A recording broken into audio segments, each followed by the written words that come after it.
The House will come to order. Members, please register.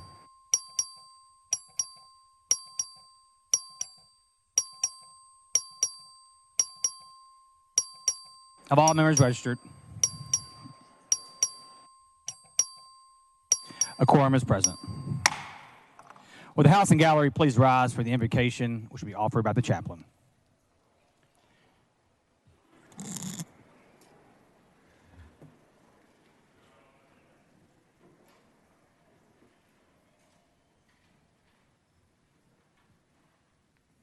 Father of mercies, watch over us all in the work that we do today. Strengthen the good that is present within us and that comes forth from our hands. Make good its defects, and guide not only our actions but our very souls to you for the glory of your name and the salvation of those souls. Protect all these laborers in your vineyard from the temptations of the evil one and enliven them to enact your will. We ask this through Christ our Lord. Amen.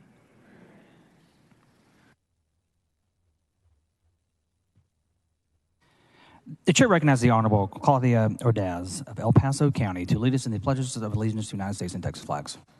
Thank you, Mr. Speaker. Members, guests in the gallery, please join me for the Pledge of Allegiance to our nation. I pledge allegiance to the flag of the United States of America and to the republic for which it stands, one nation, under God, indivisible, with liberty and justice for all. Now please join me for the Texas pledge to our great state. Texas flag, I pledge allegiance to thee, Texas, one state under God, one and indivisible.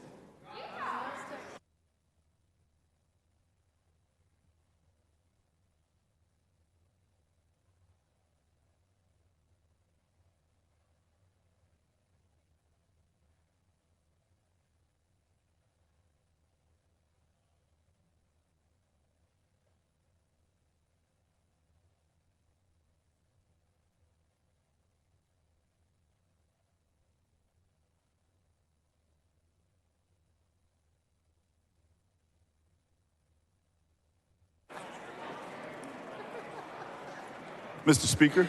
Mr. Doorkeeper. Mr. Speaker, I have a messenger from the Senate at the door of the House. Admit the messenger. Mr. Speaker, I'm directed by the Senate to inform the House that the Senate has taken the following action. The Senate has passed the following measures. HB 1, Bonin, sponsored by Huffman, General Appropriations Bill, Committee Substitute. HCR 96, Hefner, sponsored by Hughes, congratulating the Cavender family on its receipt of the 2023 Star of Texas Award from the Texas Historical Family. Thank you, sir.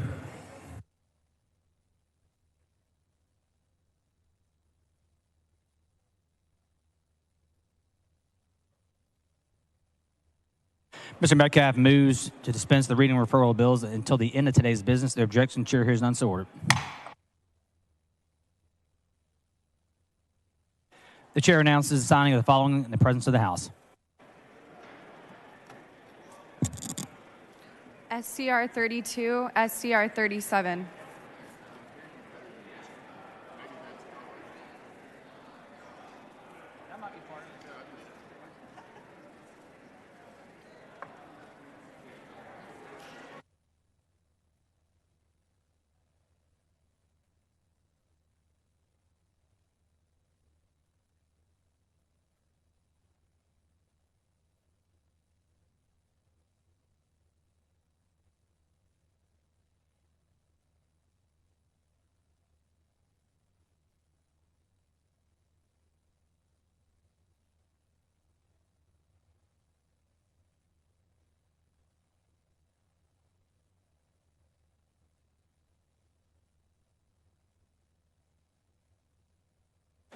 Following announcement, the clerk will read the announcement.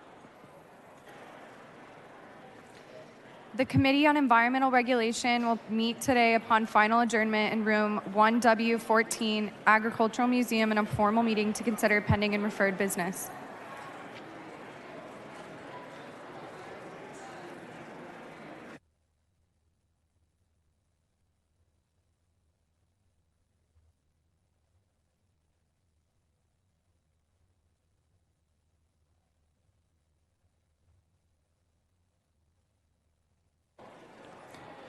The chair recognizes Mr. Guillen for a motion.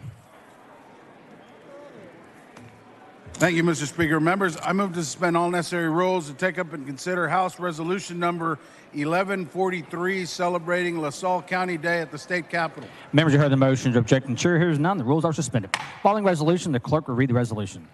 H.R. 1143 by Guillen, recognizing April 18th, 2023 is LaSalle County Day at the state capitol.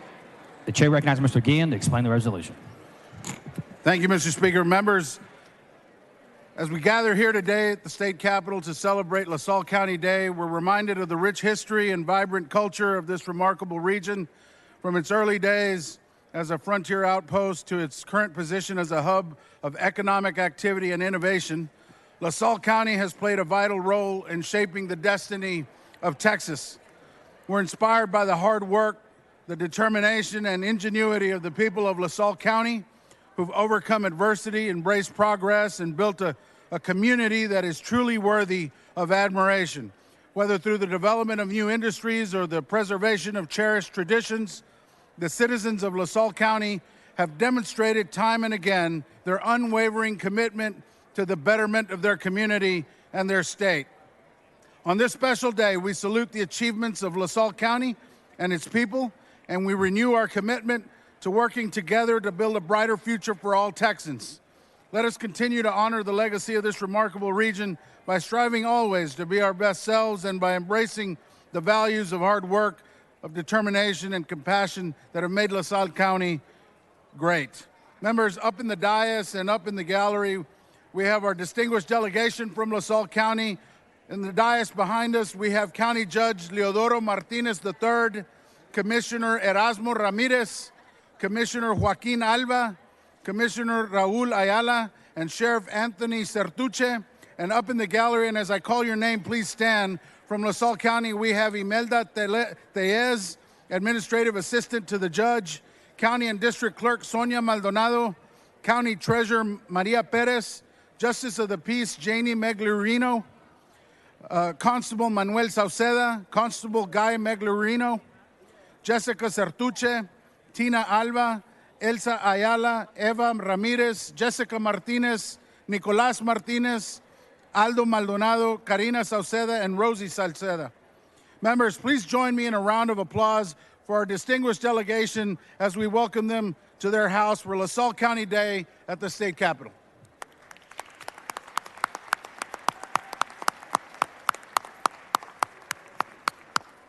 I move adoption. The question occurs on adoption of the resolution. The objection, chair hears none. The resolution is adopted. Mr. Raymond moves all members' names. The resolution. The objection, chair hears none. So ordered.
Members, please take your conversations outside the rail. The chair recognizes Mr. Hunter for a motion.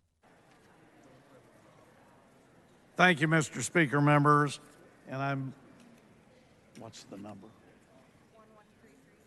Move to suspend all necessary rules to take up H.R. 1133. Members, you heard the motion. The objection, the chair hears none. The rules are suspended. Following resolution, the clerk will read the resolution. H.R. 1133 by Hunter, commemorating the 25th anniversary of the Texas chapter of the Recording Academy. The chair recognizes Mr. Hunter to explain the resolution. Speaker, members, on the dais, if you're music lovers, pay attention. This is our members of the Texas chapter of the Recording Academy are gathering in Austin on April 18th in celebration of the unique musical heritage of our state, the 25th anniversary of the organization's founding.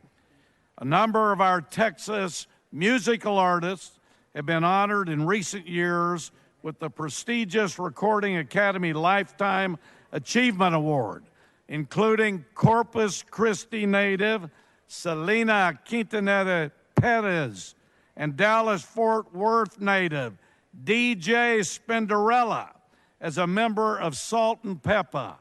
In addition, Texas can claim back-to-back recipients of the Academy's Music Educator of the Year Award, 2023 honoree Pamela Dawson, Director of Choral Music at DeSoto High School, and 2022 winner Stephen Cox, Director of Bands for the Advanced Learning Academy in Fox Tech and Cass Tech High Schools in San Antonio.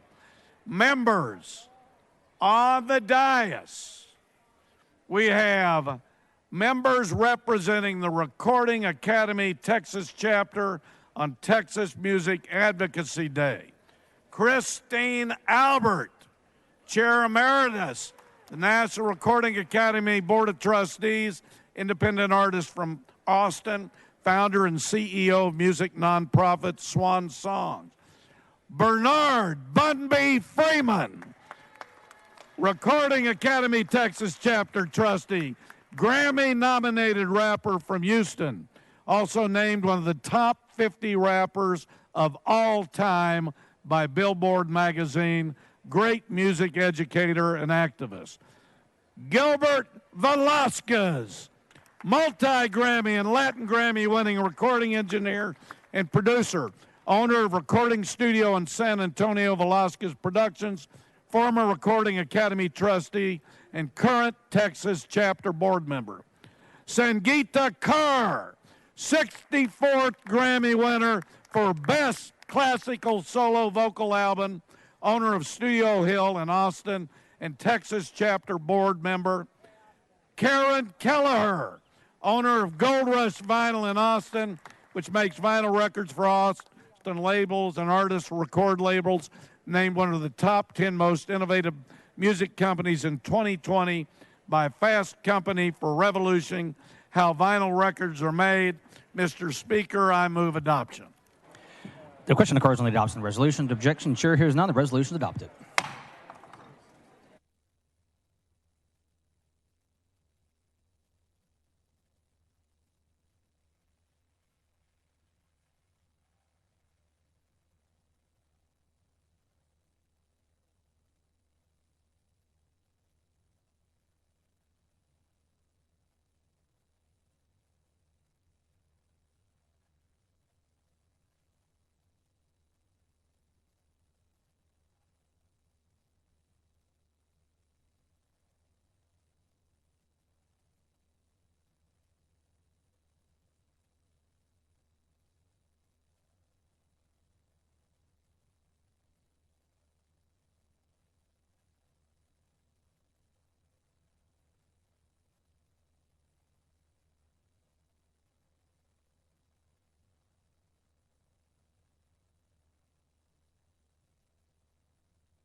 The chair recognizes Mr. Tinderholt for a motion. Thank you, Mr. Speaker. I move to suspend all necessary rules, take up and consider H.R. 1130. Members, you heard the motion. The objection. The chair hears none. The rules are suspended. Following resolution, the clerk will read the resolution. H.R. 1130 by Tenderholt, congratulating the XFL Football League on the opening of its headquarters in Arlington. The chair recognizes Mr. Tinderholt to explain the resolution. Thank you, Mr. Speaker and members. Thank you for joining me today and welcoming the XFL to the Texas Capitol. Almost a year ago, Arlington, Texas was selected to serve as the XFL's brand new headquarters under new owners Dwayne "The Rock" Johnson, Danny Garcia, and Redbird Capital Partners. Today, more than 400 players train in the Arlington area in the XFL offices out of Choctaw Stadium, which is where my district office is. While the XFL currently has 8 phenomenal teams across the nation, we are proud to host 3 of those teams in Texas: the Houston Roughnecks, San Antonio Brahmas, and the Arlington Renegades, right in Arlington, Texas, and Houston, San Antonio. The XFL chose to call Texas home and considers Arlington its hub of operations due to Texas' well-known love of all things football and the fantastic quality of life and business-friendly atmosphere, especially in North Texas. This week, we look forward to seeing the Arlington Renegades and Houston Roughnecks facing off in the XFL's final regular season game this coming Sunday, April 23rd at Choctaw Stadium, which can be seen at 2 p.m. on ESPN. Then on May 13th, the XFL Championship will be held and hosted in San Antonio at the Alamo Dome. It's my understanding we are guaranteed to see a Texas team represented at that game, so we'll be cheering them on. I'd like to recognize some Members, please take your conversation outside the rail. I'd like to recognize some very important individuals who are here behind me on the dais. Members, please join me in welcoming Charles Johnson, the Arlington Renegades Vice President of Business and Operations and Event Operations, and head coach Bob Stoops. Stoops rejoins, I know a lot of you guys are excited about that. Stoops rejoins the XFL from his position as head coach of the Renegades in 2020. He was a longtime coach of the University of Oklahoma and coached the Sooners to a win in the 21 Alamo Bowl. He won the 2001 Orange Bowl with the Sooners and earned a consensus national championship. He has a 191-48 record over his 33-year college career and is the winningest coach in Oklahoma history. He led the team to the most conference championships of any Big 12 team, and his 2008 team is the highest scoring in college football history. He joined his alma mater, the University of Iowa, which is where I grew up, and I got to know his name, as a graduate and assistant coach until '87. He also coached at Kent State University, Kansas State, and University of Florida, where he won a national championship in '97. Stoops played football at the University of Iowa as a defensive back and was named MVP in 1982. He received the Walter Camp Coach Award in 2002 and 2003, the Paul Bear Bryant Award in 2000, and was inducted into the College Football Hall of Fame in 21. Bob, we're glad you finally saw the light and got the heck out of Oklahoma. We're so excited to have you in Arlington and know we're going to see some amazing football this weekend. Thank you for being such an active member in our community, both in what you add to our local economy and the fantastic volunteer and service work we've already seen from you and the Renegades. Thank you for being here, and thank you for being at your Texas Capitol. The chair recognizes Ms. Jones of Harris. For those who share my passion for sports, it's an honor to introduce Catherine Schultz and Wade Phillips from the Houston Roughnecks. As an athlete, I know firsthand how important it is to have leaders like Catherine and Wade in our community. Before coming on board to coach the Roughnecks, Wade Phillips was with the Los Angeles Rams, where he spent 3 seasons as a defensive coordinator. Over his 40-year career, and oh, by the way, his dad coached the Houston Oilers, for those of y'all who are old enough to know about the Oilers, and he also has Coug heritage. He has coached at a number of outstanding football programs at both the collegiate and professional level, including as head coach for the New Orleans Saints, Denver Broncos, Buffalo Bills, Atlanta Falcons, Dallas Cowboys, and the Houston Texans. Phillips has an 83-69 NFL head coaching record, a Super Bowl ring, and won AP NFL Assistant Coach of the Year. Additionally, 5 of his players have won Defensive Player of the Year, and 2 have won Defensive Rookie of the Year. Wade, we're very proud to have you leading the Houston Roughnecks to establish a new tradition in football excellence here in Houston. And also, insofar as Catherine Schultz, you don't often see women involved in football, but we are thankful to have you because we know we're the brains behind the organization. So thank you very much for being here. Welcome to your Texas state capital. We really appreciate you. The chair recognizes Mr. Tenderholt. Thank you, members and Mr. Speaker. We look forward to Arlington being in the playoffs. They're playing Houston Sunday. I move passage. The question occurs on the passage of the resolution. The objection, the chair hears none. Resolution is adopted.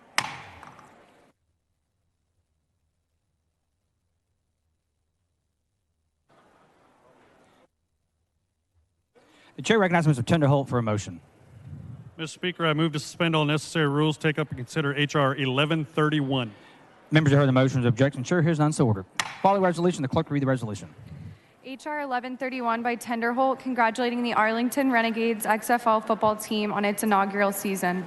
The chair recognizes Mr. Tenderholt to explain the resolution. Thank you, Mr. Speaker. It's an honor to host the Arlington Renegades XFL team in their capital this morning.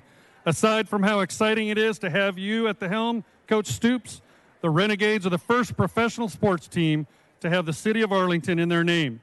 You guys have already added so much to our city and surrounding areas with your volunteer and community service work. I want to formally welcome you to the Arlington area and to your state capital. I look forward to seeing you guys in the Houston Roughnecks fight it out on the field Sunday at 2 p.m. on ESPN. Thank you, and I move adoption. The question occurs on the adoption of the resolution. The objection, chair hears none. The resolution is adopted.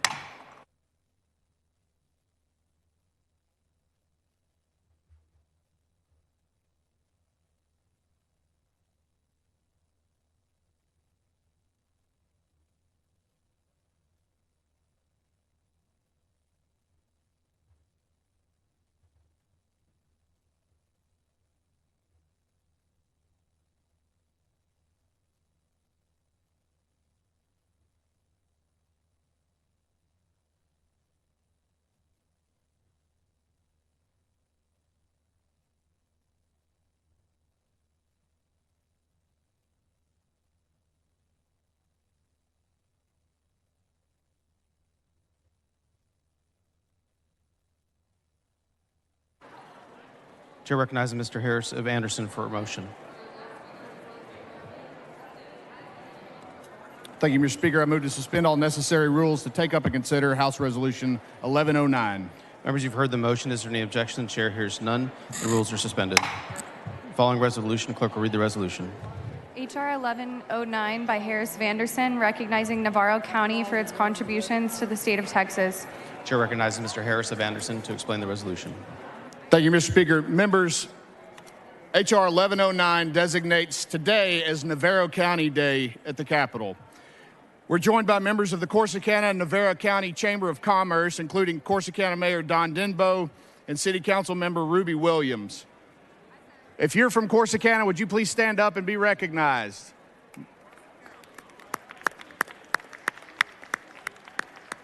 Members, please join me in welcoming them to the Texas House. Mr. Speaker, I move passage. The question occurs on the adoption of the resolution. Is there any objection? The chair hears none. The resolution is adopted.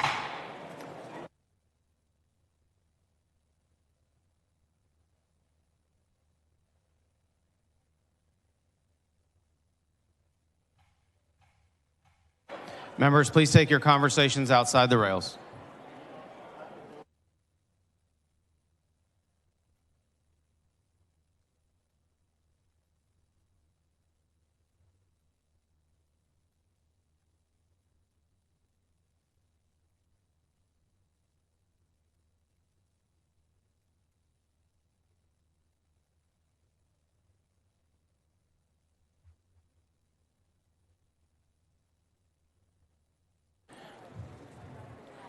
Chair lays out the following previously adopted resolution. The clerk will read the caption. HCR 18 by Craddock, congratulating the Eastland Oil Company of Midland on its centennial. Chair recognizes Mr. Craddock. Mr. Speaker, members, I'm here today to present HCR 18, which was previously adopted by the body. It's a resolution that was previously adopted. It recognizes the Eastland Oil Company of Midland in the celebration of their 100th anniversary of the founding of that company.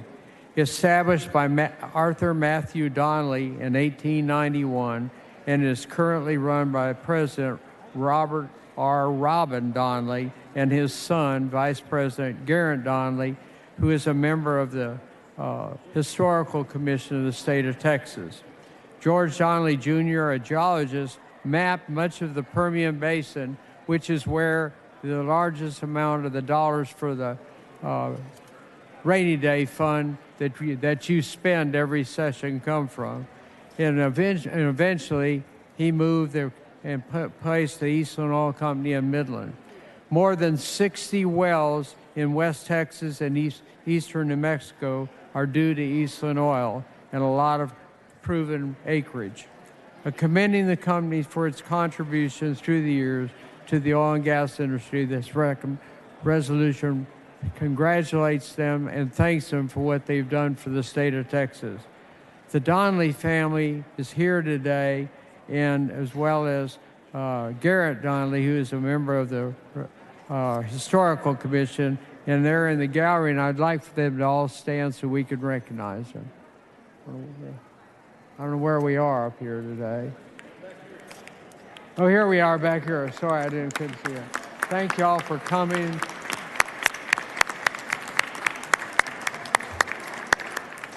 And thank you for what you've done for the state of Texas and for the Rainy Day Fund and for all of us. Thank you very much.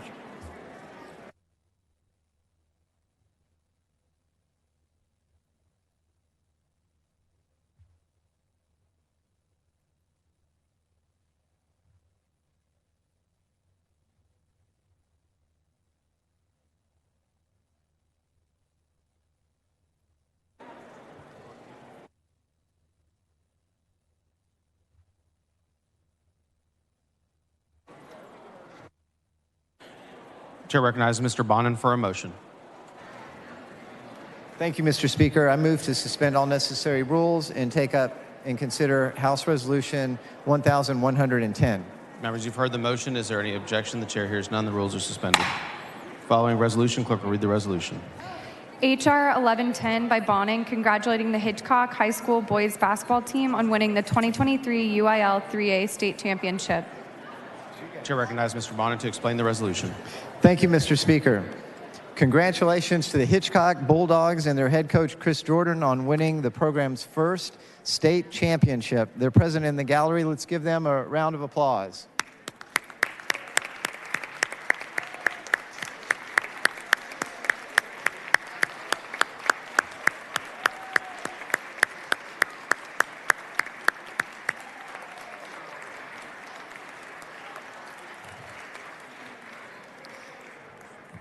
The Hitchcock Bulldogs were undefeated in district and finished the season on a 22-game winning streak. This state championship is the culmination of countless hours of hard work, unwavering commitment, and a dedication to one another on your team. And when you grow up in a community like ours, you just want to do big things and be a great representative for your town. And guys, you have done that. We couldn't be more proud of you. Congratulations and thank you. Move adoption. The question occurs on the adoption of the resolution. Is there any objection? The chair hears none. The resolution is adopted.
Chair lays out the following previously adopted resolution. The clerk will read the caption.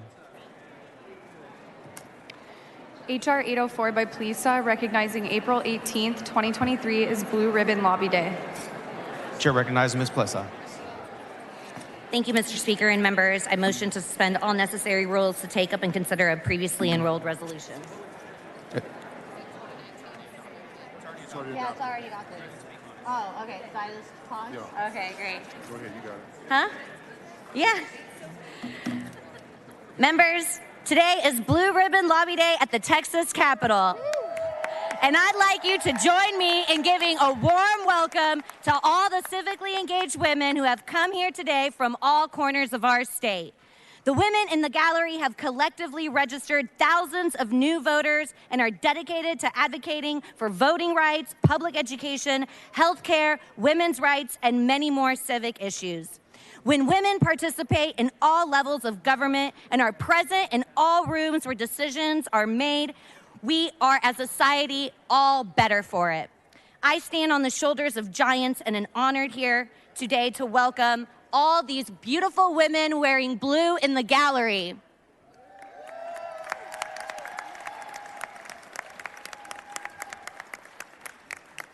Thank you for making your voice heard in our community, and today we honor you. Chair recognizes Mr. Lalani. Hold on. Good morning. Welcome to your capital. Yesterday in one of the events, one of the speakers said, when you see a good fight, join in. And if you don't see any, start one. Keep doing the good fight that you're doing. I will take this moment to recognize a few people who are here from Fort Bend County. Sophia Sheikh, Jennifer Cantu, Nabila Mansour, Farah Ahmed, Donna Ellis, Sally Kurumbaba, and the most beautiful woman present today in the Capitol, my love of my life, Zakia Lalani. Keep doing the good work. Thank you. Chair recognizes Ms. Jones of Harris. Welcome, ladies, in that beautiful blue. My sight isn't as good as it used to be, but I want to call out two people that I can see without my glasses, who I've worked with for decades. When I was on the SDEC and in Democratic Party politics in Houston, I see Rose Salas up there. Rose, can you stand up? We served on the SDEC together. And I saved the best for last, Lenora Sorolla Pullman, who's standing, waving her arms. Thank you so much for what you've done in Houston and Harris County and getting people. So thank you so much. Welcome to your state capital. Is that Jenny McDavid up there too? I can't see.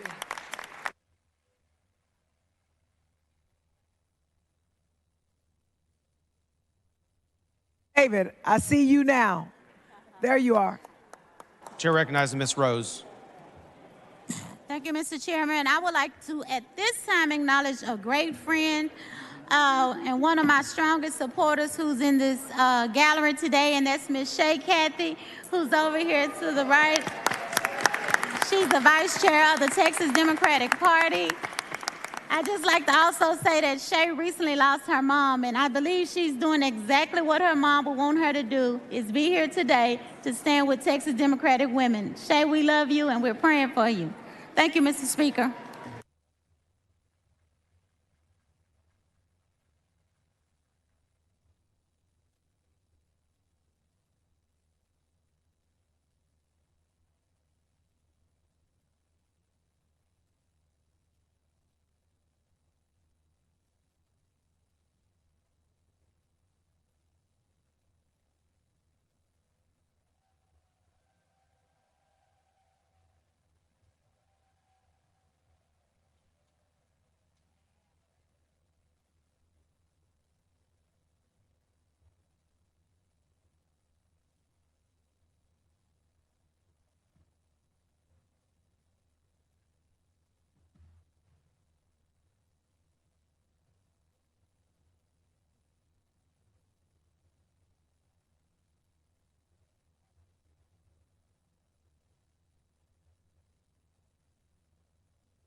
Chair recognizes Mr. Leach for a motion.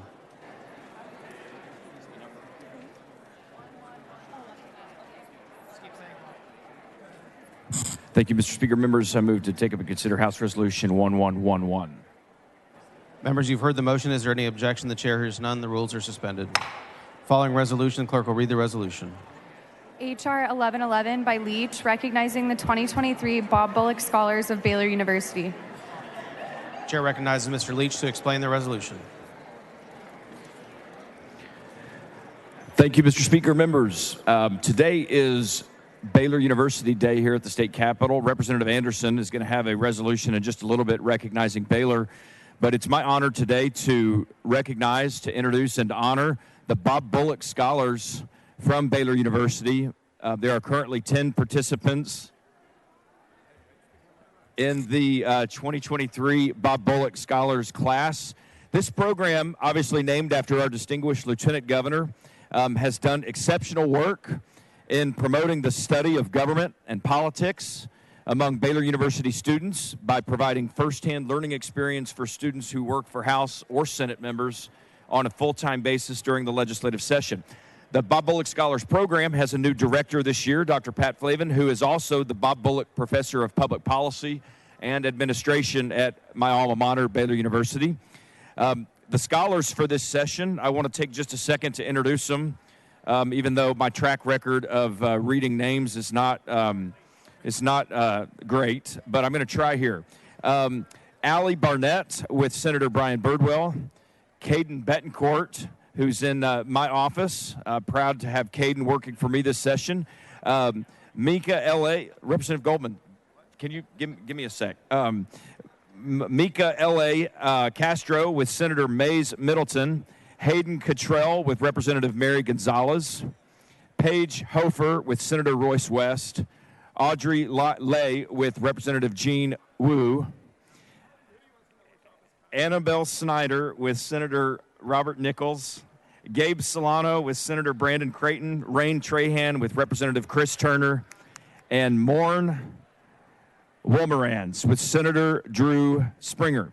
Members, every session, if you haven't had the opportunity and the blessing of having a Bullock Scholar in your office, I encourage you to reach out to Baylor University to get one, and or to try to get one. And they've been a blessing to our office every single session. The Bullock Scholars are here today, as well as some officials from Baylor University who are here in the gallery, who we're going to introduce in just a second with another resolution. Mr. Speaker, I think it's Mr. Is it Mr. or Madam? Mr. Speaker, I move adoption of the resolution. The question occurs on the adoption of the resolution. Is there any objection? The chair hears none. The resolution is adopted.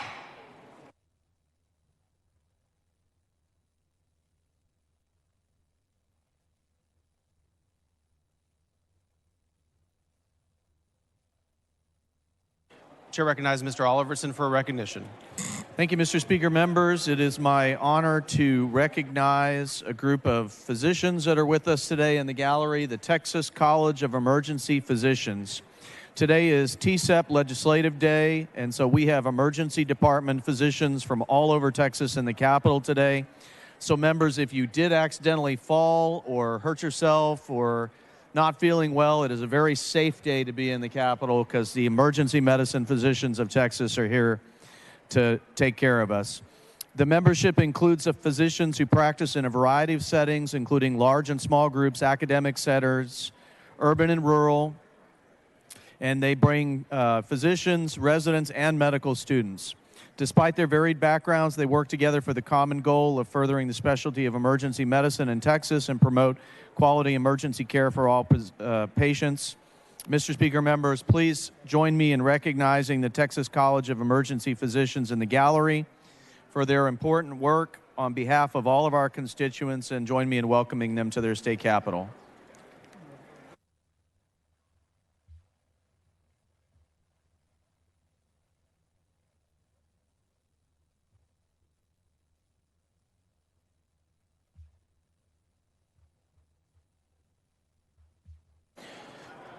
Chair recognizes Mr. Tallarico for a recognition. Thank you, Mr. Speaker. Members, we have an old friend up in the gallery. Catherine Shepard was one of our sergeants last session, and now she is a 12th grade teacher, and she has brought her class of seniors here to the Texas Capitol. I want to shout them out. Where are y'all? Right here. Stand up. It's good to see y'all. Catherine, welcome back. It's good to see your seniors. Welcome to your Texas Capitol. Thank y'all.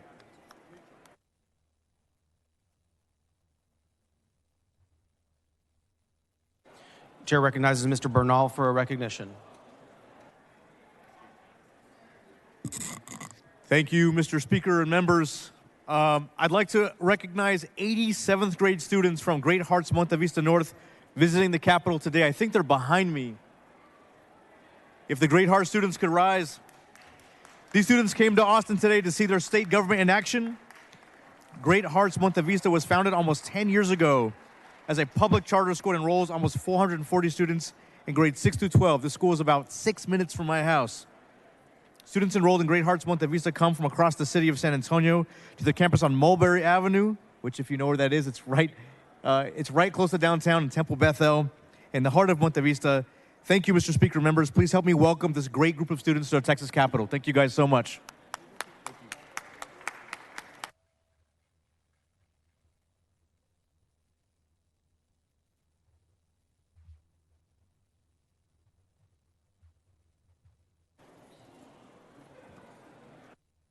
Chair recognizes Mr. Anderson for a motion.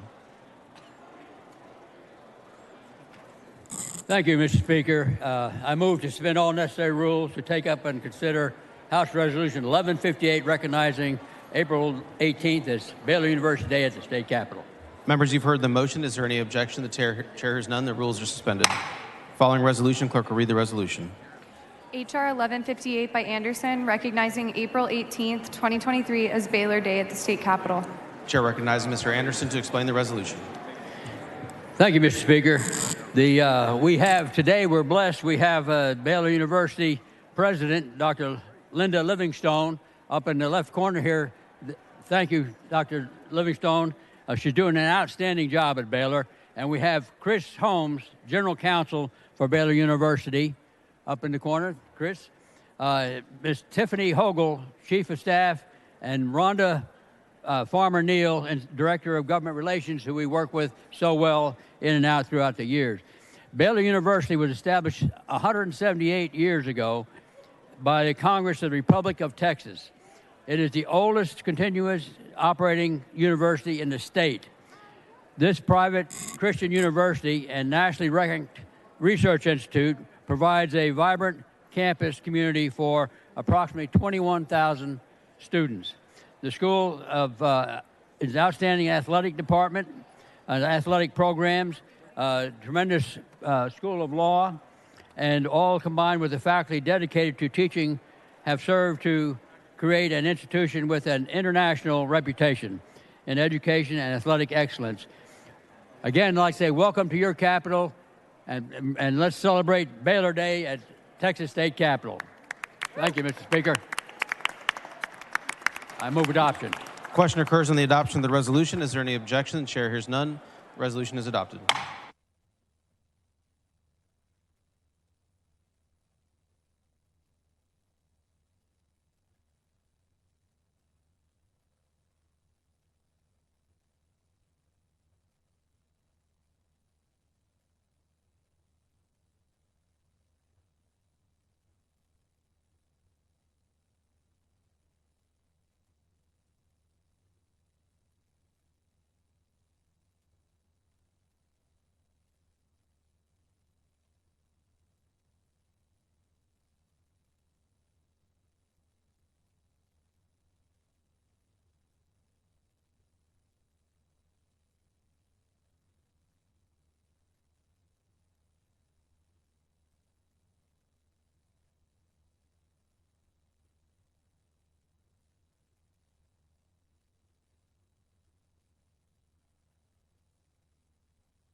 Chair recognizes Mr. Harless for a motion.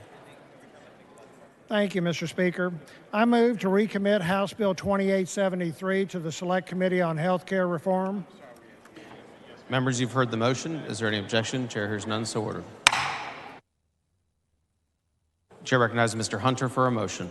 Thank you, Mr. Speaker. Members, I move to suspend the 5-day posting rule to permit the Committee on State Affairs and a public hearing on Wednesday, April 19th at 10:30 a.m. or upon final adjournment, recess, or bill referral of permission granted in room JHR 140 to consider HB 4006 by Spiller relating to the purchase or the acquisition of title of real property by certain foreign entities. Members, you've heard the motion. Is there any objection? The chair hears none. The rules are suspended. Chair recognizes Mr. Wilson for a motion. Thank you, Mr. Speaker. I move to suspend the 5-day posting rule to permit the Committee on Defense and Veterans Affairs in a public hearing on Thursday, April 20th at 8 a.m. in room E2026 to consider House Bill 4923 by Lopez relating to the administration of a grant program to support community mental health programs for veterans and their families. Members, you've heard the motion. Is there any objection? The chair hears none. The rules are suspended.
The chair recognizes Mr. Buckley for a motion.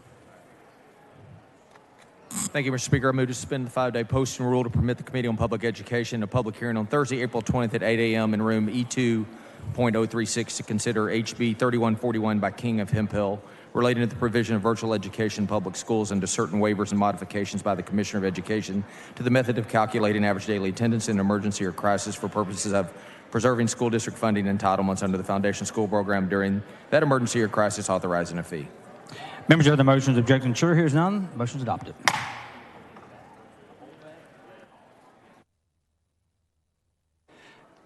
The chair recognizes Mr. Leach for a motion.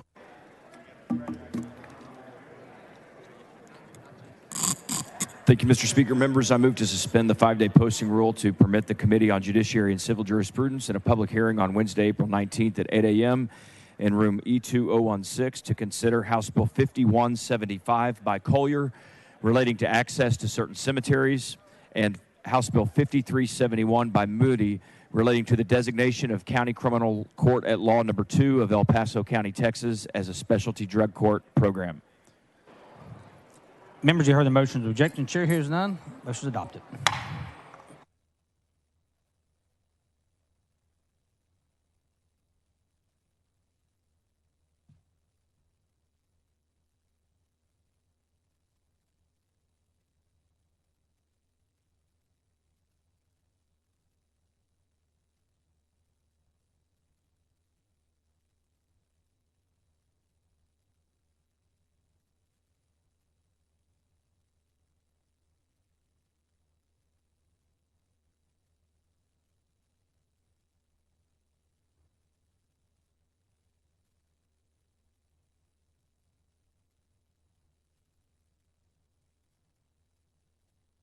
Members, we're about to begin the third reading calendar.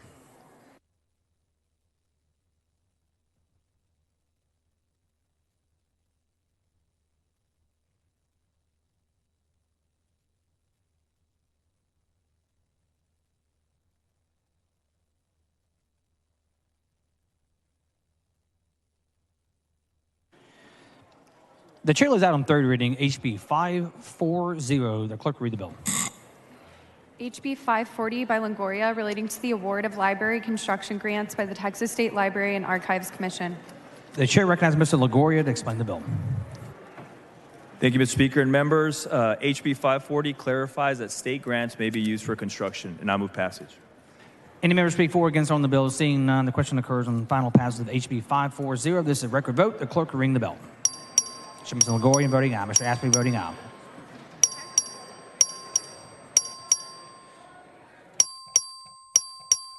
Dr. Buckley voting aye. Ms. Jones of Harris voting aye. Ms. Johnson of Harris voting aye. Ms. Hull voting aye. Mr. Harrison voting nay. Mr. Jaton voting aye. Mr. Wilson. All members voted. There have been 106 ayes and 41 nays. HB 540 is finally passed. The chair is out on third reading HB 1595. The clerk will read the bill. HB 1595 by Bonin relating to the administration and investment of and distribution and use of money from certain constructional and statutory funds to support general academic teaching institutions in achieving national prominence as major research universities and driving the state economy, redesignating the National Research Fund as the Texas University Fund. The chair recognizes Dr. Bonin to explain the bill. Thank you, Mr. Speaker. House Bill 1595 creates the Texas University Fund. I move passage. Any member speak for or against on the bill? Seeing none, the question occurs on final passage of HB 1595. The clerk will ring the bell.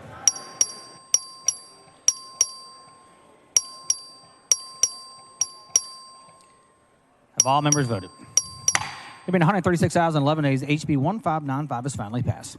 The chair leaves out on third reading HB 54. The clerk will read the bill.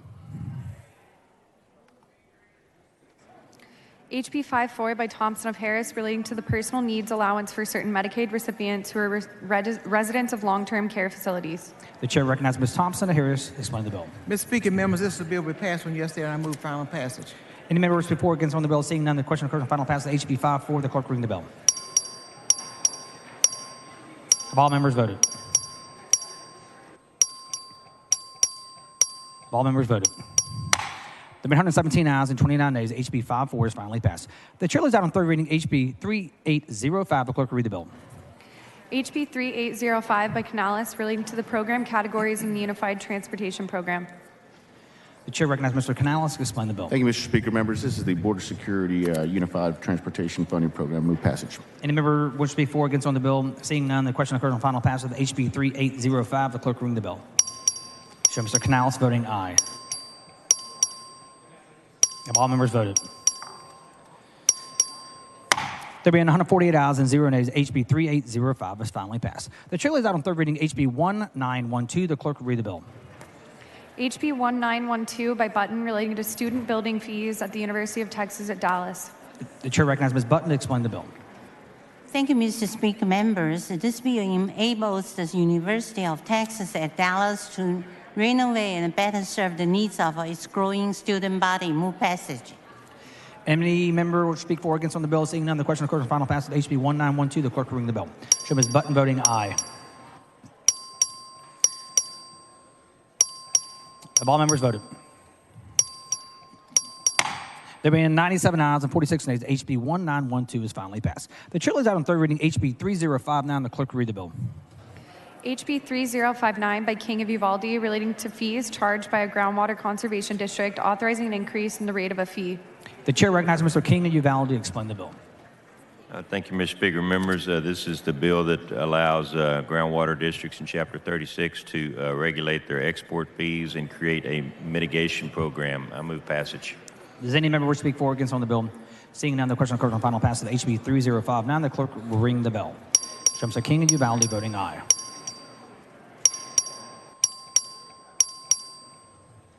Have all members voted?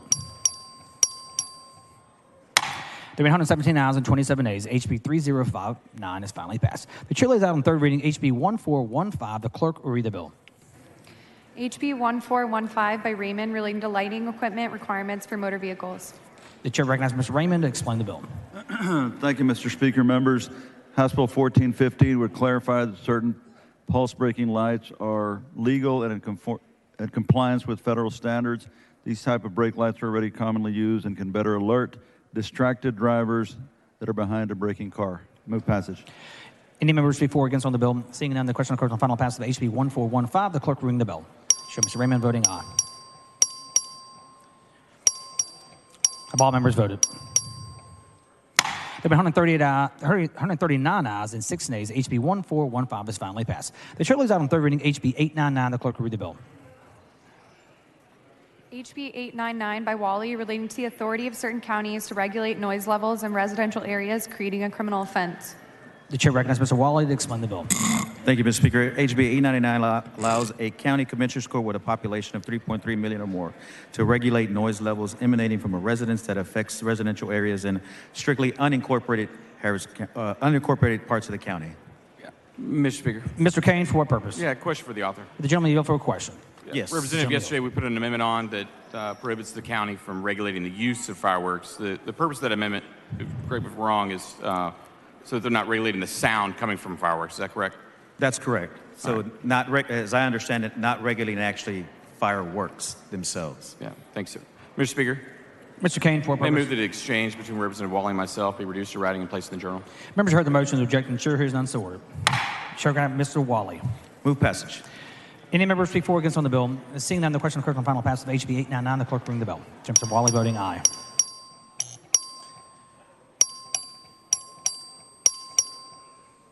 Have all members voted? There being 101 ayes and 46 nays, HB 899 is finally passed. The chair lays out on third reading HB 4065. The clerk will read the bill.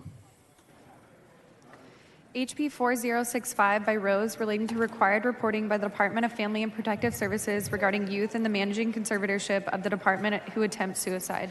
The chair recognizes Ms. Rose to explain the bill. Thank you, Mr. Speaker. Members, House Bill 4065 requires the Department of Family and Protective Services to track suicide attempts. Move passage.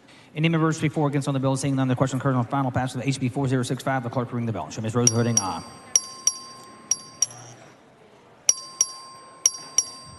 All members voted. There have been 145 ayes and 0 nays. HB 4065 is finally passed. The chair lays out on third reading HB 4422. The clerk will read the bill. HB 4422 by Canales relating to a study on enhancing border security outcomes through public safety, technological, and transportation infrastructure improvements near Texas-Mexico border crossings. The chair recognizes Mr. Canales to explain the bill. Thank you, Mr. Speaker. Members, this is a bill to enhance border security through technological transportation infrastructure, and I move passage. Any member speak for or against on the bill? Seeing none, the question occurs on final pass of HB 4422. The clerk will ring the bell. Mr. Canales voting aye. Mr. Ashby voting aye. Have all members voted? There have been 147 ayes and 0 nays. HB 4422 is finally passed. The chair lays out on third reading HB 1846. The clerk will read the bill. HB 1846 by Ashby relating to the skills test required for a commercial driver's license for certain commercial learners permit holders. The chair recognizes Mr. Ashby to explain the bill. Thank you, Mr. Speaker. Members, this bill will increase the number of CDL drivers we have in the state of Texas. I move passage. Any members speak for or against on the bill? Seeing none, the question occurs on final pass of HB 1846. The clerk will ring the bell. Mr. Ashby voting aye. Have all members voted? There have been 145 ayes and 0 nays. HB 1846 is finally passed. The chair lays out on third reading HB 2384. The clerk will read the bill. HB 2384 by Leach relating to court administration, including the knowledge, efficiency, training, and transparency requirements for candidates for holders of judicial offices. The chair recognizes Mr. Leach to explain the bill. Thank you, Mr. Speaker. Members, this bill will give us better judges and better courts. Move passage. Any member speak for or against on the bill? Seeing none, the question occurs on final pass of HB 2384. The clerk will ring the bell. Somebody Leach voting aye. Have all members voted? There have been 146 ayes and 2 nays. HB 2384 is finally passed. The chair lays out on third reading HB 2416. The clerk will read the bill. HB 2416 by Paul relating to the creation of a golf course protection trust fund to be administered by the General Land Office. The chair recognizes Mr. Paul to explain the bill. Members, this is Gulf Coast Trust Fund. Let's build our coastal barrier. Move passage. Any member wish to speak for or against on the bill? Seeing none, the question occurs on final pass of HB 2416. The clerk will ring the bell. Show Mr. Paul voting aye. Have all members voted? There have been 140 ayes and 6 nays. HB 2416 is finally passed. The chair lays out on third reading HB 1760. The clerk will read the bill. HB 1760 by Hefner relating to the prosecution of the offense of possessing a weapon in certain prohibited places associated with schools or post-secondary educational institutions. The chair recognizes Mr. Hefner to explain the bill. Thank you, Mr. Speaker. Members, this is the bill we passed yesterday regarding roving school zones. Move passage. Ms. Morales-Shaw, for what purpose? Yes. Will the gentleman yield for a few clarifying questions? Will the gentleman yield for questions? Of course. Gentleman. Okay, good. Thank you. I just wanted to make sure that I read the bill and understood it. These are easy. They're not trick questions or anything. Last session, we passed a bill that did not permit, it was actually like an exception to another bill, right? It didn't permit firearms on school property or where there were interscholastic events taking place where the students were. Is that correct? We passed this same bill out of the House last session. Is that what you're talking about? We passed a bill and we had an amendment. It was a theory amendment that limited constitutional carry on school property or where there were interscholastic activities where there were students attending. That's my understanding, that we passed that last session. I'm not familiar with the exact bill you're talking about. You might, if you had the bill number, but we have not addressed gun-free zones regarding schools at all. Nor in this bill do we either. Okay. It's my understanding that what this bill does, and I just want to make sure I understood it correctly, that what this bill does is it sort of makes an exception to that exception, which means that you still can't carry firearms on school campuses, but if there's an interscholastic activity like a sporting event or any kind of school event, and it's not on school-owned property, it's on private property, then we still have constitutional carry, even though we have students there. No, this does. We had some clarifying questions yesterday. This does not prohibit private property owners from prohibiting firearms on their property, and this is just to clarify what a school-sponsored event is and what the premises is, and so. But no, it does not mess with the private property owner's rights whatsoever. I think I understood yesterday's questions, my questions, which means if I'm a private property owner and I have one of those statutory signs that says you can't carry a gun here, I can still do that. Correct. Okay. that I understood yesterday's questions. My clarification today is that if there's an interscholastic or other student activity, as long as it's not on a school-owned property or on school campus for that matter, then there's not a restriction to carry a firearm. No, if it is a school-sponsored event, then Yes. they're still prohibited. So Okay. if the school can have a school-sponsored event at property that's not school property, and guns are still prohibited there. Okay, so because it's school-sponsored activity. Where does this exception allow firearms to be carried when it has to do with students? So it would be like if you're in the Texas Capitol, for instance, and you're carrying your firearm in the Capitol, and a local school comes down for a field trip. Mhm. It's just to clarify that that doesn't become a school-sponsored event and make all those people carrying in the Capitol felons. It's just it's just a clarification. Okay, I appreciate that. You bet. Representative Hefner, thank Yes, you. ma'am. Move passage. Any member speak for or against on the bill? Would Sorry, you please Ms. reduce Morales, that to Shaw- writing and put it in the journal?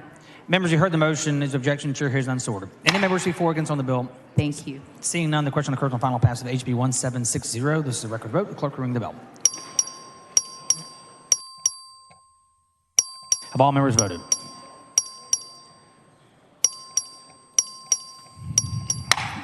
There being 100 ayes and 47 nays, HB 1760 is finally passed. The chair lays out on third reading HB 73. The clerk will read the bill. HB 73 by Murr relating to landowner liability arising in connection with livestock or agricultural land. The chair recognizes Mr. Murr to explain the bill. Mr. Speaker, members, this bill relates to landowners and ranchers and limits liability. I move passage. Any member speak for or against on the bill? Seeing none, the question occurs on final pass of the HB 73. The clerk will ring the bell. Show Mr. Murr voting aye.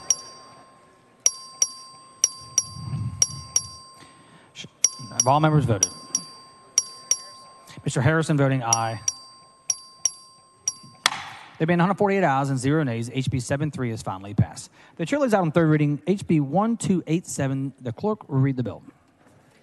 HB 1287 by Guillen relating to annually adjusting for inflation the maximum amount of a motor vehicle excluded in determining eligibility for the Supplemental Nutrition Assistance Program. The chair recognizes Mr. Guillen to explain the bill. Thank you, Mr. Speaker. Members, HB 1287 allows the Executive Commissioner of HHSC to update vehicle asset limits to accurately reflect current market values for the Supplemental Nutrition Assistance Program. Move passage. Any member speak for or against on the bill? Seeing none, the question occurs on final pass of the HB 1287. The clerk will ring the bell. Show Mr. Guillen voting aye. Have all members voted? Have all members voted? There being 108 ayes and 38 nays, HB 1287 is finally passed. The chair lays out on third reading HB 1662. The clerk will read the bill. HB 1662 by Burns relating to certain requirements and procedures regarding the positioning of a school district's employment policy on the district's internet website. The chair recognizes Mr. Burns to explain the bill. Thank you, Mr. Speaker. Members, this is the bill that regarding requirements, procedures regarding the posting of a school district's employee policy on the district's internet website. But I do have an amendment. The following amendment, the clerk will read the amendment.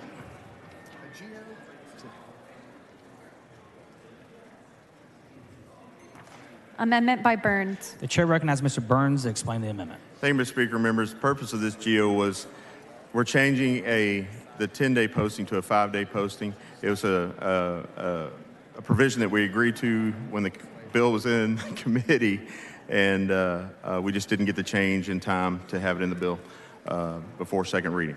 Move passage. Mr. Burns sends up an amendment. It is acceptable to the author's objection to the adoption amendment. The chair hears none. The amendment is adopted. The chair recognizes Mr. Burns to close on the bill. Thank you, Mr. Speaker. Move passage. Any member speak for or against on the bill? Seeing none, the question occurs on final pass of the HB 1662. The clerk will ring the bell. Have all members voted?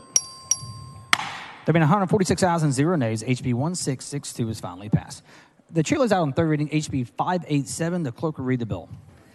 HB 587 by Patterson relating to the cremation of deceased veterans with the United States flag or Texas state flag and the incineration of those flags through the cremation process. The chair recognizes Mr. Patterson to explain the bill. Thank you, Mr. Speaker. Members, this bill allows or clarifies that crematoriums can properly retire flags, particularly nylon flags that are unsafe to be retired in burn pits as they are currently. This is a vote for America and for Texas. Move passage. Any member who wishes to speak for or against on the bill? Seeing none, the question occurs on final passage of HB 587. The clerk will ring the bell. Mr. Patterson voting aye. Have all members voted? There have been 148 ayes and 0 nays. HB 587 is finally passed. The chair lays out on third reading HB 1038. The clerk will read the bill. HB 1038 by Kane relating to a biennial report on state lending and credit support programs. The chair recognizes Mr. Kane to explain the bill. Thank you, Mr. Speaker. Members, look, by bringing transparency to our state's lending and credit programs, this bill will help protect Texas's AAA credit rating and simultaneously ensure that Texas taxpayers, legislators, and bond buyers all understand the risks and rewards of lending. With that, I move passage. Any member speak for or against on the bill? Seeing none, the question occurs on final passage of HB 1038. The clerk will ring the bell.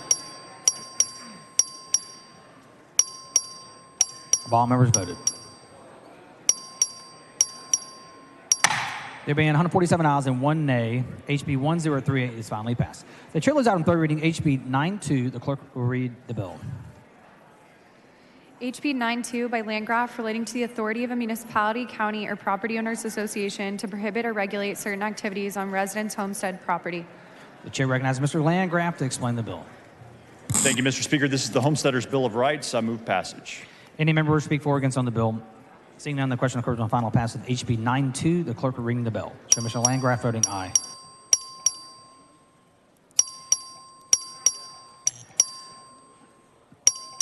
Show Mr. Theory voting aye. Have all members voted? There have been 137 ayes and 11 nays. HB 92 is finally passed. The chair lays out on third reading HB 916. The clerk will read the bill. HB 916 by Ardaz relating to the health benefit plan coverage of prescription contraceptive drugs. The chair recognizes Ms. Rodez to explain the bill. Mr. Speaker, members, thank you. You all remember this bill from yesterday that provides a 12-month supply of prescription contraceptives. I want to thank my joint authors, Representative Slauson, Chairman Frank, Vice Chair Rose, Rep. Howard, and Chairman Oliverson for all your support and leadership in making this a priority for the Texas House. I also appreciate all the thoughtful conversations I've had with many of you in this chamber. One thing we can all agree on is that Texas women deserve the best health care available. Mr. Kane, for what purpose? Question for the author. Well, the author, you have questions? Yes. Author yields. Representative Rodaz, this bill is really about kind of saving money for people, right? That's right. So if you walk me through it, so they do a 3-month trial. That's right. So and then, go ahead. So when you pass that 3-month trial, depending if a woman's body isn't agreeing with that prescription, whatever it may be, they can go back to their doctor of that 3-month trial, and then they can qualify for up to a 12-month supply. Yeah. It's not mandated. So this prevents people from having to go back and do that copay once a month just to get something they're automatically be granted anyways, right? Yes, that's a very good point. A contraceptive cost is about $10, where a birth is about $17,000. I mean, it may cost $10, but you also have to take time off from work to go get a refill and all these other things, so I think it makes it faster. It's a great bill. Thank you, ma'am. Thank you for your support. I move passage. Any member who speak for or against on the bill? Seeing none, the question occurs on final passage of HB 916. The clerk will ring the bell. Chair Mr. Daz voting aye. Dr. Oliverson voting aye. Mr. Romero voting aye. Ms. Bowers voting aye. Have all members voted? There have been 136 ayes and 9 nays. HB 916 is finally passed. The chair lays out on third reading HB 473. The clerk will read the bill. HB 473 by Hull relating to parental rights regarding a threat assessment of a student conducted by a public school's threat assessment and safe and supportive school team. The chair recognizes Ms. Hull to explain the bill. Thank you, Mr. Speaker. Members, this bill updates the threat assessment and safe and supportive school program to bring parents into the conversation regarding their child. Move passage. Does any member speak for or against on the bill? Seeing none, the question occurs on final passage of HB 473. The clerk will ring the bell. Show Ms. Hull voting aye. Have all members voted? There have been 145 ayes and 0 nays. HB 473 is finally passed. The chair lays out on third reading HB 465. The clerk will read the bill. HB 465 by Theory relating to a pilot program to provide Medicaid coverage of doula services. The chair recognizes Ms. Theory to explain the bill. Thank you, Mr. Speaker. Members, this is the bill, as we always say, we passed yesterday. It is to help save pregnant women's lives and save money. I move passage. Does any member speak for or against on the bill? Seeing none, the question occurs on final passage of HB 465. The clerk will ring the bell. Show Ms. Swanson voting aye, Ms. Theory voting aye. Have all members voted? There have been 121 ayes and 25 nays. HB 465 is finally passed. The chair lays out in third reading HB 1323. The clerk will read the bill. HB 1323 by Tallarico relating to the measures to encourage eligible students to claim certain tuition and fee exemptions at public institutions of higher education for students who are or who have been in foster or other residential care. The chair recognizes Mr. Tallarico to explain the bill. Thank you, Mr. Speaker. Members, this bill ensures that foster kids take advantage of the free higher education they're entitled to. I want to thank my joint authors, Representative Lujan, Rainey, and Cook. I move passage. Does any member speak for or against on the bill? Seeing none, the question occurs on final passage of HB 1323. The clerk will ring the bell. Mr. Tallarico voting aye. Have all members voted? There have been 144 ayes and 1 nay. HB 1323 is finally passed.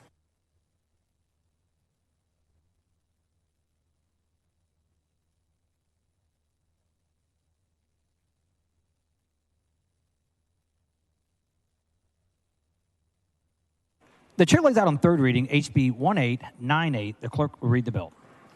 HB 1898 by Jatan relating to a grant program to fund the provision by children's hospitals of mental and behavioral health services to children in the state. The chair recognizes Mr. Jatan to explain the bill. Thank you, Mr. Speaker. House Bill 1898 creates a grant program to fund mental health and behavioral health services for children's hospitals in Texas.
The following amendment, the clerk will read the amendment. Amendment by Tenderholt. The chair recognizes Mr. Tenderholt to explain the amendment. Thank you, Mr. Speaker. Members, my amendment simply prevents grant programs from directing funds to children's hospitals that provide psychological, behavioral, gender transitioning procedures. I move adoption. The chair recognizes Mrs. Johnson of Dallas in opposition to the amendment. Thank you, Mr. Speaker. Members, you know, we are having an incessant amount of these kinds of amendments on every bill in this body. There are bills moving that we can have a thoughtful conversation about the role of mental health care and gender-affirming care. But this bill is not it. This bill is designed to provide capital improvements to children's hospitals for mental health care, and we need to put a stop to this, and I'm asking you to vote against this amendment. Thank you. The chair recognizes Mr. Tenderholt to close on the amendment.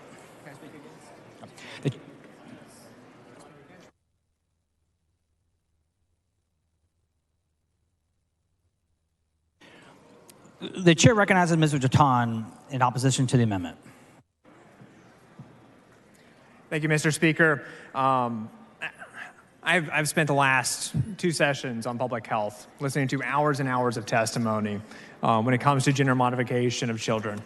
And there's no doubt in my mind that there is a need for a bill to fully address gender modification, gender-affirming care here in Texas. And I believe that there's a bill that is going to pass this House that addresses that issue. The bill that I'm bringing here today is strictly for children's hospitals to be able to get the funding so that when a child goes to an emergency room, either attempting to commit suicide, having suicidal ideation, or having some sort of extreme situation, that there are beds and there are services available for that child. That is what this bill does. It does not pertain to gender modification of any type. And so in my attempts to keep this bill that has been worked on by many stakeholders, to preserve the hard work that was put into this bill, I'm asking you to vote no on this amendment. The chair recognizes Mr. Tinderholt to close on the amendment. Thank you, Mr. Speaker. Members, while I respect what he's saying, I'm going to try every single opportunity to stop children from being abused, every single opportunity. And a lot of these kids that go there that want to hurt themselves, I think there's a percentage of them that may be transitioning. I move adoption. Mr. Tinderholt sent an amendment. The amendment is not acceptable to the author. A record vote has been requested by Mr. Harris of Anderson. The clerk will ring the bell. Show Mr. Jatan voting nay. Ms. Johnson of Dallas voting nay. Have all members voted? There being 52 ayes and 90 nays, the amendment fails to adopt. Does any member speak for or against on the bill? The chair recognizes Mr. Jatan to close on the bill. Move passage. The question occurs on final passage. Mr. Harris of Anderson, what purpose? Mr. Speaker, move to have the remarks by Mr. Jatan reduced to writing and placed in the journal. Members heard the motions. Objection. The chair hears none, so ordered. The question occurs on final passage of HB 1898. The clerk will ring the bell. Have all members voted?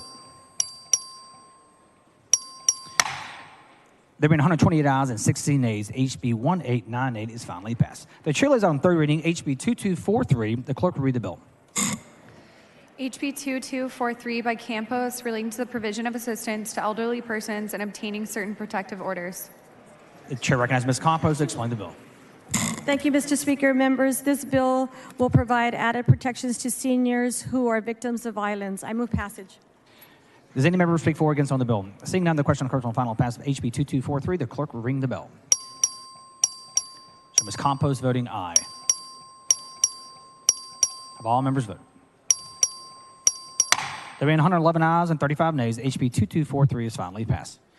The chair lays out on third reading SB 240. The clerk will read the bill. SB 240 by Campbell relating to workplace violence prevention in certain health facilities. The chair recognizes Ms. Howard to explain the bill. Thank you, Mr. Speaker. Members, this bill protects nurses and other health care providers in the workplace. Move passage. Does any member speak for or against on the bill? Seeing none, the question occurs on final passage of SB 240. The clerk will ring the bell. Show Ms. Howard voting aye, Ms. Click voting aye. Have all members voted? There being 122 ayes and 26 nays, SB 240 is finally passed.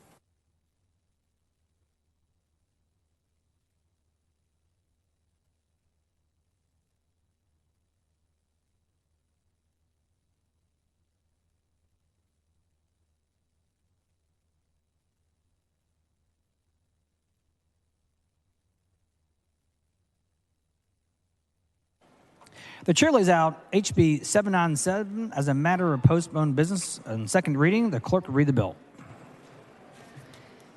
HB 797 by Button relating to education requirements for an applicant to take the uniform CPA examination. The chair recognizes Ms. Button for a motion. Thank you, Mr. Speaker. Members, I have a beautiful bill, but I have to postpone further consideration of HB 797 until 9 a.m. Thursday, April the 20th, due to the waiting for the bill coming from the other direction. Thank you. Move passage. Members heard the motion. Objection. Chair hears none, so ordered. The chair lays out HB 1955 as a matter of postponed business on second reading. The clerk will read the bill. HB 1955 by Buckley relating to establishing residency for purposes of admission into public schools. The chair recognizes Dr. Buckley for a motion. Thank you, Mr. Speaker. I move to postpone further consideration of HB 1955 until 10 a.m. Monday, April 24th. Members have heard the motion. The objection. The chair hears none, so ordered. Members, we're about to begin the major state calendar.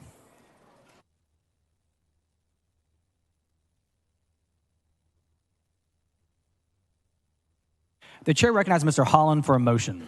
Thank you, Mr. Speaker. I move to suspend House Rule 5, Section 11 of the House Rules to entitle necessary staff from the Sunset Commission, the Office of the Vice Chair of the Sunset Commission, to privileges of the floor of the House today during the consideration of House Bill 1500 and House Bill 1565. Move adoption. Members have heard the motion. There's objection. Chair hears none, so ordered.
The chair lays out on second reading HB 1500. The clerk will read the bill.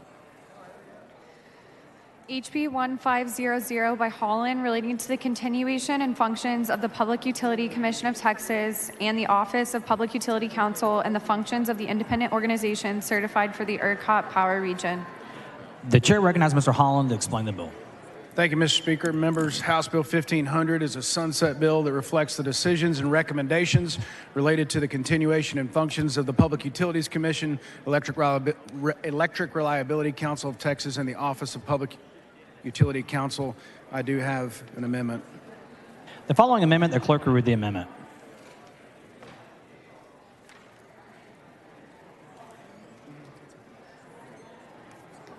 Amendment by Holland. The chair recognizes Mr. Holland to explain the amendment. Thank you, Mr. Speaker. This is just a clarifying amendment on the contested cases and personnel matters for executive session and ERCOT board meetings, and it is acceptable. Mr. Holland sends up an amendment. The amendment is acceptable. The author's objection to the adoption of the amendment. Chair hears none. The amendment's adopted.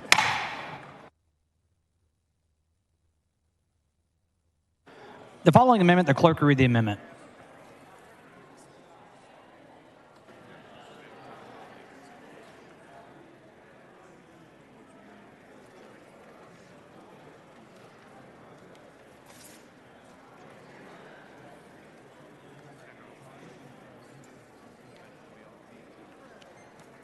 Amendment by Bryant.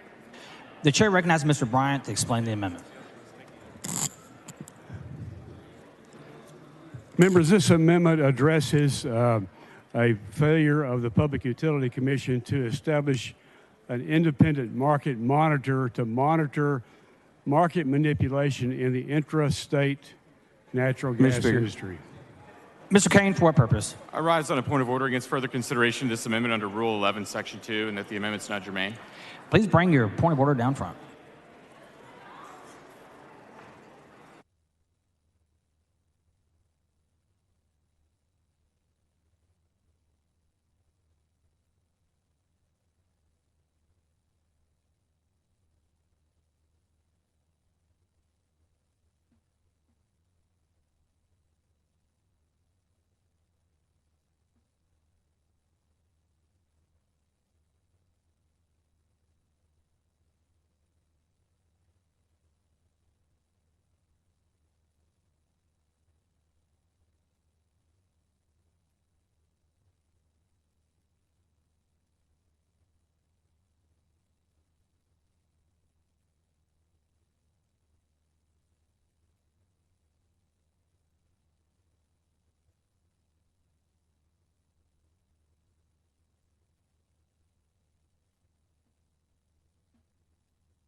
The point of order is withdrawn. Mr. Bryant, you may continue.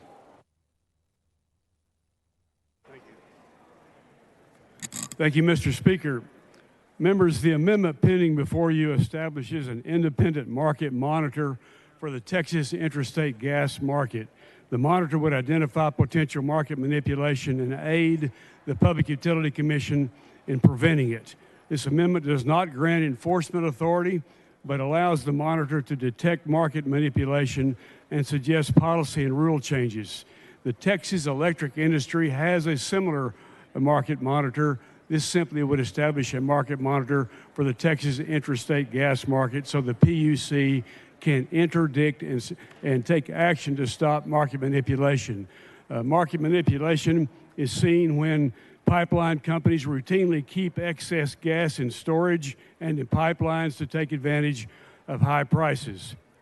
This is only legal within the ERCOT boundaries within our state, and it places ordinary consumers in great danger, just as Winter Storm Uri indicated. An independent monitor identifies behavior that is dangerous to the public and refers the matter to the Public Utility Commission. I urge adoption of the amendment. The chair recognizes Mr. Holland to speak against the amendment. Thank you, Mr. Speaker. Members, this is a sunset bill. We are going to keep it clean. I ask all of you to stick with me on this. I am going to motion to table. I would like to ask my members, fellow members, to stick with me on this. We are going to table this amendment. The chair recognizes Mr. Bryant to close.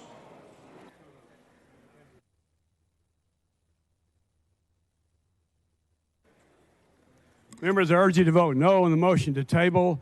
There is no virtue in keeping a bill clean if to do so means we leave the public at risk. We need this market monitor. This is not new enforcement authority, but this is information for the Public Utility Commission, just like it already receives with regard to the electricity market, to prevent market manipulation that's dangerous to the health and safety of our public. I urge you to vote no on the motion to table. Members,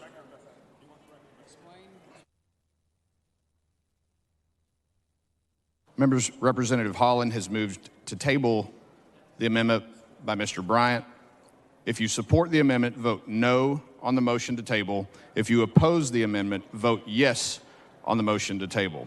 A record vote has been requested by Representative Bryant. The clerk will ring the bell. Show Mr. Canales voting aye. Show Mr. Bryant voting nay. Show Mr. Bell of Kaufman voting aye. Show Mr. Goldman voting aye. Show Ms. Campos voting nay. Have all voted? There being 88 ayes, 59 nays, the motion to table prevails.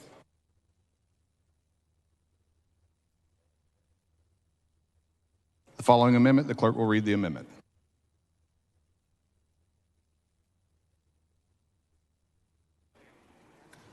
Amendment by Bryant. The chair recognizes Mr. Bryant to explain the amendment. Members, this amendment authorizes ERCOT to require that gas pipeline owners provide real-time information on the gas supply to ERCOT, information which they did not have in the days leading up to the Winter Storm Uri. This allows ERCOT to be able to anticipate supply shortages of the kind that contributed to the grid failures in Winter Storm Uri. ERCOT already proposed this last year, and other grids already do it. We want to make clear that it is our will that they go ahead and do it. In every major cold weather event that has occurred in Texas since Winter Storm Uri, the natural gas infrastructure has experienced some failure to deliver natural gas to gas-fired generators. This is dangerous because natural gas generation has accounted for the lion's share of electricity supply in those cold weather events. Recent disasters have shown that gas supply during cold snaps remains a major grid vulnerability. Current regulatory requirements do not require pipelines serving electric generation facilities to notify ERCOT of a critical fuel supply line being out of service, either due to maintenance or due to operational failure. ERCOT is notified after the fact by the generators who may not have noticed themselves until minutes before the outage. ERCOT already operates desks like this that gather and manage basic information on various sectors such as electric transmission and renewables. This would simply establish their authority to set up that kind of a desk with regard to the natural gas supply. I urge support and adoption of the amendment. The chair recognizes Mr. Holland to speak against the amendment. Thank you, Mr. Speaker. Members, I'm so proud of you. If we could just do that thing one more time, I'm going to vote to motion to table here. The chair recognizes Mr. Bryant to close on the amendment. Members, I urge you to vote no on the motion to table. I think the question really is, are we going to be legislators and lawmakers or not when it comes to a matter in the public interest? This is central to the safety of our people. Forbes magazine said 700 of them died during Winter Storm Uri. Other reports are 300. One is too many. All this does is authorize the ERCOT to set up a gas desk so they know exactly what's going on and we don't face another one of these failures. I urge a no vote on the motion to table. Members, Representative Holland has moved to table the Bryant amendment. If you support the amendment, vote no on the motion to table. If you oppose the amendment, vote yes on the motion to table. Vote aye, vote no, members, division vote. Show Mr. Holland voting aye, show Mr. Bryant voting nay, show Mr. Canales voting aye, show Mr. Bell of Kaufman voting aye, show Mr. Price voting aye. Strike the board. The motion to table prevails.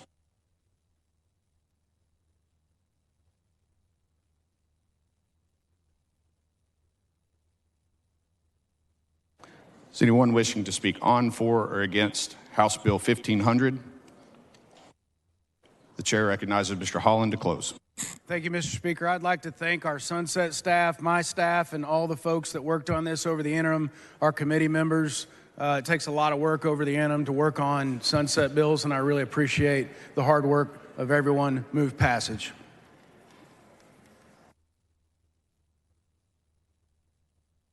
The question occurs on passage to engrossment of House Bill 1500. All those in favor say aye. All those opposed vote nay.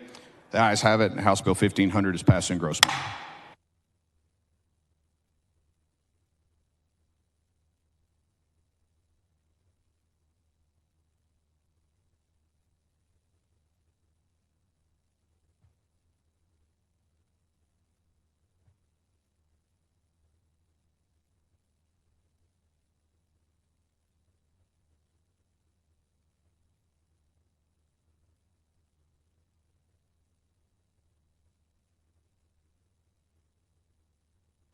The chair lays out on second reading House Bill 1565. The clerk will read the bill. HB 1565 by Canales, relating to the functions of the Texas Water Development Board and continuation and functions of the State Water Implementation Fund for Texas Advisory Committee. The chair recognizes Mr. Canales to explain the bill. Thank you, Mr. Speaker. Members, for allowing me to lay out HB 1565, which is commonly called the Texas Water Development Board Sunset Bill. The Texas Water Development Board provides loans and grants for water supply, water wastewater treatment, flood control, agricultural conservation projects, and plans for drought and flood conditions. The Sunset Commission found that TWDB is very well run, but identified a couple opportunities where we can increase efficiency, project review process, improve effectiveness, and water supply planning process, and I believe there's an amendment. The following amendment, the clerk will read the amendment.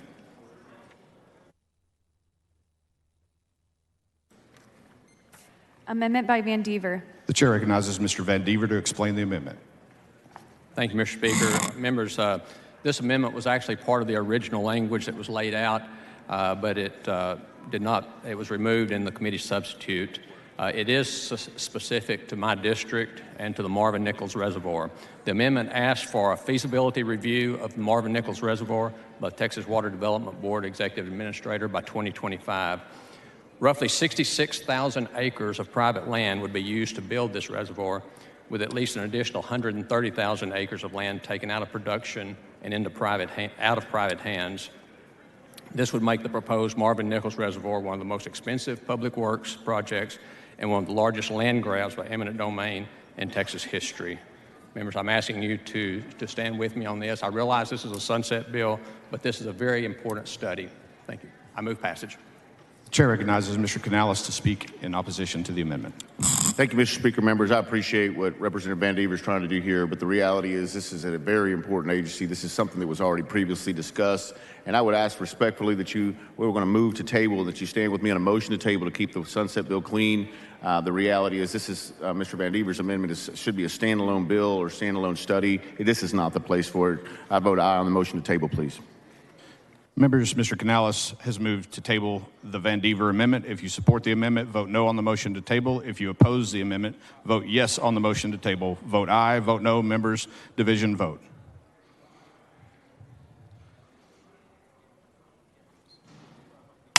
Strike the board. The motion to table prevails.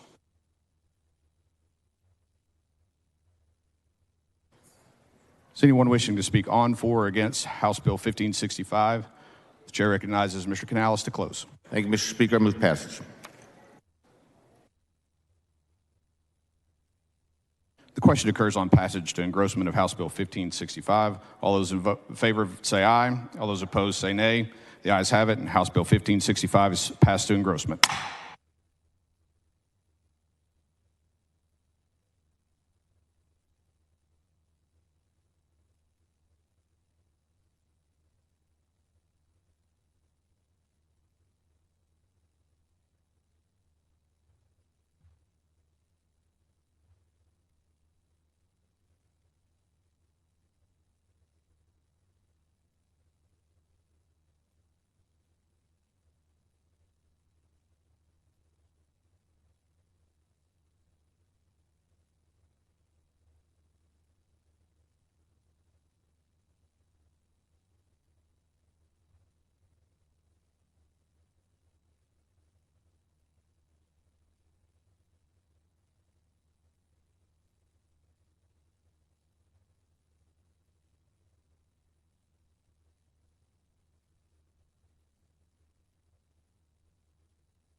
The chair lays out on second reading HB 2127. The clerk will read the bill.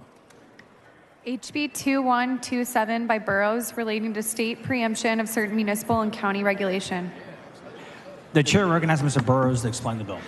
Thank you, Mr. Speaker. Members, House Bill 2127, the Texas Regulatory Consistency Act, essentially directs local governments to forego regulating things that are already being regulated at the state level. This bill provides the regulatory stability and certainty that enables business owners to expand their businesses to other cities within Texas with more consistency, creating more jobs and prosperity in the process. At the same time, it actually gives local governments a hand by giving them a simple reason why they won't, in fact, be bringing a vote to countless issues that activists have been harassing them to pass locally. This not only saves money in the budgets of local governments, but also gives them back a measure along with the freedom to focus on traditional local issues they're equipped with to handle. Texas' economy relies on businesses and industries that cross local government boundaries. They often have more than one location. They service customers in many locations, and their employees work in different locations that cross boundaries commuting to work. For example, you may have a restaurant owner with 2 restaurants in the same area, but on different sides of a city limit line. There could be a landscaping company, a general contractor, a plumber, or an electrician, all operating within the same area, but dealing with different regulations. We want those small business owners creating new jobs and providing for their families, not trying to navigate a Byzantine array of local regulations that twist and turn every time they cross city limit sign. The bill also positions Texas to capitalize on the rebounding growth of stateside manufacturing as the onshoring trend causes businesses to move away from geopolitical hostiles like China and back to the U.S. soil. As that opportunity looms larger, why would anyone want a company to go to the trouble of building multiple factories and multiple TAMs with the complexities of a disparate rules promised to fill their shops with inspectors and drain their wallets with fines and fees? A statewide standard is far better. Much has been made about the historical role of what a home rule cities are. They are a creation of the state and enshrined in the Texas Constitution. When they were created, they were given limitations despite some popular rhetoric. One of the most important limitations is in Article 11, Section 5 of the Texas Constitution, which provides no charter or any ordinance passed under said charter shall contain any provision inconsistent with the Constitution of the state or the general laws enacted by the legislature of this state. House Bill 2127 simply gives full force and effect to that provision of the Texas Constitution. My first few sessions, we had to deal with 1 or 2 preemption bills. This session, because of where cities have been, we've had multiple over and over and over again. Some specific examples: paid sick leave, where we've had Austin, Dallas, and San Antonio enact ordinances that were proposed during an election cycle. Dallas bank requirements. Dallas now requiring banks vying for city tax dollars to report investment lending deals. The Austin declaw ordinance, passed pretty much secretly in March 2021 during the pandemic, creates a violation if you declaw a cat. Overtime fairness, allowing, basically saying workers can decline overtime without penalty from an employer. Fair chance hiring, making sure no criminal background checks. And those are just the ones we know about in Texas today. Let's talk about the ones that are coming now from a neighboring state.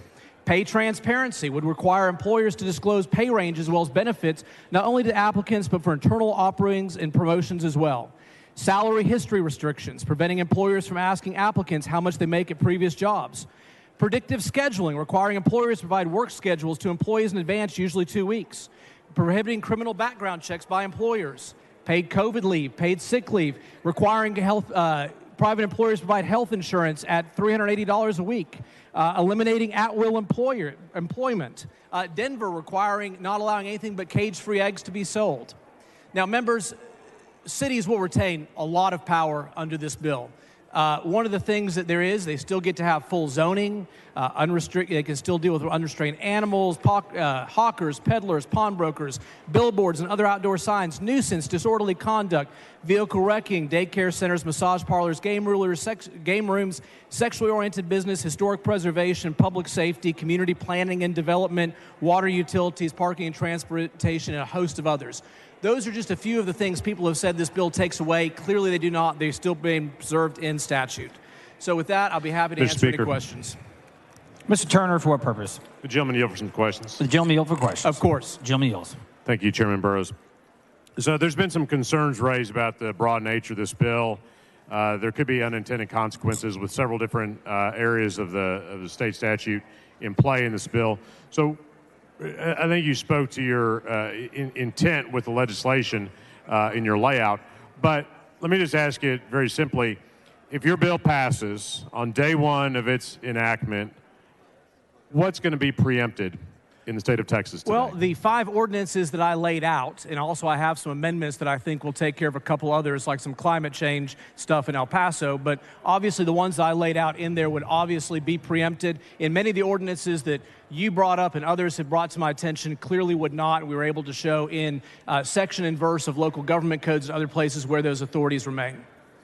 Okay, so you mentioned something about declawing cats, and I think you said paid sick leave, which I think the courts have already set aside, so I don't think that's an active issue anymore. Dallas bank requirement, fair chance hiring, overtime fairness, I mean, things of that nature. Okay. Is that all it would preempt? So there's a host of things that preempts. Those are the examples I have right here to visit with you about. Okay. So you don't have a comprehensive list? I'm sure the list was, I continue to look at it, there's a lot of them, but I mean, I've laid out the ones that we can talk about right now. Okay, those are the ones you want to talk about right now. Okay, so you mentioned that current home rule cities still have the power of general law cities. How big are general law cities? So by the way, the reason I put that in the bill was because I actually sat down and met with the city attorneys and others from TML, and they wanted to make sure that they had at least as much authority as general law cities, and so we gave them that provision to satisfy some of their concerns. Right, and how big are general law cities? I believe the number is 5,000 in there, but that was something they asked for, not something we did to them. Okay. Understood. So 5,000 people or less is a general law city. Yeah. 5,000 people or more than 5,000 people is a home rule city. Is that right? If they go through the proper proceedings, Sure. to actually do that, and I've never done that, so I'm not 100% familiar. But I would also again point out what the Texas Constitution does say, that even a home rule city cannot pass any ordinance in contravention to the general laws of this state. Okay. So I think hopefully we could agree that a city of, say, 5,000 people or 6,000 people has very different needs and challenges than, say, a city of 2 million people. And home rule cities will still be home rule cities after this, being able to do a host and variety of things. Okay.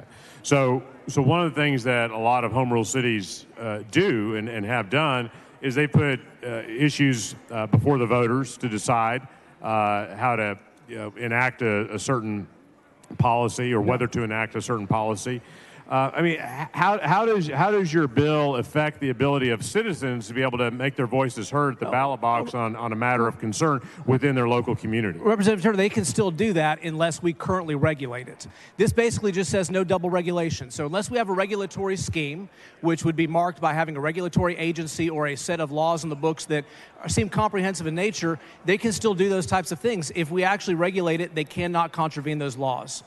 So if the state regulates it, and I'm going to ask you about that in a second because I think it's unclear to a lot of us still in the bill what exactly would be preempted here. But if the state regulates it, it's therefore preempted. Therefore, even the voters wouldn't have the ability to weigh in and adopt a local policy that suits their community's needs. Is that right? And by the way, there's actually preemption language in the Constitution, so it's not unlimited to begin with. That's the point I really want to stress. I understand, but right now we're just talking about your bill. But right? this bill just broadens it ever so slightly. So what happens if, in the course of preempting so many different areas of statute, what happens if a city, a county, a local community has an urgent need that needs to be addressed when the legislature is not in session? Because they're preempted from acting until the legislature comes in and passes a law to address that need under your bill, right? Isn't that what happens? Most of the examples people gave in that area, they can still do. However, that's the beauty of having a court system to actually deal with this and actually, help it. I mean, the third branch of government is an important branch of government to basically deal with some of this as well. So is it conceivable that because of this bill, the legislature is going to be called on to go into special session to address needs and say the city of Houston or the city of Temple or city of Waco to address some acute need that comes up that can't wait 18 months to be addressed? I don't see that happening. You don't see that happening? Not at all. So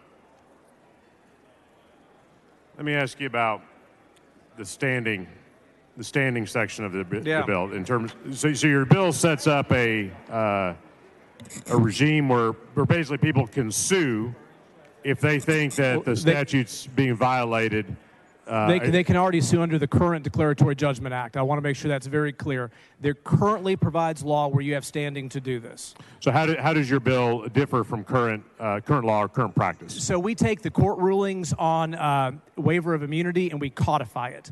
And then I've got a perfecting amendment to narrow the venue down to actually mimic what the current venue provisions are. I'm sorry, clarifying amendment to do what? To limit the venue to being the actual county where it occurred rather than a contiguous county. So the bill will basically be modeled after the current existing cause of action available to anybody to sue under preemption.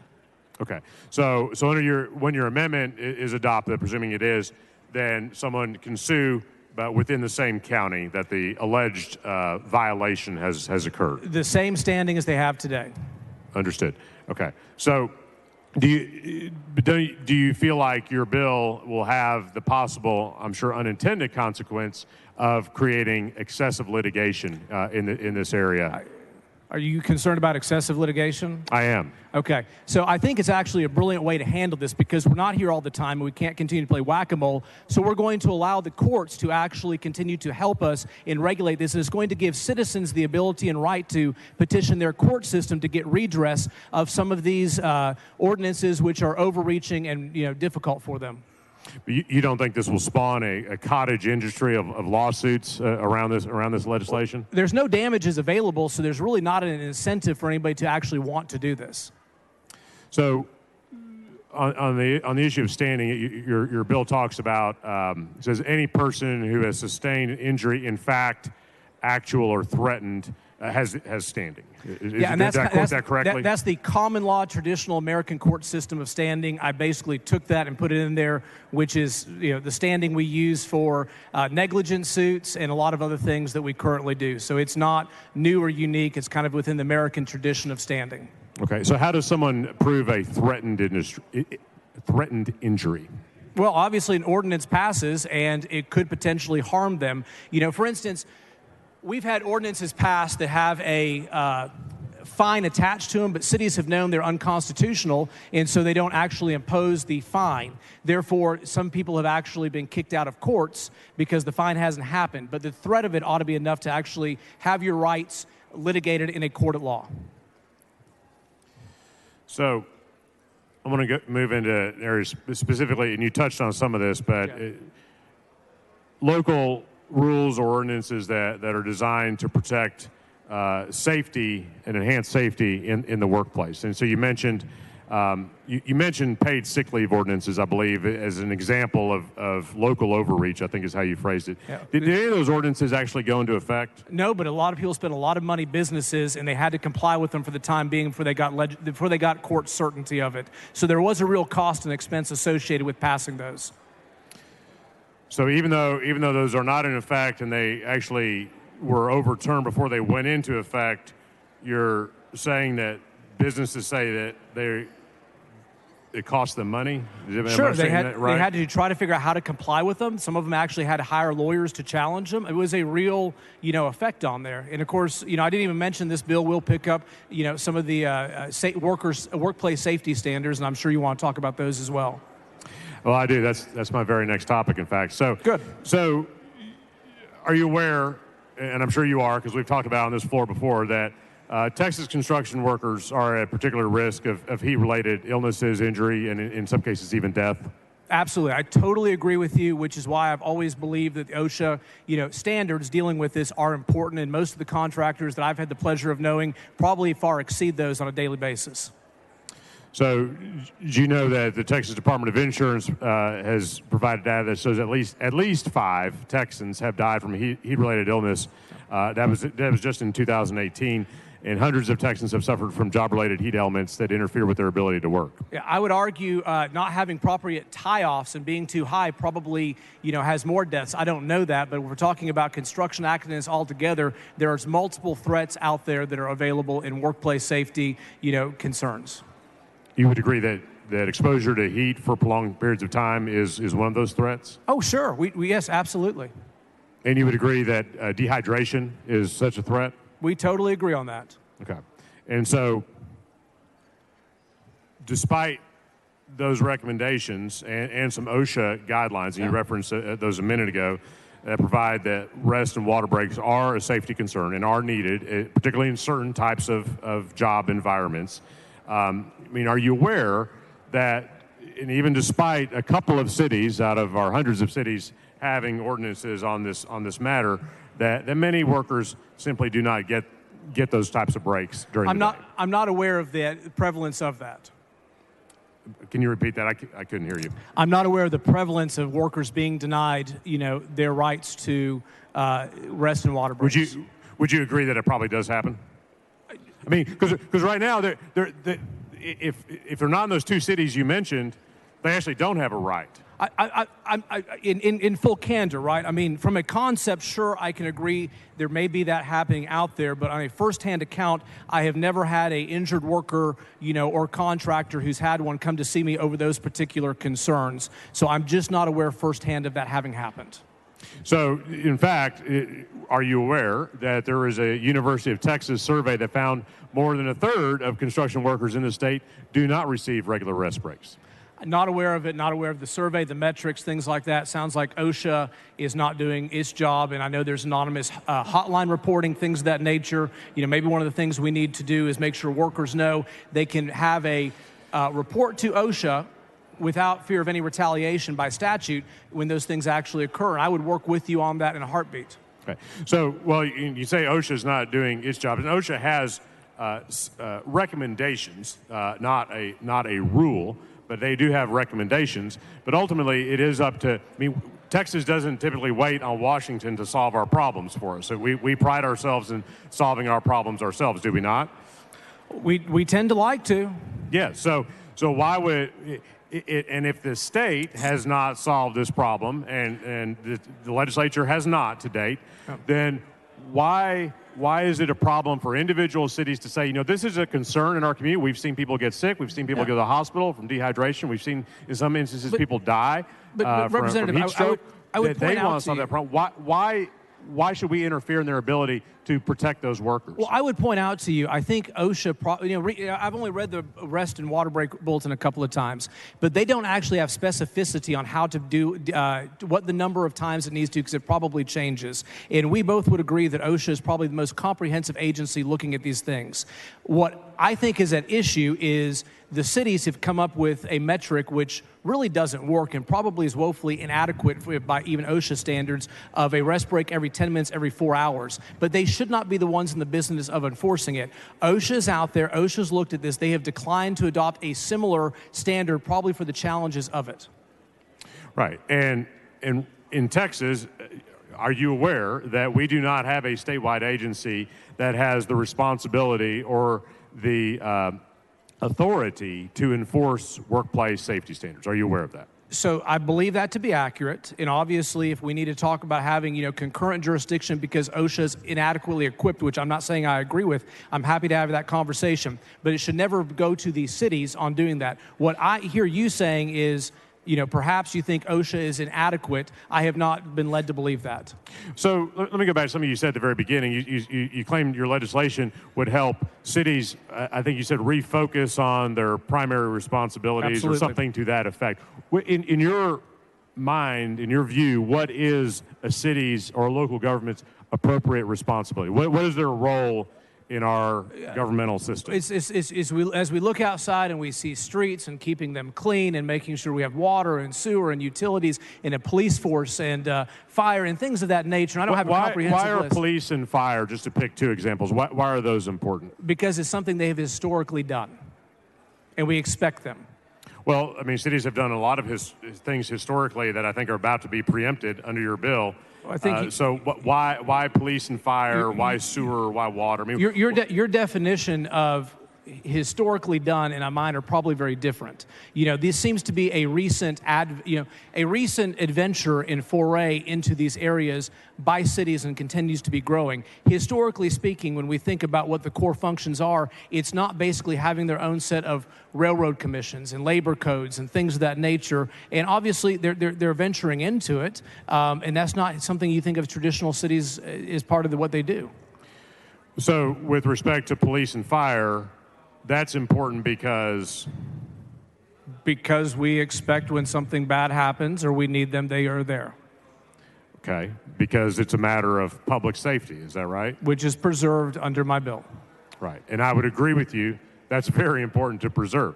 I would also argue that a rest break and a water break every 4 hours in 105-degree heat is a matter of public safety. Would you not agree with that? So 2 cities out of all of the municipalities we have these and have started to do this. I would tell you this is not historically the function of city government to do this. You know, this is where OSHA has been. If the state needs to take a look at it, happy to do that, but we do not need to have a patchwork of these ordinances across the state at every municipal level. Well, Gentleman's time's expired. Mr. Speaker. Mr. Turner, for what purpose? Move to extend the gentleman's time. Members, you heard the motion of objection. Chair hears none, so ordered. Thank you, Mr. Speaker. So, Chairman Burrows, you agree that police and fire, as 2 examples, are historically in a city, a local government's purview, and are important because they deal with matters of public safety. And so my question is, if a city has some level of responsibility for public safety of its residents, Public safety versus workplace safety, don't conflate the 2 issues based on the historical things. So there's a difference between things. workplace safety and public safety? What I would tell you is this. I am very happy to work with you or anybody else on a bill if we can sit down and say this is not being handled by OSHA, and that we need to actually have a regulatory agency that has concurrent jurisdiction to look at workplace safety issues. I am happy to work with you on those because we all want workers protected. I do not believe municipalities need to be the ones enforcing these. Well, I appreciate your willingness to work with us. I hope we can continue to do that this afternoon. I think that workplace safety is public safety, but we'll disagree on that for now. Thank you. Mr. Speaker. Mr. Wu, for what purpose? Will the gentleman yield for questions? The gentleman yield for questions. The gentleman's happy to yield. Thank you, Chair Burrows. I know that a lot of cities in Texas have historically passed non-discrimination ordinances in relation to any number of things, including race, ethnicity, national origin, sexual orientation, veteran status, women against women, or any other religious preferences or anything like that. Would your bill, as it is drafted, preempt these type of ordinances? The bill does not affect NDOs. If you look at the local government code under the employment section, there's actually specific authority we've already delegated there, and then we've run the traps also on fair housing. And so, protected classes, both state and federally, NDOs are not preempted by this legislation. Okay. And another area of concern, and I know this is an area that I know our body has so far failed to act, is the issue of predatory lending. And by this, I mean payday loans, title loans, auto title loans, and a lot of business practices that, in my opinion at least, prey on the very poor and most vulnerable in our society. And I know that this body, we've, despite efforts over the past decade, have largely failed to put any type of regulation in.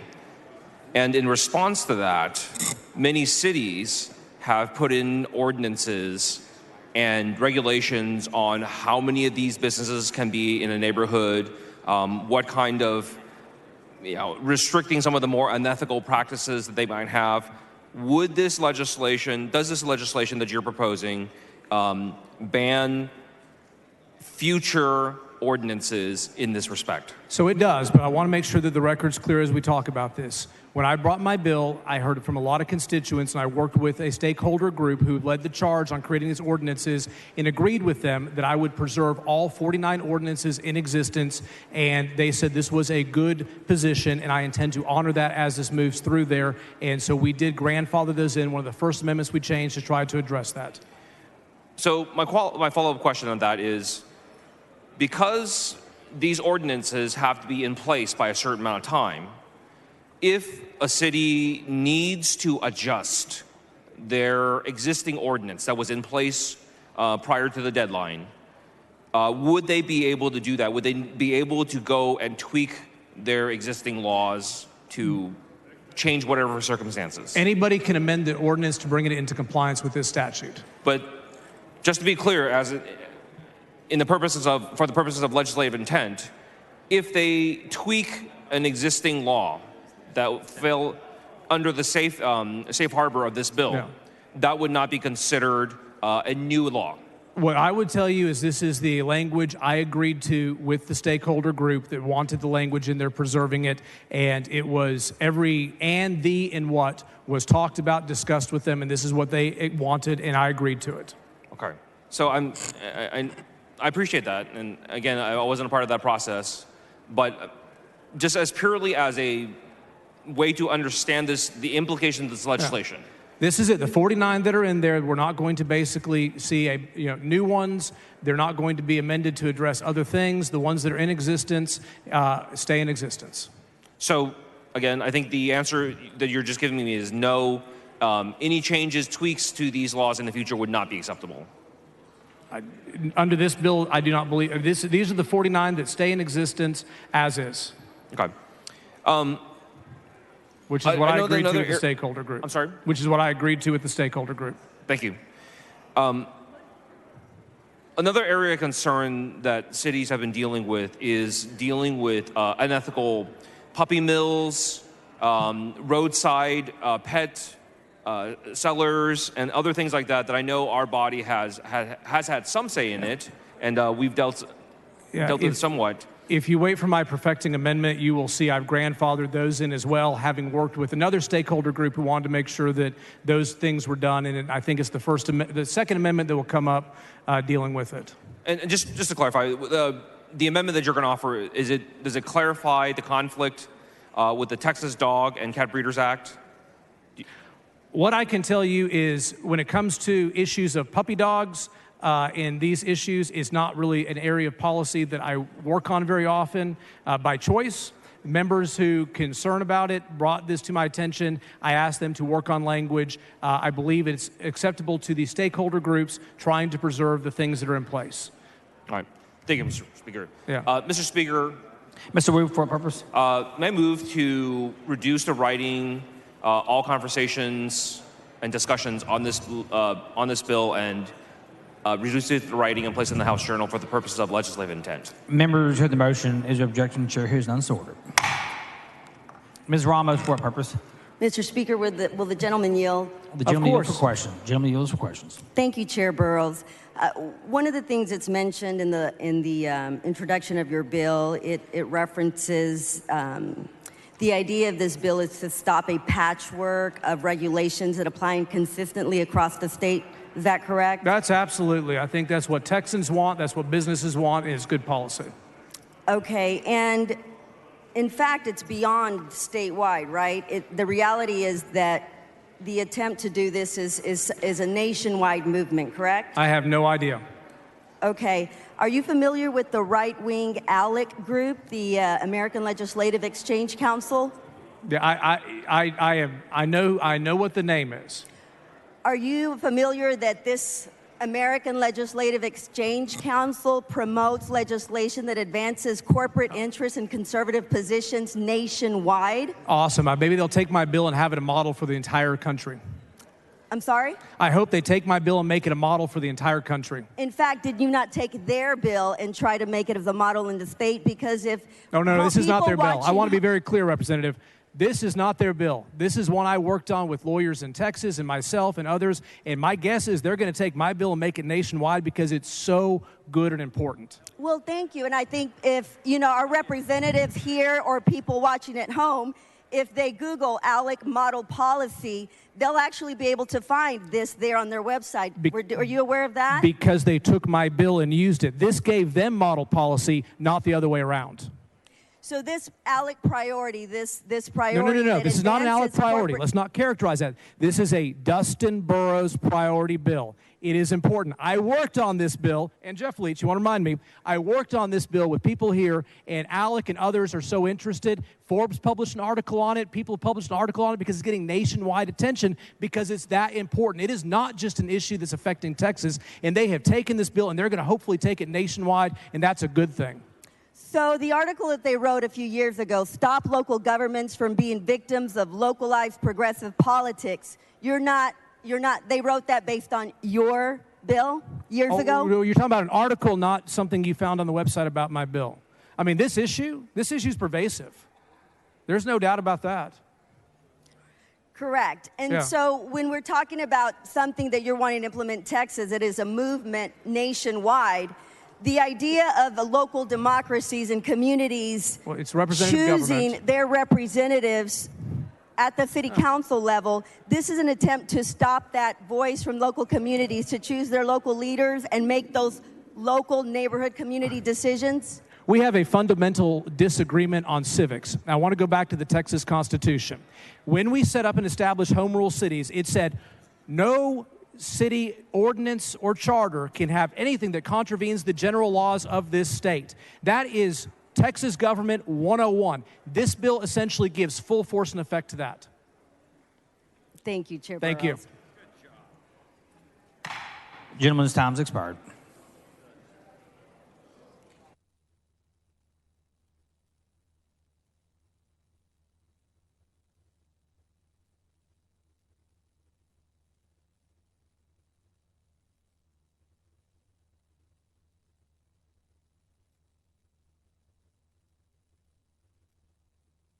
Is Mr. Turner on the floor of the House?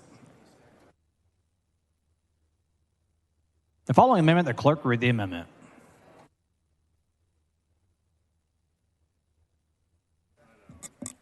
Amendment by Turner. The chair recognizes Mr. Turner to explain the amendment.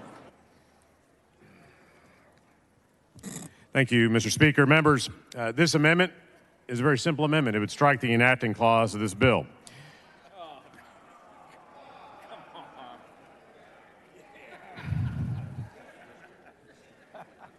Members, House Bill 2127 is unconstitutional. It's against the will of Texas voters, and it's so sweeping that we can't, as you heard from that extensive dialogue between the back mic and the front mic a few moments ago, we don't know everything that this bill is going to preempt. We don't know every county rule or every city ordinance that's going to be preempted under this legislation. So, a little history lesson. Over 100 years ago, Texas voters approved a constitutional amendment authorizing cities with over 5,000 residents to establish a home rule charter. These voters understood that they did not want to depend on the Texas legislature to address every local issue and problem that arose within their communities. Voters 100 plus years ago understood that Dallas is different from Euless. They understood that Arlington is different from Austin. And they understood that the Panhandle has different challenges than the needs of Deep East Texas. Texas is unique and our communities are diverse. A cookie-cutter, one-size-fits-all approach simply does not work for our vast and complex state. Texans across our state elect local leaders who live in their communities and know what their citizens need. That's how they get elected. They talk to their neighbors and they respond to them about the issues that they're facing in their communities, in their neighborhoods. And so you might say, well, that was over 100 years ago, Chris. The state's changed a lot since then. You're right. It has changed. It's become bigger. It's become more diverse. It's become more complex and complicated. In 1920, Texas had a population of 4.6 million people. Today, Texas has more than 30 million people in it. In my district, city of Arlington had a population of 16,000 in the 1920s. It has nearly 400,000 today. And so, why would this House pass a bill that would remove flexibility and the ability to respond to local challenges from local communities when our state has only gotten bigger, more diverse, more complicated in the last several decades. It is the very definition of big government for this legislature to tell every single city and every single county in the state that they no longer are allowed to respond to their local needs of their citizens. It is the definition of big government to require all cities and counties to live under a state-run regulatory regime. One size fits all. This bill will harm our constituents. It will harm your districts. House Bill 2127 specifically preempts protections for workers that have been proven to save lives, including workers' basic rights to have a short break during the workday so they can take a rest in the shade and drink some water. Members, you all know how hot it gets here in our summers. Are we really going to sit here or stand here in this air-conditioned building and tell workers of Texas on construction sites that they are not entitled to one 10-minute rest break every 4 hours? Are we really going to do that? When we can walk over to that lounge anytime we want and get a drink of water if we get thirsty, we're really going to tell workers on construction sites they can't have a drink of water every 4 hours. House Bill 2127 preempts ordinances potentially that prevent discrimination. The bill author has said that non-discrimination ordinances are not included, but there's a lot of ambiguity around that. And I don't think we really know what's going to be preempted. On predatory lending, the law as written as it comes to the floor would prevent new predatory lending ordinances from being enacted. And even more concerning, would prevent cities that have existing ordinances because they were reacting to a problem, again, in their communities that they identified, from amending their current ordinances. And this is important because predatory lenders prey on vulnerable populations already in financial distress, trapping borrowers in a cycle of debt by selling loans with up to 500% interest rates annually. These predatory lenders are already finding loopholes in current city ordinances around the state and preventing them from being amended, as this bill would do, strips them of their teeth in the future. Finally, the private right of action that HB 2127 creates will spur an onslaught of frivolous lawsuits, and Texans will pay the price. Almost everything a city does could be tied to one of the codes in this bill, meaning there will be an inevitable increase in lawsuits. Many of these lawsuits will not have merit, but will still cause a massive expenditure of taxpayer funds. The bill preempts things that I don't even think have been considered by the proponents of the legislation. The unintended consequences of this bill are innumerable. The bill could preempt valet parking restrictions, nuisance vegetation ordinances, firework regulations, catalytic converter license requirements, heavy truck ordinances. You get the idea. Anything you can think of potentially could be preempted by House Bill 2127.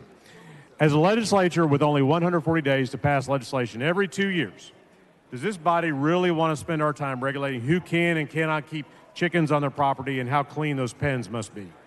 There are so many issues that deserve this body's attention.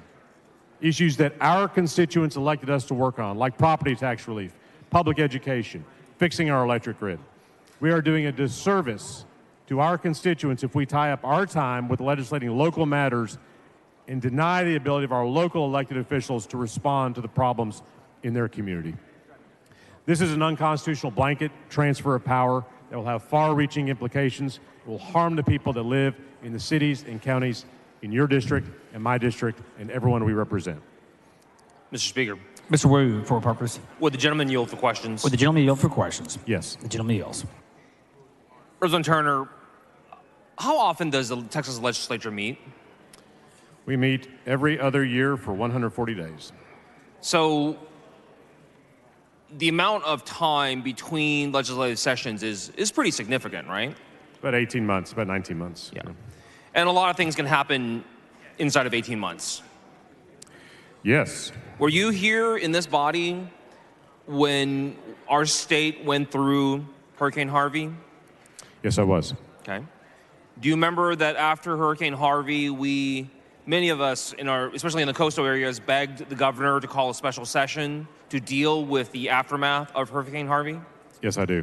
Do you remember us ever having a special session for Hurricane Harvey? My recollection is we did not have a special session after Hurricane Harvey. And we were told wait 18 months, right? Yes. And would it be fair to say that, the federal government, the nation as a whole, might provide a certain level of protection for people, and then the state itself can provide the same level of protection or can provide a higher level of protection? Absolutely. In fact, Texas, in many areas, Texas provides greater protections, especially in areas, say, like criminal justice, provides a higher level of protection than even the U.S. Constitution and U.S. federal law. In many cases, that is true, yes. And in that sense, many cities then go say, the feds provide the very, very foundation. The state may provide a little more protection, and we're going to provide even greater protection. Is that fair? Yes, I think that's right, and I think that is a reflection that, again, cities are unique, and the needs, say, in Arlington and Grand Prairie that I have the privilege of representing are probably not always the same as Harris County that you have the privilege of representing. And in fact, over the past decade that I've been in this office, we have heard people talk about the amazing growth of Texas and how so many people are moving to Texas. Have you heard those same stories? Absolutely. And the people who are moving here from California, from New York, they're moving to the cities. Yes, they are. And they are drawn to unique quality of life attributes that different cities have. People move. I know people like to move to Grand Prairie, where I live, because we have an award-winning world-class park system. And we're located right in the middle of the Dallas-Fort Worth Metroplex. There's a lot of reasons to move to Grand Prairie, but other people may choose instead to move to Frisco because of their unique quality of life attributes that they have. Others may want to live, say, in Keller. There's a lot of different. Some people may want to live in Fort Worth or Dallas and have more of an urban living experience. There are a lot of different reasons people move, because cities and communities are unique, and we ought to embrace that, not try to undermine it. Gentleman's time's expired. Speaker. Mr. Wu, for what purpose? Move to extend the member's time. Members is objecting to extending Mr. Turner's time. Chair hears none, so ordered. Mr. Turner, and would it be fair to say that many of these cities are putting these additional protections in because the cities that we compete with are also putting those protections in, and if our cities don't have the same level of protections, the same level of benefits, then we are no longer being competitive to our competitor cities? Absolutely. That's absolutely right. And with people's increasing ability to work from anywhere, as more and more people have the ability to work virtually, that's a real consideration. People aren't tied down to one specific location anymore as much as they used to be, say, a generation ago. So people have the freedom to vote with their feet and move if they want it, if they don't feel like the quality of life is what they want it to be in their local community. Because when we talk about economic growth, it's not just about the companies and the people who own companies, but it's also about the labor force and workers, right? Well, that's exactly right, and that's one of the things that I find so problematic with this legislation. It really undermines basic protections for workers, very modest basic protections, I would add, for workers in our state. And the fact is, we do have a strong economy, and I said this before a couple weeks ago when we were talking about Medicaid expansion. It is the workforce of Texas that makes our economy strong. It is the workforce of Texas that makes our economy the envy of many, many places around the country and around the world. It is the workers who power and fuel this economy, and why we want to undermine workers' health and safety is beyond me. So, and I know Chair Burrows says that the intent of this legislation is to make Texas economically competitive. But would it be fair to say that because we don't know the full implications of this legislation, and because we cannot predict what disasters loom in our future, that potentially this legislation may actually make us less competitive and less ready to deal with future disasters? Yes, Representative Wu, I think that the potential unintended consequences, or perhaps intended consequences of this bill, very much could undermine what makes Texas great and undermine our local economy. And I think that it's interesting to say we got to pass this bill to be economically competitive when we're told all the time we've got the greatest economy. So which is it? Are we great, or are we in trouble and we need to pass this bill? I don't think you can have it both ways. Mr. Speaker. Mr. Martinez Fisher, for what purpose? Gentleman yield for some questions. The gentleman yield for questions. Yes, I will. Gentleman yields. Thank you, Mr. Speaker. Thank you, Chair Turner.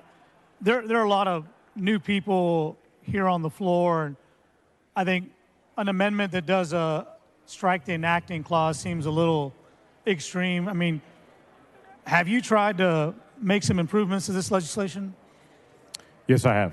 Okay, and maybe for purposes of awareing the body that, can you tell us some things that you've been trying to work on to maybe make this legislation a little bit better for working families?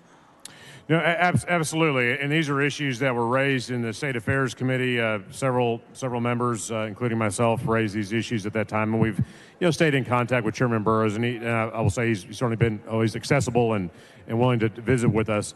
But specifically, just the broad nature of the preemption in this bill really could hinder local government's ability just to do basic things that they do now in a wide array of areas. So we're trying to get some clarity on that, number one. And then to hone in on worker protections, workplace protections like we were just talking about, legislation that specifically calls out, as this bill does, as it comes out of committee, rest and water breaks as being prohibited from being instituted at the local level is extremely problematic for our communities around the state. And so those are two key areas of focus, I would say. And I appreciate that. And I think that, for the purposes of this discussion, you've been working hard to try to find ways to make some modest improvements. You're not asking for an entire rewrite. You're talking about some basic rights, basic protections, if this is going to apply to every city in the state. Well, that's exactly right. I think the premise of this bill is probably contrary to anything I could ever support, honestly. But could we at least do some minor surgery to protect a few existing rights that some workers have in the state of Texas right now? And I know that the reason why I mention all cities is the Texas Constitution is pretty clear that we have a certain set of rules for cities that have big populations, and then we have another set of rules for cities that don't. Right. This proposal, am I right that if it passes, it would apply to any city, big or small?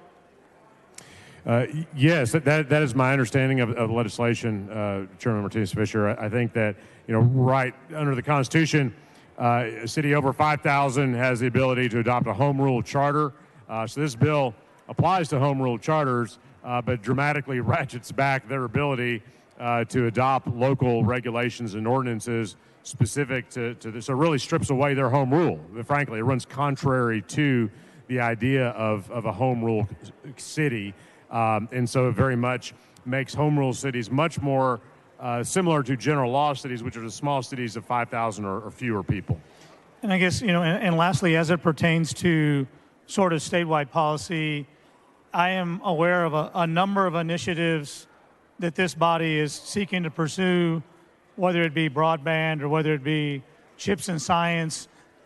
A lot of those federal regulations are looking to invest in cities that sort of have a local government structure that takes into account whether it be workers' rights or diversity or making sure that it's a local community that that has an interest in advancing, let's say, engineers for that matter. This law seems like it could be counterintuitive for all of our jurisdictions to be equally competitive, to see those opportunities and to take them, because let's face it, some of these decisions are being made at the national level. Some of these decisions are being made in the corporate suite. And if we have this sort of policy, how do cities distinguish themselves to be able to attract those national and business dollars? I think it's a great point, and I fear that this bill will make it harder for us to attract some of those investments in the future because, again, like Representative Wu and I were just talking about, the workforce can vote with their feet, and they can move to a city or to a state that provides a better quality of life and is more in line with their values. And so, and I think corporate America is increasingly on the same page there because they want to attract and retain the best employees. And if they're going to relocate or expand in a city, in a community or state that doesn't have some basic protections, they know it's going to be harder to attract and retain their workforce. So why even go there? Why not just go to a place that does? Okay, and I think that, and I guess the goal that you're trying to accomplish is on a motion to strike, that just puts people back at the table to try to negotiate some decent changes to maybe this could get to a certain level. Maybe not everybody will support it, but some might. Well, that's right. And you know, to be clear, this is a good point. Not everyone probably has seen a motion or an amendment to strike the enacting clause before. Members, if you're not sure what this amendment would do, it would strike the enacting clause of the bill, which would essentially nullify the bill, gut the bill. And, you know, and there's a lot more amendments on the floor today. If this amendment passes, I think we'll be moving on to the next time on the calendar. We can go back to the drawing board and try to come up with something that works a little better than what this bill does. Thank you. And listen, I appreciate your work on this. I know you've worked very hard on it, and hopefully as we continue with these debates, we have an opportunity to bring some language that might take some of the sharp edges off this proposal. Thank you. Move adoption. The chair recognizes Mr. Burrows in opposition to the amendment. Thank you, Mr. Speaker. Members, I would ask that you go with me in opposing this amendment. Vote for your small business owner, your local community, your restaurants, and everybody who basically is in there as a business owner trying to, make a living, which is the economic engine of the state of Texas. Thank you. I oppose. The chair recognizes Mr. Turner to close on the amendment. Thank you, Mr. Speaker. Members, I would ask that you vote yes on this. You didn't. Yeah. Thank you. I'd ask that you vote yes on this amendment.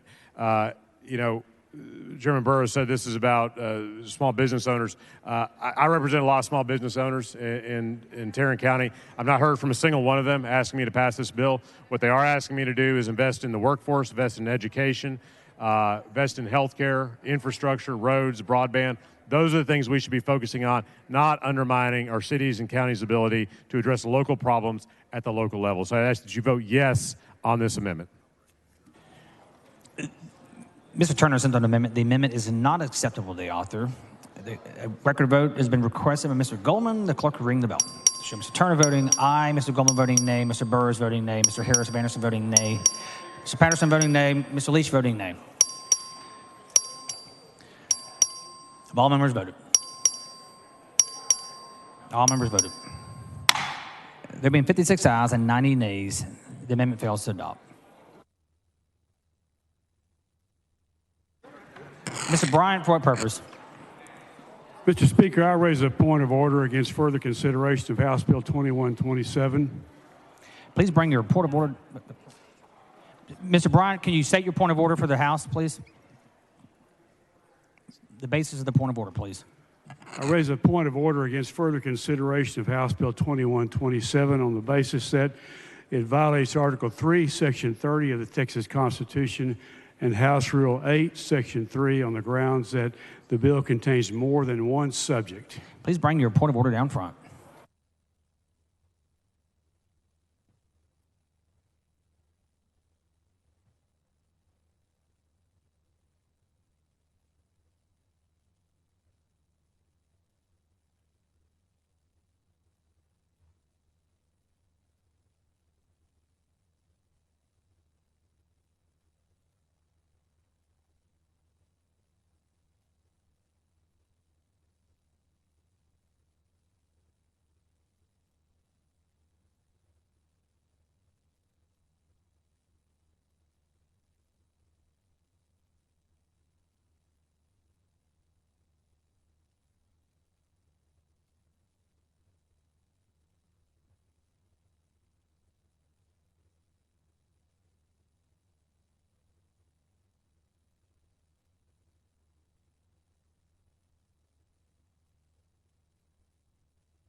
Mr. Bryant raises a point of order against further consideration of the committee substitute for House Bill 2127 under Rule 8, Section 3 of the House Rules of Procedure and Article 3, Section 30, Texas Constitution, on the grounds that the bill contains more than one subject.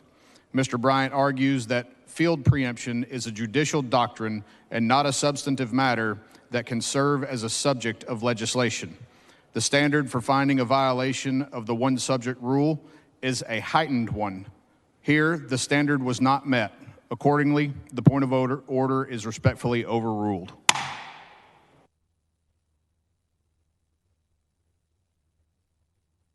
The following amendment, the clerk will read the amendment.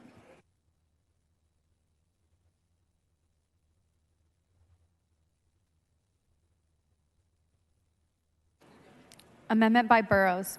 The chair recognizes Mr. Burrows to explain the amendment. Thank you, Mr. Speaker. Members, this is a perfecting amendment. It does a couple of things. One of the things it does do is make sure that the venue is now down to the county where things actually occurred. Also, it preserves some of the puppy ordinances that we talked about. Mr. Patterson was very instrumental in getting those done. And with that, I would move adoption. Mr. Burrows sends up an amendment. The amendment is acceptable to the authors. Or objection to the adoption of the amendment? The chair hears none, and the amendment is adopted.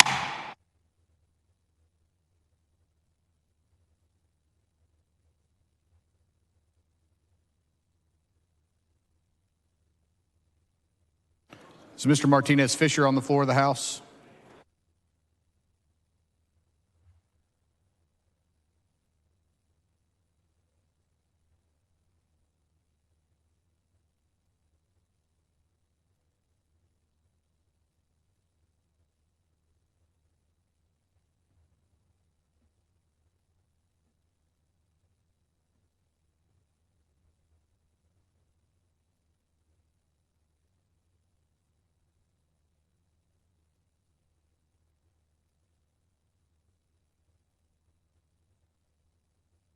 The following amendment, the clerk will read the amendment.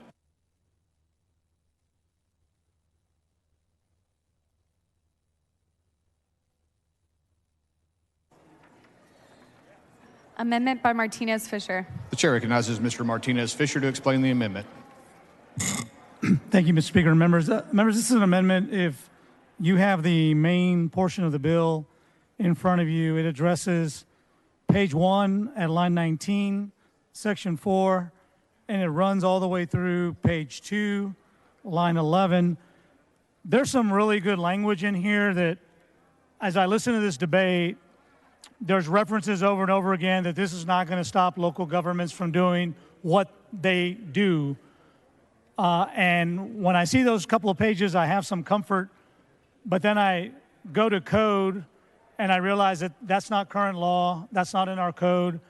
And I look at this bill, and if this bill passes, that language does not go in Vernon statute. It is what they call the non-amendatory language.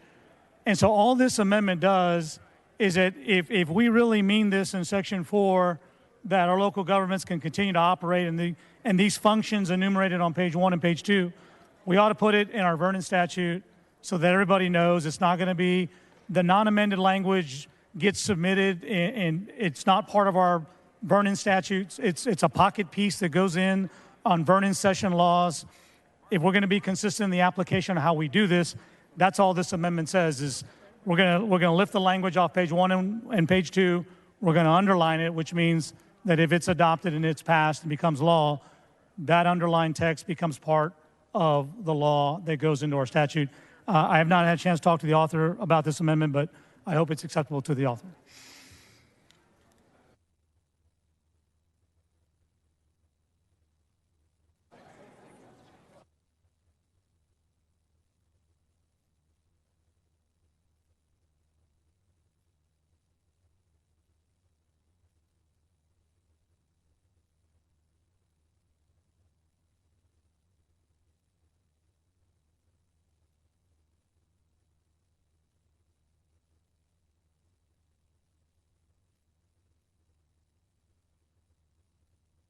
The chair recognizes Mr. Burrows to speak in opposition to the amendment.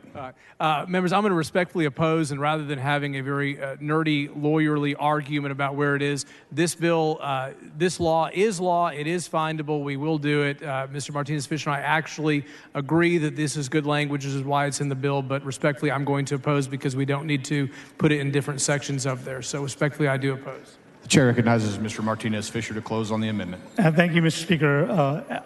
Chairman Burrows, I appreciate it. We had a brief chat up here, and you're right. We have a general agreement, but a difference of how we get there.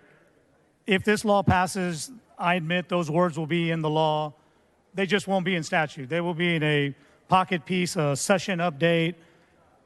If you are looking at this for your local jurisdictions, there is the opportunity for lots of lawsuits. The current proposal, you can file these lawsuits almost anywhere. Almost anybody can bring it. And so if we're going to have an argument over what a city can and can't do, we ought to have page 1 and page 2 as part of the law. This is not a trick. This is just, law 101. Let's go to the primary authority. If we took the trouble to come up with new language to say what we're not going to be doing going forward, and then we go through the trouble to say, but don't worry, the things you're already doing, you can still do. All I'm asking for is an underline. So this is not a request for new language.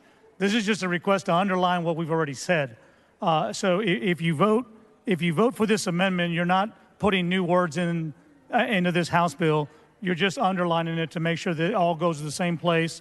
So when somebody opens up that book before they decide that they're going to sue a city or a county or hospital district or you name it, that they recognize that there are some authorities and some actions that are currently being granted in law that is not going to change, and that's all I'm hoping to do. So I hope you would vote with me to adopt this amendment.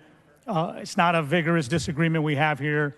We both think, yeah, it's going to be law at some point. I just want it, if it's good enough to put in the bill, it's good enough to put in Vernon statute, annotate this in code, and I ask that you vote with me to adopt this amendment. The question occurs on the adoption of the amendment. A record vote has been requested by Mr. Martinez-Fisher. A record vote is granted. The clerk will ring the bell. Show Mr. Burrows voting nay. Show Mr. Martinez-Fisher voting aye. Show Mr. Goldman voting nay. Have all voted? There being 59 ayes and 82 nays, the amendment fails to adopt.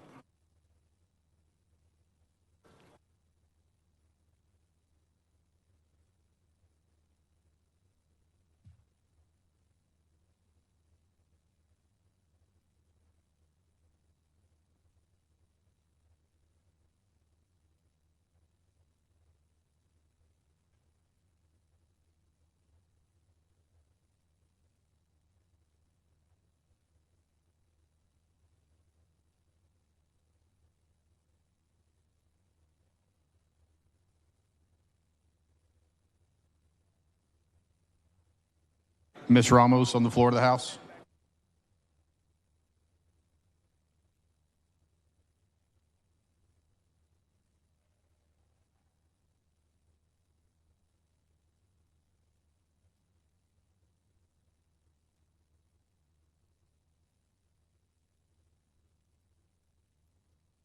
The following amendment, the clerk will read the amendment.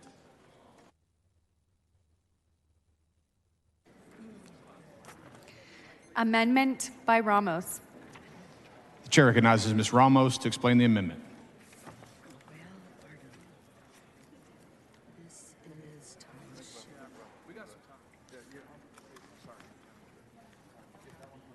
Okay. Thank you, Mr. Speaker, members. This amendment would ensure our municipalities and counties are still able to address the unique needs of their constituents. This amendment protects your constituents. Texas has seen a boom in the short-term rental phenomenon. With this boom, we've also seen the unintended consequences of local constituents, including neighborhood concerns about noise, trash, parties in their own neighborhood, unknown individuals in their communities, crowded residential streets, and loss of community. This amendment allows our local bodies to adopt, enforce, and maintain ordinances and rules regulating residential properties that are rented out for periods under 30 consecutive days. With this current situation, you could have pedophiles, you could have predators, sexual predators, renting the property next door to your family homestead. What this amendment does is protect you and your constituents from having these short-term rental operations in your community. This amendment ensures that local governments continue to have the ability to offer solutions that best meet the needs and the unique circumstances of your community. I move adoption. The chair recognizes Mr. Burrows in opposition to the amendment. Thank you, Mr. Speaker. Members, I'm going to respectfully oppose this amendment at this time. I think there may be some other amendments that may come up dealing with short-term rentals. Not 100% certain, but I don't think this is the policy we want to get into at this time of the debate. Thank you. The chair recognizes Ms. Ramos to close on the amendment. Thank you, Mr. Speaker. I encourage you all to protect your constituents. What do you want next door to you and your children? This allows you to continue to have your local representative democracy protect you and your community and your neighborhood. I encourage you to support my amendment. Please vote yes. The question occurs on the adoption of the amendment. All those in favor vote aye. All those opposed say nay. Vote nay. Division vote.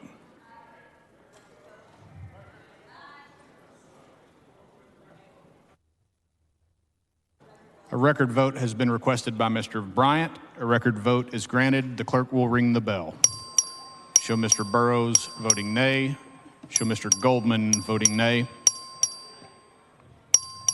Have all voted? There being 55 ayes, 85 nays, the amendment fails to adopt.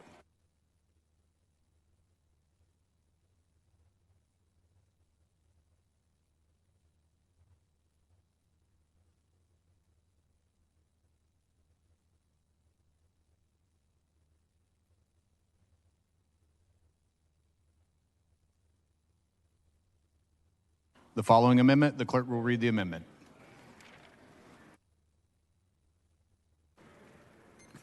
Amendment by Ramos. The chair recognizes Ms. Ramos to explain the amendment.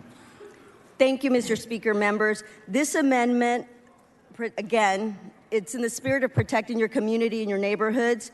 We have seen game rooms in many communities, illegal game rooms popping up in different neighborhoods and different communities. So what this amendment does, it does not affect the authority of a municipality to adopt, enforce, or maintain an ordinance. It allows, once again, your local democracies and democratically elected officials in your community to protect you and your constituents from illegal game rooms, and allows them to enforce ordinance protecting your constituents.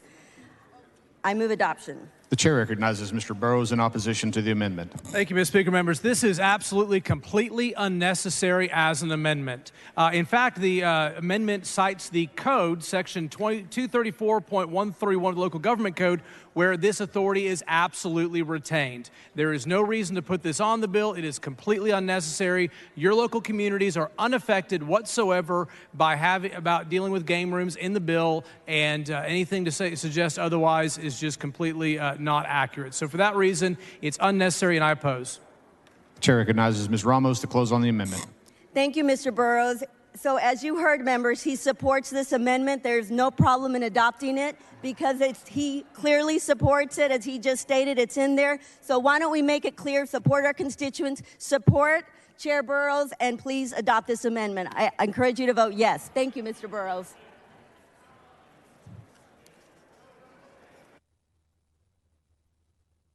The question occurs on the adoption of the amendment. All those in favor vote aye. All those opposed vote nay. Division vote. A record vote has been requested by Ms. Ramos. The clerk will ring the bell. Show Mr. Burrows voting nay. Show Mr. Stuckey voting nay. Show Mr. Cunningham voting nay. Show Mr. Wally voting aye. Have all voted? There being 56 ayes, 88 nays, the amendment fails to adopt.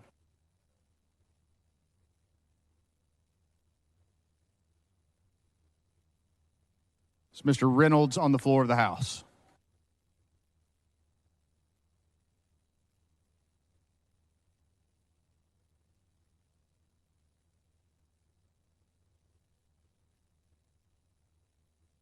The following amendment, the clerk will read the amendment.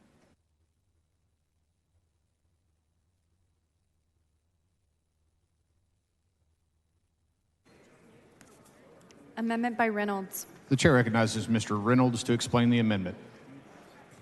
Thank you, Mr. Speaker. Members, this bill is really broad. However, there are some exemptions to the bill relating to roads, imposing taxes, buildings, and other things. This is a very simple amendment that adds additional exemptions that relate to health and safety requirements to maintain the municipality's proprietary functions. For example, allowing local governments to require certain standards on their projects. Maintaining cities and counties' ability to respond to disasters. For example, enaction certain labor protections on construction projects to rebuild after a hurricane. These are really important, members, since we really need to have many issues in the construction arena. Finally, making sure that there is some clarification around discrimination protections. This amendment allows our local communities to maintain existing protections in place to build projects with certain standards, protecting workers and responding the best way possible if disasters hit the communities that they serve. And with that, I move adoption. The chair recognizes Mr. Burrows to speak in opposition to the amendment. With all due respect to my good friend, this is another one that's absolutely unnecessary. I don't know what proprietary functions means. I think that's a big loophole. But the rest of them, health and safety requirements, health and safety code is not one of the codes preempted. Also, if you look at the natural disasters, that authority is clearly retained under the government code. And then also prohibiting employment discrimination. We actually have statutes on the books that have given cities the authority to basically prohibit that. Therefore, this is unnecessary because cities retain that authority under this bill. For that reason, it's unnecessary, and I'll respectfully oppose. Chair recognizes Mr. Reynolds to close on the amendment. Thank you, Mr. Speaker. Members, this amendment simply gives more local control, and it also helps protect the welfare, health, and safety of the residents. And with that, I move adoption. The question occurs on the adoption of the amendment. Record vote has been requested by Mr. Wu. Record vote is granted. The clerk will ring the bell. Show Mr. Burrows voting nay. Show Mr. Goldman voting nay. Have all voted? There being 54 ayes, 89 nays, the amendment fails to adopt.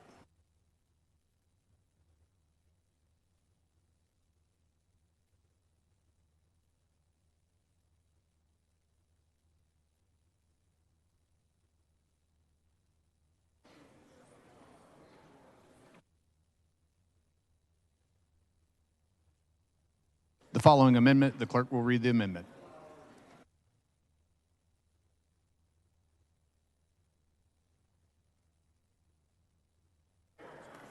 Amendment by Goodwin. The chair recognizes Representative Goodwin to explain the amendment. Thank you, Mr. Speaker. Members, this amendment deals with honey and honeybees. Honey and the protection of bees and other pollinator species is a legitimate concern that often requires governmental action at the local level. This amendment, the Honey Amendment, would continue to allow governmental agencies to promote and protect the honeybees and honey production, and more broadly, other pollinator species like butterflies and birds. Many areas have unique local economies based on the production of honey, so therefore I move adoption. The chair recognizes Mr. Burrows to speak in opposition to the amendment. I will respectfully oppose. There is not a regulatory provision or authority I'm aware of where the state of Texas regulates bees, butterflies, and birds. Therefore, this would still retain at the local level and is unnecessary. For that reason, I respectfully oppose. The chair recognizes Ms. Goodwin to close on the amendment. So I just want to be specific and clear that we do allow our cities this ability to be able to manage and protect our pollinators. The question occurs on the adoption of the amendment. A record vote has been requested by Mr. Wu. A record vote is granted. The clerk will ring the bell. Show Mr. Burrows voting nay. Show Mr. Goldman voting nay. Show Ms. Goodwin voting aye. Show Mr. King of Hemp Hill voting nay. Have all voted? There being 56 ayes, 89 nays, the amendment fails to adopt.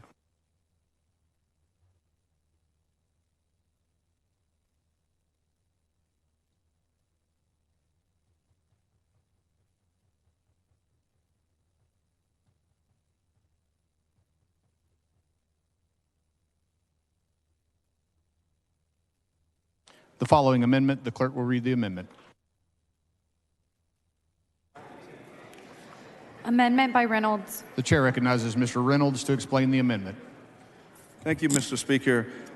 This amendment is regarding pesticides. While state agencies like the Department of Agriculture already play an important role in regulating pesticides, local governments in some cases also play a role in assuring the safe application and use of pesticides, in part to protect local water resources, including both aquifers and surface water. This simple amendment assures that local government can continue to take action on the safe use of pesticides and promoting alternatives to pesticides. Whether it's homeowners, school kids, or our water resources, local government can and should play a role in implementing local policies that protect our citizens. And with that, I will move adoption. Chair recognizes Mr. Burrows to speak in opposition to the amendment.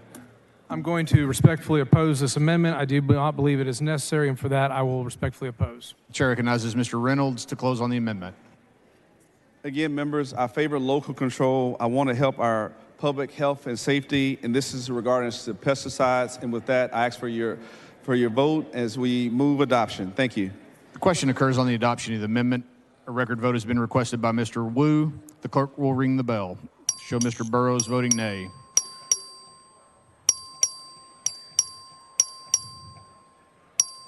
Have all voted? There being 55 ayes, 87 nays, the amendment fails to adopt.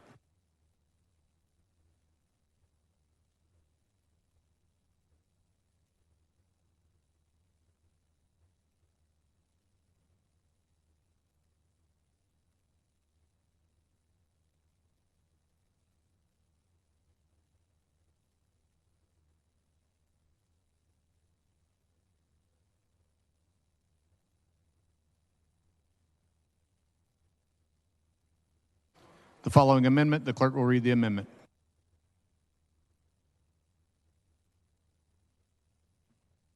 Amendment by Lalani. The chair recognizes Dr. Lalani to explain the amendment. Thank you, Mr. Speaker and the members. This amendment would allow local government to promote soil and water conservation and best practices.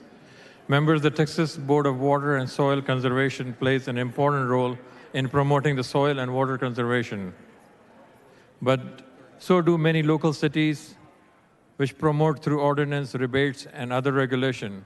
Water and soil conservation, which is generally part of the Agriculture Code, which is caught up in this bill. I move adoption. The chair recognizes Mr. Burrows to speak in opposition to the amendment. I'm going to respectfully oppose this. Local Government Code Section 551.007 actually deals with water restrictions. Those rights will be retained. Nothing will be changed. Therefore, this is an unnecessary amendment, and I respectfully oppose my friend's amendment on this. The chair recognizes Dr. Lalani to close on the amendment. Thank you. This amendment would allow local governments to promote soil and water conservation and best practices. I move adoption. The question occurs on the adoption of the amendment. A record vote has been requested by Mr. Wu. Sorry, back it up. Is it? The clerk will ring the bell. Show Mr. Goldman voting nay. Show Dr. Lalani voting aye. Show Mr. Burrows voting nay. Have all voted? There being 57 ayes, 88 nays, the amendment fails to adopt.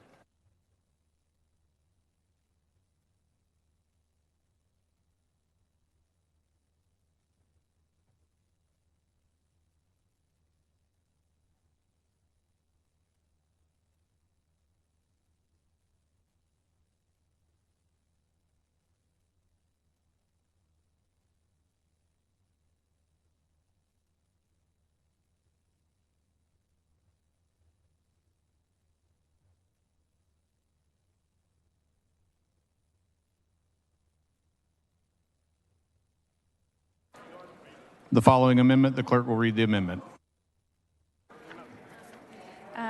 Amendment by Cole. The chair recognizes Representative Cole to explain the amendment. Members, many cities have taken leading roles in promoting water conservation and restricting water use through drought contingency plans when the weather doesn't cooperate to ensure sufficient water supply. Indeed, many subdivisions are required by the state to have drought contingency and water conservation plans in place in order to gain access to state funding through the Texas Water Development Board. Leading cities like Austin, San Antonio, and El Paso are national leaders on such plans. And it would be a shame if House Bill 2127 were to impact these policies. My amendment simply seeks to clarify that cities can continue to do this great work. The chair recognizes Mr. Burrows to speak in opposition to the amendment. Again, I will respectfully oppose this. The city retains full power to do these things. It is unnecessary. Therefore, I will respectfully oppose. Chair recognizes Ms. Cole to close on the amendment. I ask that you protect local control. Mr. Speaker, Ms. Weiner, for what purpose? will the representative yield for some questions? Will the representative yield for questions? Yes. The representative yields. Thank you. Representative Cole, is it true that over 70% of the state of Texas is still in a state of drought right now? Yes. And is it true that we desperately need all hands on deck to try to conserve water in the state of Texas so we have adequate resources for our communities and to keep our streams flowing? Yes, we do. And Representative Cole, could you conceivably see things like water use falling under some of the fields that this bill is trying to preempt? Yes, it would. And isn't that the exact issue we're struggling with? Is this bill is so broad that we're not sure that our cities and counties will be able to continue to do water conservation work here in Texas if this becomes law? Absolutely. Thank you so much, Representative. The question occurs on the adoption of the amendment. A record vote has been requested by Mr. Wu. The clerk will ring the bell. Show Mr. Goldman voting nay. Show Ms. Cole voting aye. Show Mr. Burrows voting nay. Have all voted? There being 59 ayes, 87 nays, the amendment fails to adopt. Mr. Bojani on the floor of the House.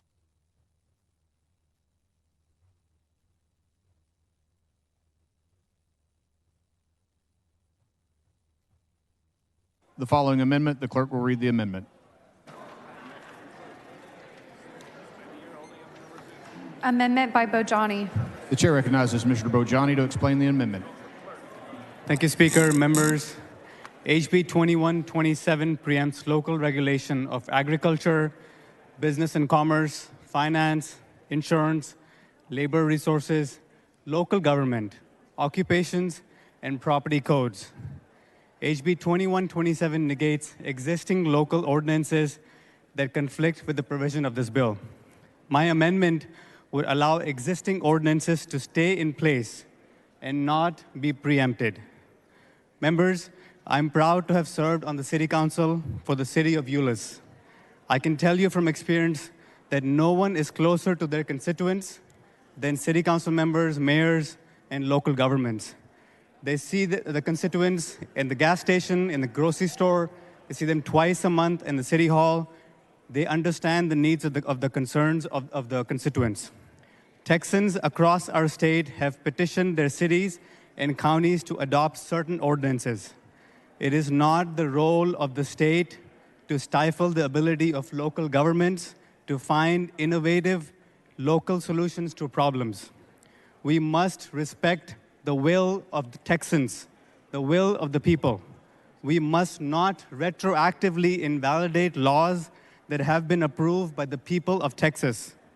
My amendment preserves local control by allowing existing ordinances to stay in place.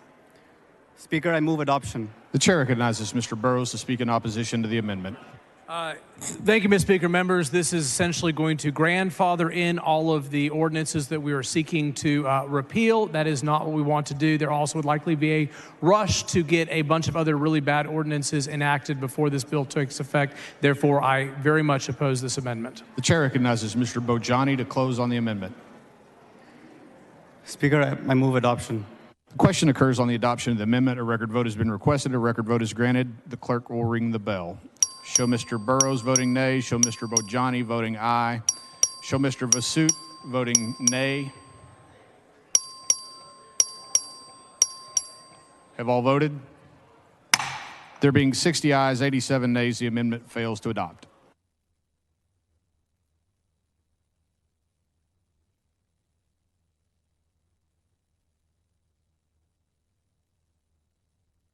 Is Mr. Martinez Fisher on the floor of the House?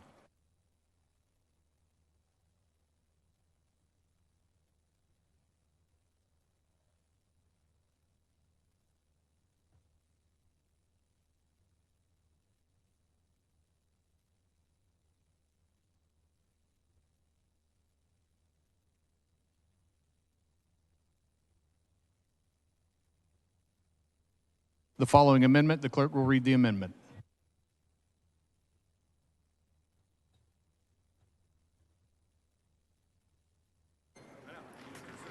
Amendment by Martinez Fisher. The chair recognizes Mr. Martinez Fisher to speak to explain the amendment.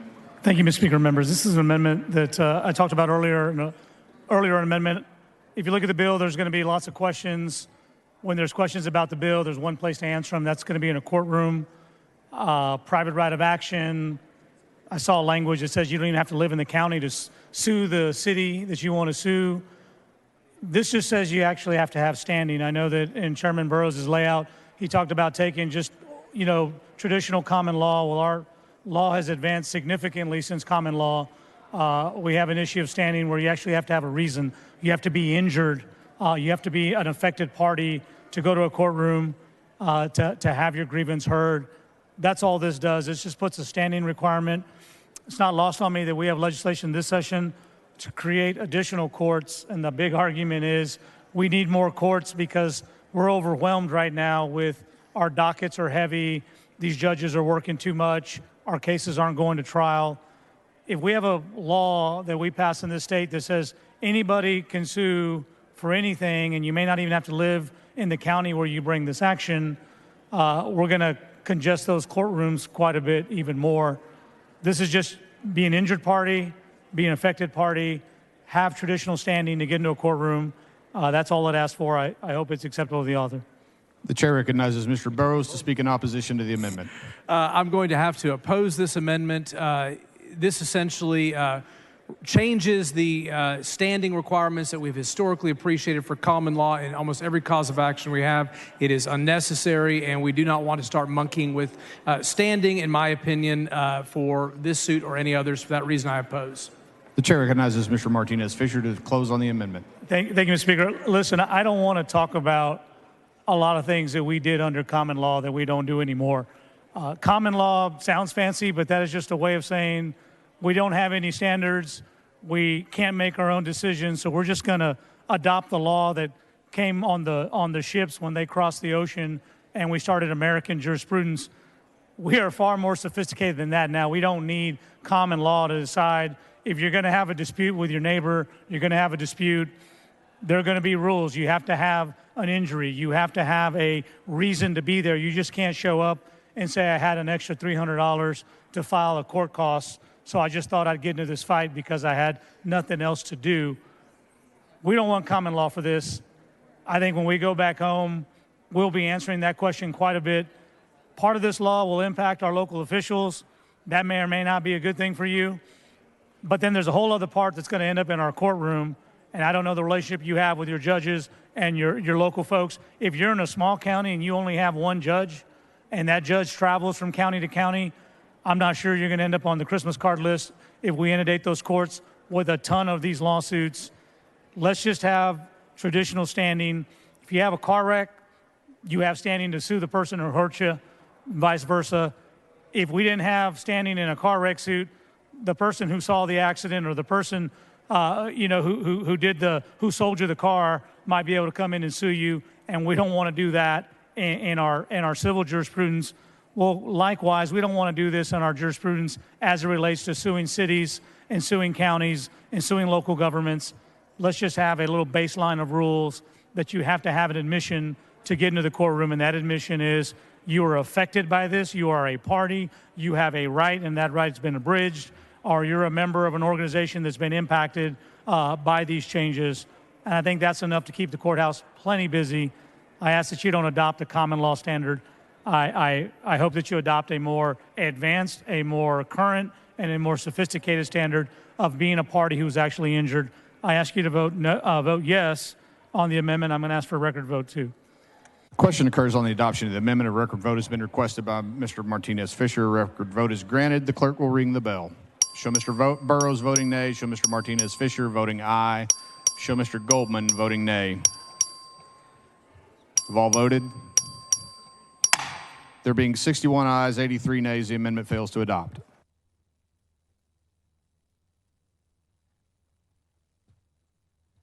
The following amendment, the clerk will read the amendment.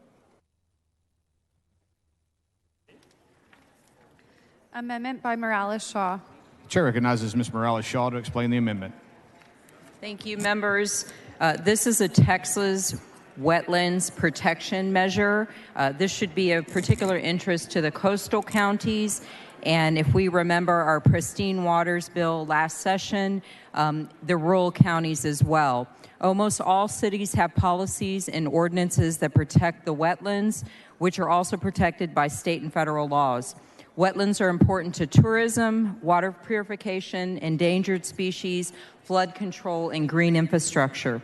This amendment simply states that local governments continue to promote the preservation of wetlands and keep development away from wetlands as long as it does not conflict with state and federal law. It's an easy amendment. It protects our Texas wetlands. Thank you. The chair recognizes Mr. Burrows to speak in opposition to the amendment. I'm going to respectfully oppose this. There are still ample tools in the toolbox that nothing is really being taken away for cities and municipalities to deal with this. It is unnecessary, therefore I oppose. The chair recognizes Ms. Morales Shaw to close on the amendment. I respectfully request you to vote favorably for this amendment that protects the Texas wetlands, and I ask for a record vote. Thank you. Question occurs on the adoption of the amendment. A record vote has been requested by Mr. Wu. A record vote is granted. The clerk will ring the bell.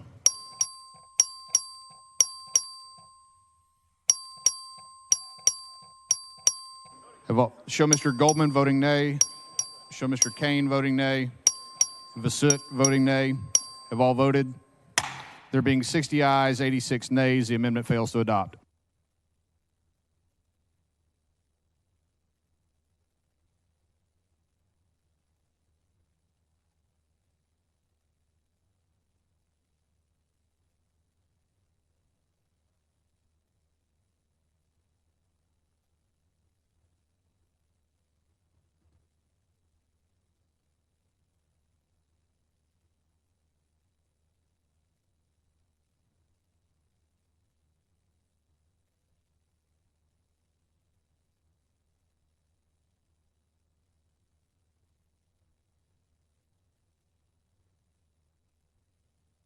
Is Mrs. Weiner on the floor of the House?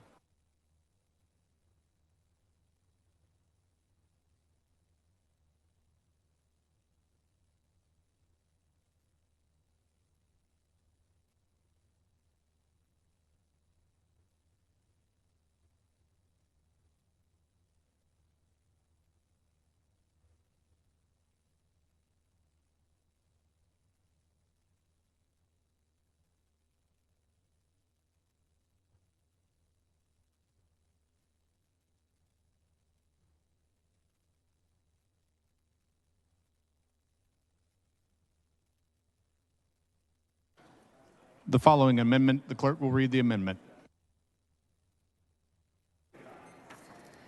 Amendment by Zwiener. The chair recognizes Representative Zwiener to explain the amendment. Mr. Speaker, members, one thing that really stood out to me about this legislation when I read it was its provisions around qualified immunity. That's something we've discussed a lot in this building, largely around law enforcement. For those of y'all who are not familiar, qualified immunity is the doctrine that when a government official is acting in the course of their duties to do the job to the best of their ability, that they are generally not able to be held liable for those actions. Well, this legislation says that for the purposes of this bill, city and county officials can be held liable and brought before a court of law for their attempts to enforce these ordinances if they don't comply. Members, that alarms me quite a bit for a number of reasons. If we think about who enforces a lot of our ordinances, it is our law enforcement or it's a city manager working to implement what their duly elected council told them to. So members, the bill provides for a couple types of relief right now when somebody sues a city or county or any of those officials. And it allows for injunctive relief, and then it also allows for the collection of legal fees from the defendant if they lose. What my amendment would do is say that those city and county officials who are simply doing the job that the voters in their community sent them to do, to the best of their ability, would not have to pay legal fees to a plaintiff if they were sued under this bill. Members, I think this is, I have feelings about the reform of qualified immunity, but I think it's something we need to be very careful about. And I think this bill takes a big two-footed leap into removing qualified immunity in specific circumstances. And I think we need to be careful that unelected employees are not held liable for the actions of their council or commissioner's court and when they're acting on the legal advice from those entities. So members, I would ask you to support this amendment to make sure that the average code enforcement officer is not potentially subject to impossible to pay legal fees simply for trying to enforce the local law. The chair recognizes Mr. Burrows to speak in opposition to the amendment. Thank you, Mr. Speaker. Members, let me remind the body there already currently exists a cause of action and remedy available for preemption under the Uniform Declaratory Judgment Action. The courts have interpreted to necessitatingly give it effect that immunity has to be waived in order to bring suit and actually recover attorney's fees. My bill essentially codifies the existing court cases out there to make sure you can actually bring the lawsuits and do what needs to be done on attorney's fees. That is what it does. It does not change anything. This is one of the reasons, or this is the reason why I respectfully oppose this amendment. The chair recognizes Ms. Weiner to close on the amendment. Members, my amendment would not at all harm the ability of an injured party to bring suit against the county or the city. What it would do is make it harder for them to collect legal fees potentially from a city official or a county official who is simply an employee trying to do their jobs. I ask you to think real hard if you think the average law enforcement officer trying to enforce a city ordinance should potentially be open up to personal liability where they could owe somebody money simply for doing their job. Thank you. The question occurs on the adoption of the amendment. A record vote has been requested by Mr. Wu. A record vote is granted. The clerk will ring the bell. Show Mr. Burrows voting nay. Have all voted? There being 59 ayes, 87 nays, the amendment fails to adopt.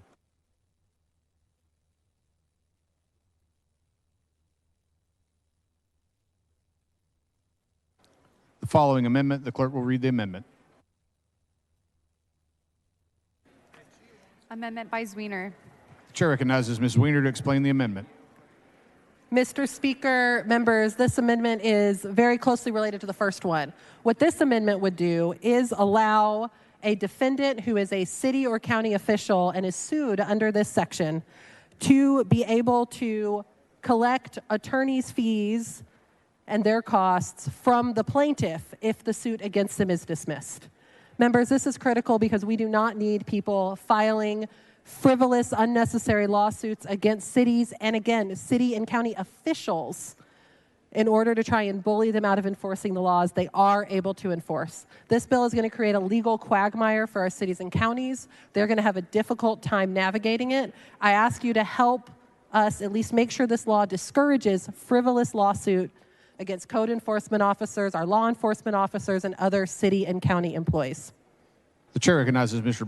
Burrows in opposition to the amendment. We all oppose frivolous lawsuits. However, when your rights and business is threatening to be shut down by a governmental entity and you need to actually have a declaratory judgment to preserve them, that is anything but frivolous. That is very important. Therefore, I respectfully oppose this amendment. Chair recognizes Ms. Weiner to close on the amendment. Members, this amendment would only go into effect in the case of the lawsuit being dismissed against those specific defendants. Nothing in my amendment affects the ability of a plaintiff to pursue relief against the city or the county itself. It just restricts the ability to pursue relief from those everyday employees. This language, as is, could have a chilling effect on our local employees from trying to enforce the law. And if that's not the intent, let's protect them from being hit with frivolous lawsuits just for showing up to work for the cities and counties where we all come from. Please vote yes. The question occurs on the adoption of the amendment. A record vote has been requested. A record vote is granted. The clerk will ring the bell. Show Mr. Burrows voting nay. Show Mr. Rosenthal voting aye. Show Mr. Goldman voting nay. If all voted, there being 59 ayes, 87 nays, the amendment fails to adopt. Following amendment, the clerk will read the amendment. Amendment by Rosenthal. Chair recognizes Mr. Rosenthal to explain the amendment. Thank you, Mr. Speaker. Members, this amendment is about allowing municipalities to really continue to rein in payday lenders. It's an issue I'm particularly passionate about. So most of the people in this room have never had to use the services of a payday lender. These folks really are predatory lenders. Payday loans are unsecured cash advances for small amounts of money, usually less than $1,000. A typical loan is $500 or less at very high interest rates for a short term. Borrowers often need to cover essentials such as rent, food, utilities, and medical bills. Thanks to my predecessor in this House, rates on these loans are virtually unregulated in Texas, which is why our municipalities need to be able to regulate them. Some in my area charging over 700% APR on a 30-day loan. Once again, we are allowing these businesses to charge over 700% annual rate on a 30-day loan. Borrowing costs soar astronomically with interest rates that high in a very short amount of time. Borrowers will often return to the lender saying they don't have the money to pay it off, and this is something the lenders actually really appreciate because they will extend the loan and charge them extra money. So, for example, if you borrowed just $100, at the first rollover, you would owe an additional, typically $30 to roll it over. So after 6 months, your fees hit $180. The loan itself was only $100, so now you're at $280. Borrowers can easily get caught in a debt cycle, taking out additional payday loans to repay old ones. It's usury, plain and simple, all at the time sinking deeper into a financial quicksand of debt.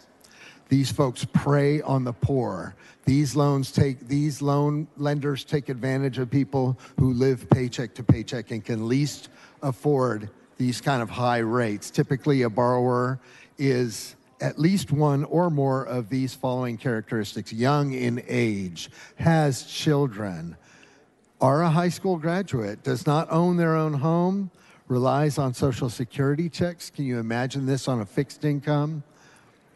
No access to any other type of credit. Members, nearly everyone who visits a payday lender has been there before. It's unusual for a customer to go to a store, repay the loan, and accompanying fee and never return. Ms. Hinojosa, for what purpose? Will the gentleman yield for questions? The gentleman yield for questions. I will. He yields. Can you please help me understand, Representative Rosenthal, the purpose of your amendment? Is it to preserve the ability of localities to change ordinances when payday lenders find ways around predatory practices? It does. So this amendment not only preserves their opportunity to keep it and amend it as conditions change, but it would also allow municipalities to adopt ordinances to rein in these payday lenders. Members, this is super important. These folks are predatory. They prey on the least among us. And this is one area where I think we can agree it's reasonable to allow municipalities to rein in predatory lenders.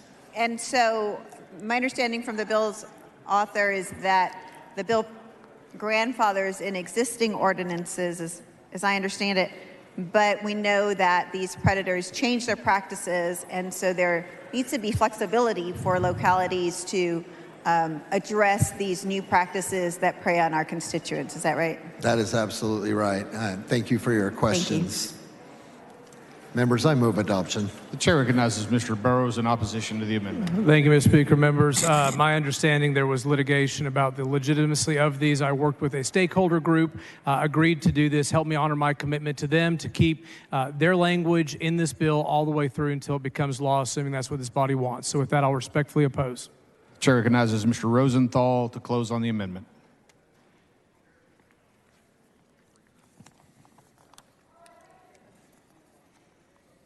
Thank you, Mr. Speaker.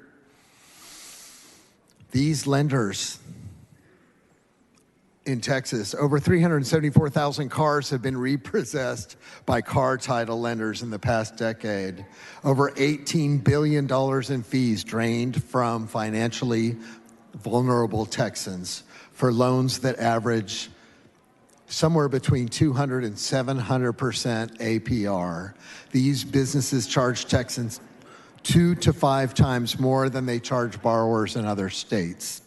A 2022 economic impact assessment from the Perryman Group found that over the past decade, payday and auto title loan businesses drained $1.6 billion in annual gross product and caused an annual loss of over 2,100 jobs.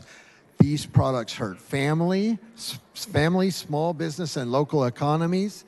I hope you will join me in at least letting our municipalities put guardrails on these horrible predatory lenders. I urge you to vote yes on this amendment. Question occurs on the adoption of the amendment. A record vote has been requested. A record vote is granted. The clerk will ring the bell. Show Mr. Rosenthal voting aye. Show Mr. Burrows voting nay. Show Ms. Bowers voting aye. Have all voted? There being 58 ayes, 86 nays, the amendment fails.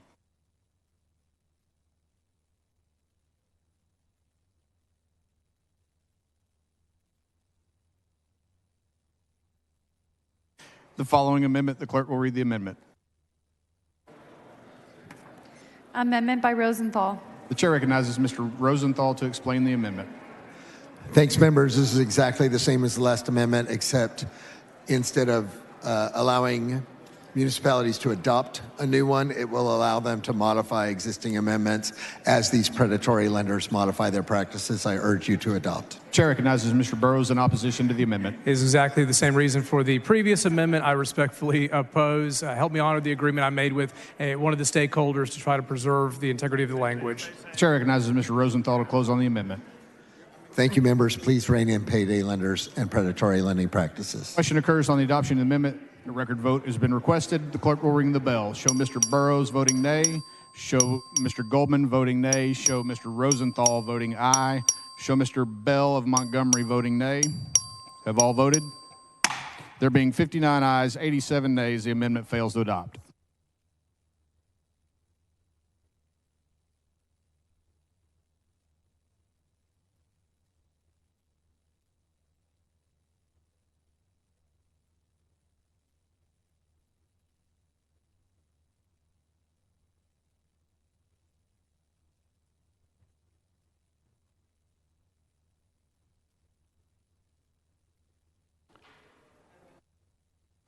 The following amendment, the clerk will read the amendment.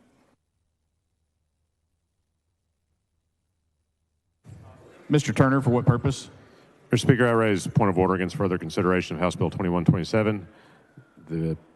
Under Rule 4, Section 32C5 of the bill analysis is materially and substantially misleading. Please bring your point of order down front. Thank you.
Point of order is withdrawn.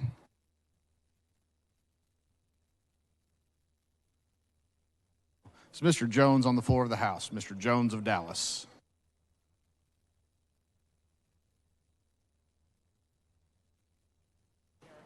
The following amendment, the clerk will read the amendment.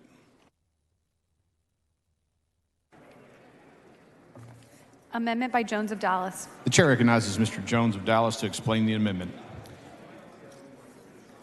Thank you, Mr. Speaker. Members, this bill is broad in a lot of ways. It will impact many existing ordinances, from our availability to expand or pass new payday lending ordinances to the very basic functions of cities.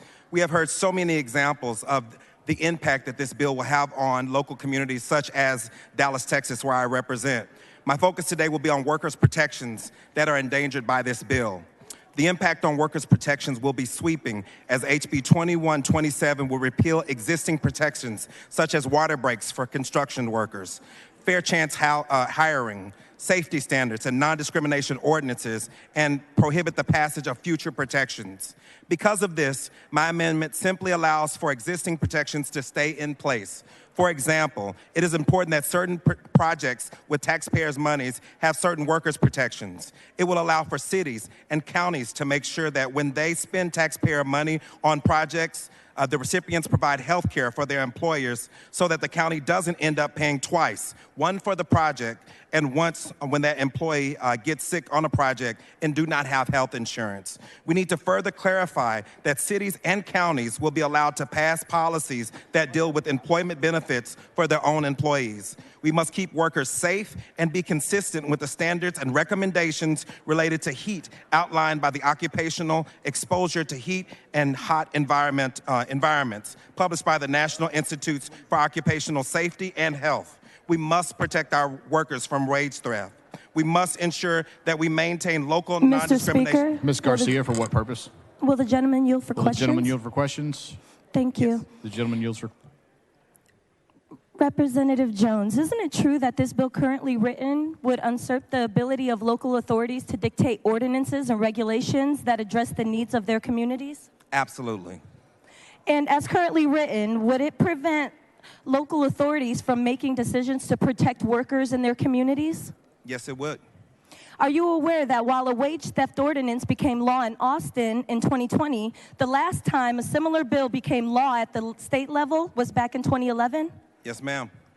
Do you think that the city passing a law to address an issue such as wage theft should be the prerogative of the city's elected officials in response to the needs of the city and wishes of their constituents? Absolutely. That's why we elected our local officials. And don't you think that these cities should have the authority to take action or not take action on an issue like this that will affect local workers based on the wishes of their residents? Yes. And don't you think that cities and municipalities should have the power to enforce and protect contracts, binding agreements that were made before the law would go into effect and have been operating effectively for both parties? Yes, ma'am. And are you aware that the heat death in Texas reached an all-time high last year? Yes, ma'am, and it continues to rise with each and every year that passes. Amen.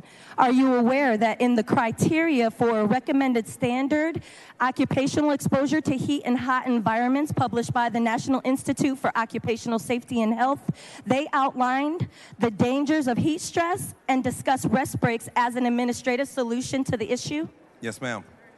Don't you agree that it is crucial for the health and safety of workers that there be no gap in the workplace protection that could provide life-saving standards and rest breaks? Yes, I do, and I hope my colleagues agree too. And if this bill were to become a law in its current form, is it true that in order to seek resolution on a number of these issues, including workplace non-discrimination, a resident as far away as El Paso, Lubbock, or Brownsville might have to travel all the way to Austin to lobby the state government to pass a law rather than deal with their issue in their municipality? Unfortunately, yes, I do know that. Thank you, Representative Jones. No other questions. Thank you very much. I move adoption. The chair recognizes Mr. Burrows to speak in opposition to the amendment. Mr. Speaker, members, I'm going to respectfully oppose this amendment. The chair recognizes Mr. Jones to close on the amendment. Thank you very much. This amendment will ensure workers' protections are protected. I hope that we continue to find bipartisan solutions to protect our workforce, the lifeblood of our economy in Texas, the state that represents the 9th largest economy in the world. This is larger than Canada, Korea, Russia, and Australia. I look forward to working with leadership for the remainder of the legislative session to protect working families in this great state of Texas. Thank you. The question occurs on the adoption of the amendment. A record vote has been requested. A record vote is granted. The clerk will ring the bell. Show Mr. Burrows voting nay. Show Mr. Goldman voting nay. Show Mr. Frazier voting nay. Show Ms. Leo Wilson voting nay. All voted.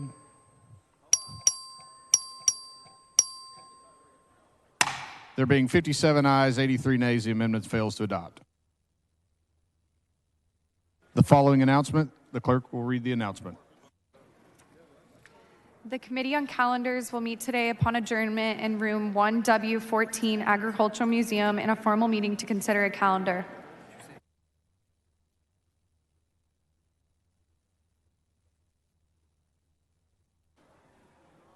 The following amendment, the clerk will read the amendment. Amendment by Vo. The chair recognizes Mr. Vo to explain the amendment. Thank you, Mr. Speaker and members. House Bill 2127 would prohibit cities and counties from passing any local employment protection that exceeds existing requirement in the state or federal law. Neither state nor federal law protect an employee from discrimination if they work for an employer with fewer than 15 employees. This amendment would protect the ability of local governments to expand protection against employment discrimination on the basis of an individual's fluency or literacy in a language or an individual's accent to cover employees of any size. Under the state and federal law, discrimination on the basis of a person's native language or characteristic of a person's speech is often considered a form of national discrimination origin. State and federal law do acknowledge that there are circumstances in which it is appropriate for an employer to require an employee to speak English when performing certain work duties, or that an employer may have other legitimate non-discriminatory reasons for denying someone an employment opportunity on account of an individual accent or manner of speaking. Treating employees differently because they have a foreign accent is lawful only if the accent or language fluency materially interferes with their ability to do their job. However, I know from my experience and from the experience of many constituents in my district whose native language is not English, that too many Texans continue to be unjustly discriminated against because they are native English speakers or speak English with an accent. This discrimination happens not because their job duties require a certain level of fluency, but out of hate, out of malice, out of people failing to remember that if someone is speaking with an accent, it's likely because they have mastered another language. And members, all this amendment does is ensure that cities and counties retain the authority to expand employment protections so that people are not unjustly discriminated against at work because of the language they speak or the accent they speak with. With that, I move adoption. The chair recognizes Mr. Burrows in opposition to the amendment. Mr. Speaker, members, I respectfully oppose this amendment. The chair recognizes Mr. Vo to close on the amendment.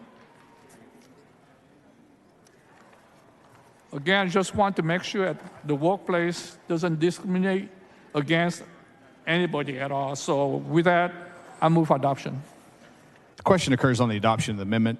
A record vote has been requested. A record vote is granted. The clerk will ring the bell. Show Mr. Burrows voting nay. Show Mr. Goldman voting nay. Show Mr. Wally voting aye. Have all voted? Show Mr. Frazier voting nay.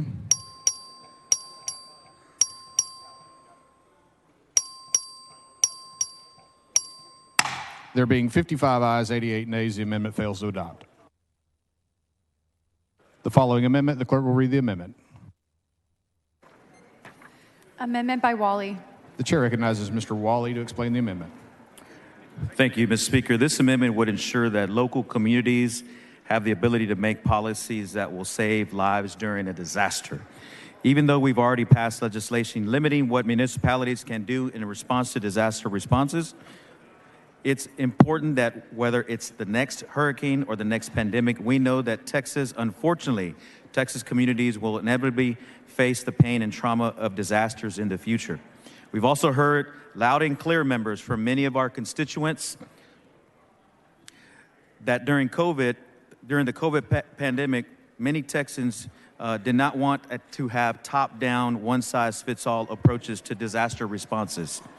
Whether it's local policies to encourage social distancing and hygiene stations on work sites, or local policies to mandate safety protocols for workers performing emergency repairs after a flood. We need our local communities to have the tools to protect safety during an ongoing disaster or in the immediate aftermath of a disaster. A vote in favor of this amendment, members, is a vote to keep our communities safe during the next pandemic, flood, or freeze. I move adoption of this amendment. The chair recognizes Mr. Burrows in opposition to the amendment. Thank you, Mr. Speaker. Members, obviously my very good friend, Representative Wally, has offered this. I'll tell you it is unnecessary, just to make sure that the body and those listening is clear. First off, the Health and Safety Code is not encompassed by the bill. Chapters 81 and 121 of the Health and Safety Code on pandemic and public health still gives all the necessary provisions. This would remain completely unchanged and unaffected by my bill, and for natural disasters as well. So because I believe that this bill does not address those concerns, I believe this amendment's unnecessary, and I respectfully oppose it. The chair recognizes Mr. Wally to close on the amendment. Members, all we want is some uniformity as it relates to natural disasters or pandemics. We just want to make sure we have local control over those responses when those unfortunately occur. The question occurs on the adoption of the amendment. A record vote has been requested. A record vote is granted. The clerk will ring the bell. Show Mr. Wally voting aye. Show Mr. Burrows voting nay. Show Mr. Goldman voting nay. Have all voted? There being 57 ayes, 84 nays, the amendment fails to adopt. Mr. Doorkeeper.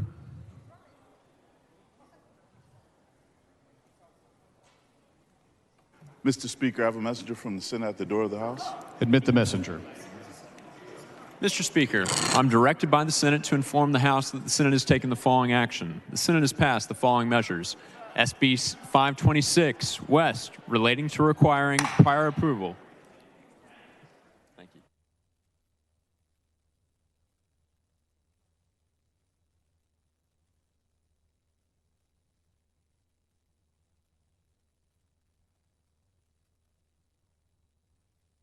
The following amendment, the clerk will read the amendment. Amendment by Ortega. The chair recognizes Ms. Ortega to explain the amendment. Thank you, Mr. Speaker. Members, this amendment would protect the local policies that relate to workers' health and safety, like safety training requirements. Many jurisdictions across the state have basic safety requirements for construction in place. For example, some cities have an ordinance that require OSHA 10-hour safety training for all workers and a 30-hour safety training for supervisors on construction sites. Texas continues to be the most dangerous place to be an American worker. According to the Bureau of Labor Statistics, 608 workers died on the job in Texas in 2019, the highest number of fatalities in any United States state. A 2016 research report found that worksite injuries, illnesses, and fatalities in Texas cost an estimated $895.9 million in medical bills, lost wages, lost productivity, and legal fees. OSHA is the primary federal agency responsible for ensuring workplace health and safety compliance. In 2018, there were 87 OSHA inspectors responsible for monitoring the workplaces of more than 12.3 million employees in the state of Texas, a rate of one inspector for every 141,406 employees. It would take this current level of inspectors 175 years to inspect every Texas workplace once. Texas construction sites are 22% deadlier than the national average, where one worker dies on the job every 3 days. Everyone should be able to get home to their families safe and sound at the end of their workday. And occupational safety and health training designated for the construction industry are one way to prevent injuries and fatalities. The more precautions we have in place for these workers, the better. We should embrace our local safety ordinances and not forbid them. Move adoption. The chair recognizes Mr. Burrows to speak in opposition to the amendment. Thank you, Mr. Speaker. Members, I believe the OSHA standards should be the ones that everybody follows, so it's consistent, and for that reason, I respectfully oppose this amendment. The chair recognizes Ms. Ortega to close on the amendment. Thank you. Again, there are too many deaths at construction sites in Texas. This promotes safety in all communities, rural or urban, and it's not contrary to the intent of the bill. I would urge you to vote yes. Question occurs on the adoption of the amendment. A record vote has been requested. The clerk will ring the bell. Show Mr. Burrows voting nay.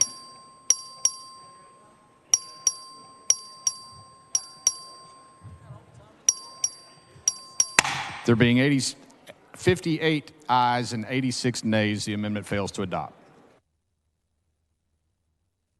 The following amendment, the clerk will read the amendment. Amendment by Lalani. The chair recognizes Dr. Lalani to explain the amendment. Thank you, Mr. Speaker and members. HB 2127 would prohibit cities and counties from extending local non-discrimination protection that exceeds existing state or federal law. This bill would undo existing local discrimination policies that already protect against discrimination on the basis of political belief and would prohibit cities and counties from passing any similar policies in future. This is an amendment that would allow local governments to prohibit employment discrimination on the basis of persons' political affiliation, political beliefs, or political viewpoint. There has been a lot of talk in the last few years about cancel culture. Representatives on both the sides of the aisle should agree that someone shouldn't be discriminated against by the employer based on the candidate they support, an election, or the political party they belong to. I hope you will join me in supporting this amendment so that the local governments may protect employees from discrimination on the basis of political views. The chair recognizes Mr. Burrows to speak in opposition to the amendment. Thank you, Mr. Speaker. Members, I respectfully oppose this amendment. The chair recognizes Dr. Lalani to close on the amendment.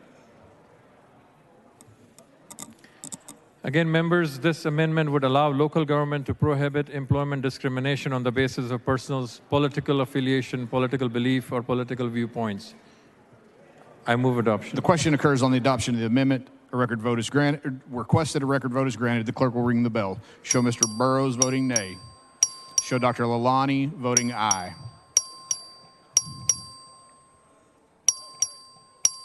Have all voted?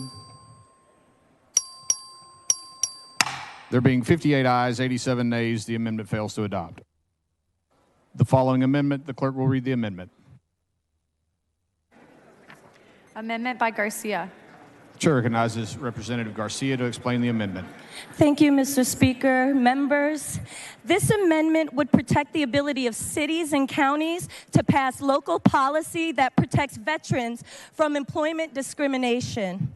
Members, brave men and women who have laid their lives down on the line for this country have the right to be treated fairly and given an equal access to jobs and opportunities.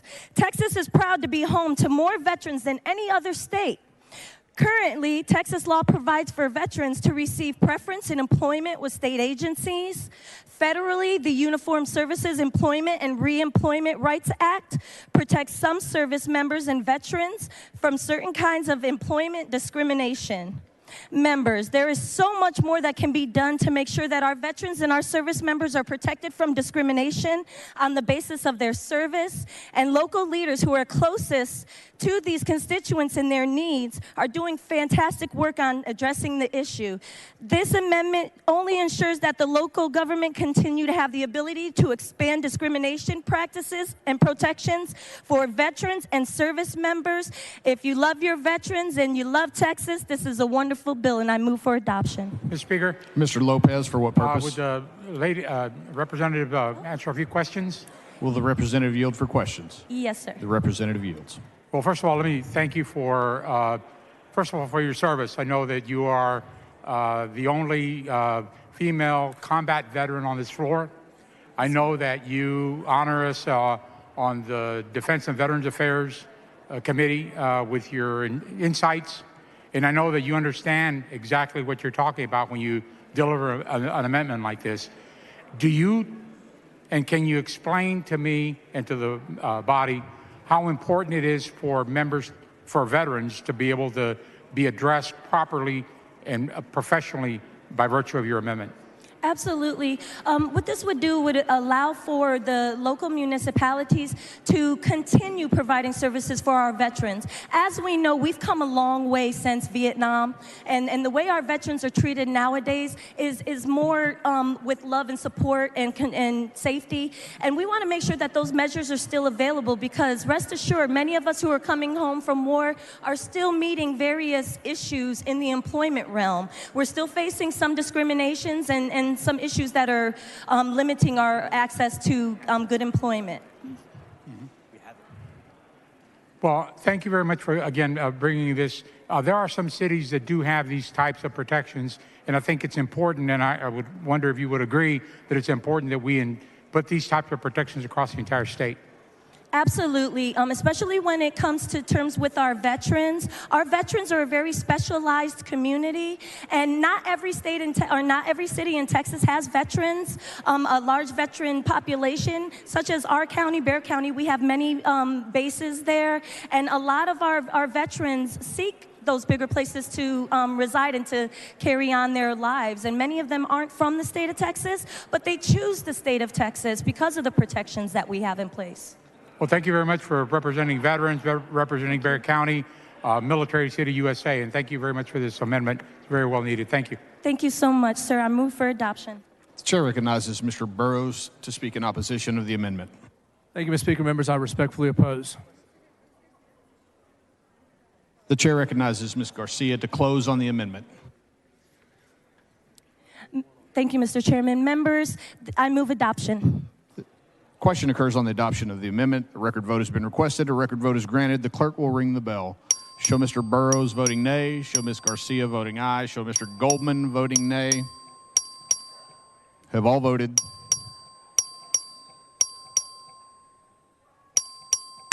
There being 60 ayes, 84 nays, the amendment fails to adopt.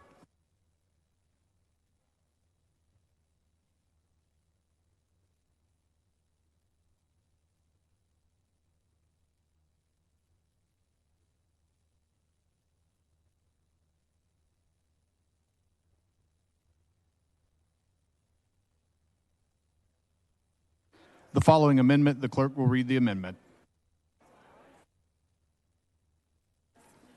Amendment by Gonzalez of El Paso. The chair recognizes Ms. Gonzalez to explain the amendment. Members, imagine working a full 8 hours and then not being paid for the work that you did. Wage theft is theft. And a lot of times the only way to combat the very serious issue of wage theft is for our cities to have wage theft ordinances. As for our cities to educate workers about the fact that what do you do when you've worked a whole day and you didn't get paid? Where do you go? What are your rights? Millions of dollars are taken from our workers through the act of wage theft. Would we not want our cities and counties to be able to help or take care of our families if it came to car burglaries or to our houses being burglarized? Why are we okay with not having some protections when it comes to the real thing of wage theft? Wage theft is theft. We need all levels of government to be able to have access to protect our families. When these workers lose their paycheck, it has a very dangerous domino effect. We're only asking for little considerations when it comes to wage theft, and I urge you to support this amendment. The chair recognizes Mr. Burrows to speak in opposition to the amendment. Respectfully oppose my good friend's amendment. The chair recognizes Ms. Gonzalez to close on the amendment. Members, are you okay with wage theft? Do you want to ensure that we are allowing all levels of government to take care of the workers who might work 8 hours, 10 hours? These are sometimes waitresses, construction workers, any type of industry. They deserve to be taken care of. Please vote yes on this amendment. Question occurs on the adoption of the amendment. A record vote has been requested. A record vote is granted. The clerk will ring the bell. Show Mr. Burrows voting nay. Show Mr. Goldman voting nay. Have all voted? Show Mr. Leach voting nay. There being 59 ayes, 85 nays, the amendment fails to adopt.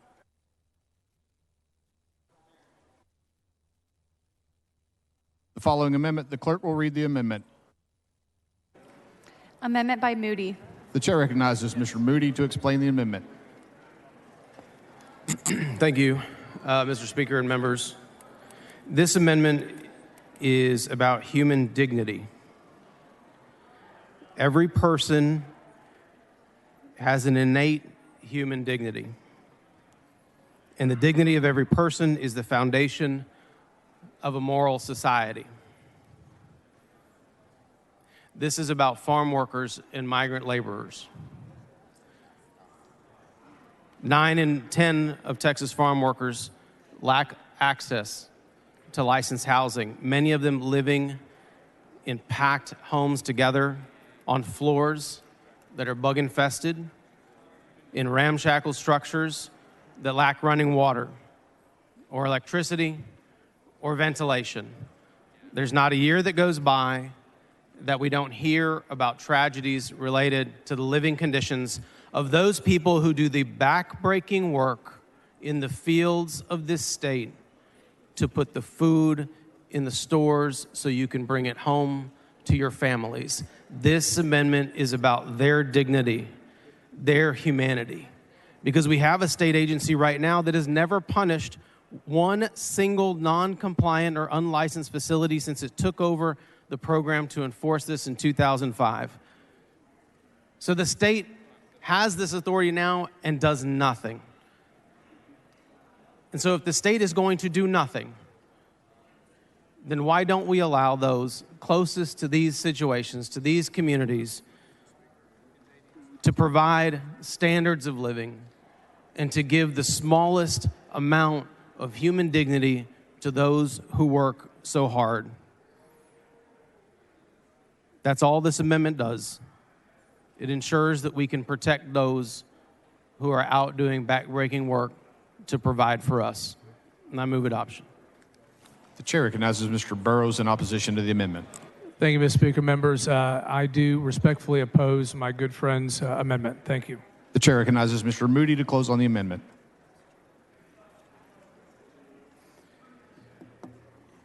Because of the broad nature of this bill,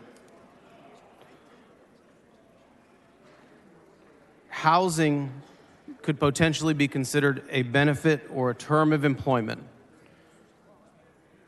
And so what I would ask for you to do is to allow our cities and counties to take care of these folks who are laboring in the hot sun. We're already not going to give them breaks. Let's make sure that we have the ability to give them some modicum of dignity in the way that they are able to live. And that's what this amendment does. I would ask for you to support the amendment. Thank you. The question occurs on the adoption of the amendment. A record vote has been requested. A record vote is granted. The clerk will ring the bell. Show Mr. Burrows voting nay. Show Mr. Meyer voting nay. Show Mr. King of Hemp Hill voting nay. Show Dr. Bonin voting nay. Show Mr. Goldman voting nay. Have all voted? There being 57 ayes and 88 nays, the amendment fails to adopt.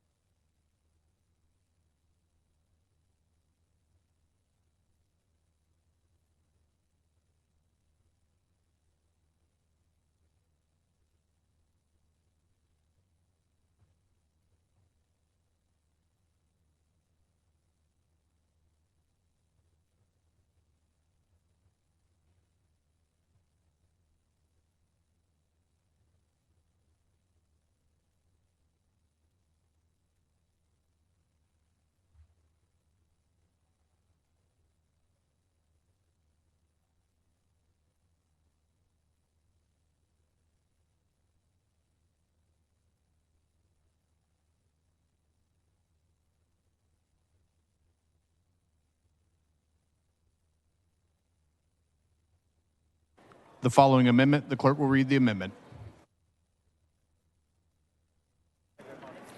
Amendment by Gonzalez of Dallas. The chair recognizes Ms. Gonzalez of Dallas to explain the amendment. Thank you, Mr. Speaker, members. This amendment is an amendment that would allow local governments to prohibit employment discrimination on the basis of gender identity and sexual orientation for employers of any size. The truth of the matter is that today in Texas, it would still be perfectly legal for a small business with fewer than 15 employees to fire an employee because they're part of the LGBTQ community. That is the state of our federal and state employment laws in 2023. While I know that some of our colleagues in this chamber may be okay with status quo, I am not, we are not, and many of our cities that we represent are not. While we still have a long way to go to ensure that all workers are protected from discrimination at work, this amendment would protect the authority of cities to expand non-discrimination protections for all employees to employers of any size. I move adoption. The chair recognizes Mr. Burrows in opposition to the amendment. Thank you, Mr. Speaker, members, and I hopefully I covered this in my layout. When we're talking about employment hiring practices, fair housing, specific authority is granted for the employment. Fair housing is preserved. I do not believe this is necessary. Therefore, I respectfully oppose. My bill is not going to change those ordinances on the NDOs. So, thank you. The chair recognizes Representative Gonzalez to close on the amendment. Cities have gone a long way on the forefront of advancing civil rights protections for their workforce. It's crucial that we protect their ability to continue to do so, and I urge you to vote for this amendment. Thank you. The question occurs on the adoption of the amendment. A record vote has been requested. A record vote is granted. The clerk will ring the bell. Show Mr. Burrows voting nay. Show Ms. Orr voting nay. Show Mr. King of Hemp Hill voting nay. Show Mr. Goldman voting nay. Have all voted? There being 57 ayes, 88 nays, the amendment fails to adopt.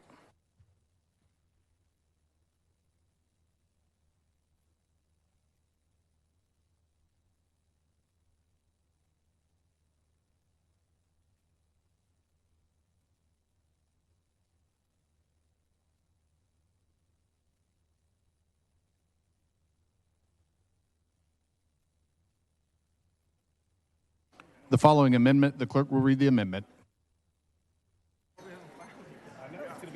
Amendment by Busey. The chair recognizes Mr. Busey to explain the amendment. Thank you, Mr. Speaker. This amendment would protect existing policies created to give individuals with a criminal background a fair chance at finding gainful employment. This is a question of public safety, fairness, and economic opportunity. No one should be punished forever for the worst mistake of their life, especially when they have completed all legal requirements to reinstate their place in society. Ban-the-box policies help remove barriers for these individuals to find their footing and obtain gainful employment by removing inquiries about a person's criminal background on different types of applications. Cities like Austin and DeSoto currently have policies like this on the books that help reduce recidivism and break the cycle of incarceration. These policies do not require anyone to be hired by an employer. but simply remove the barrier and stigma for those with criminal backgrounds. Through these policies, individuals have a chance to get their foot in the door, explain their story, and how they've overcome past challenges.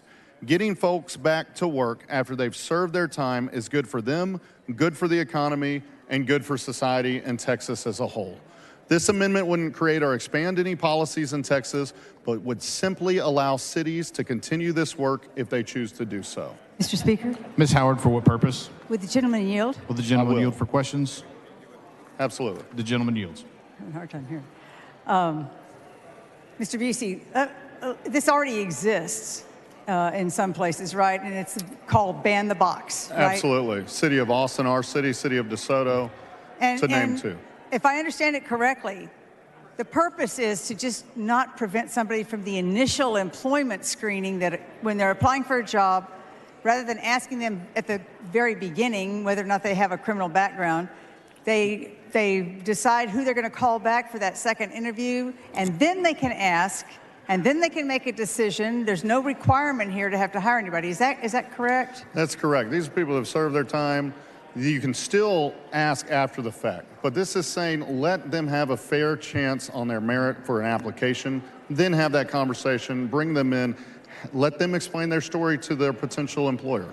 So I think this body has been pretty supportive of the concept of making sure that we have some kind of justice system that provides the necessary tools to get people back into society where they can be gainfully employed and hopefully be able to be good citizens and not recommit crimes. Is that not correct? That is correct. This chamber is led on criminal justice reform. We want to make sure that these types of measures are being upheld. And if not this, then let's go further and make it a statewide.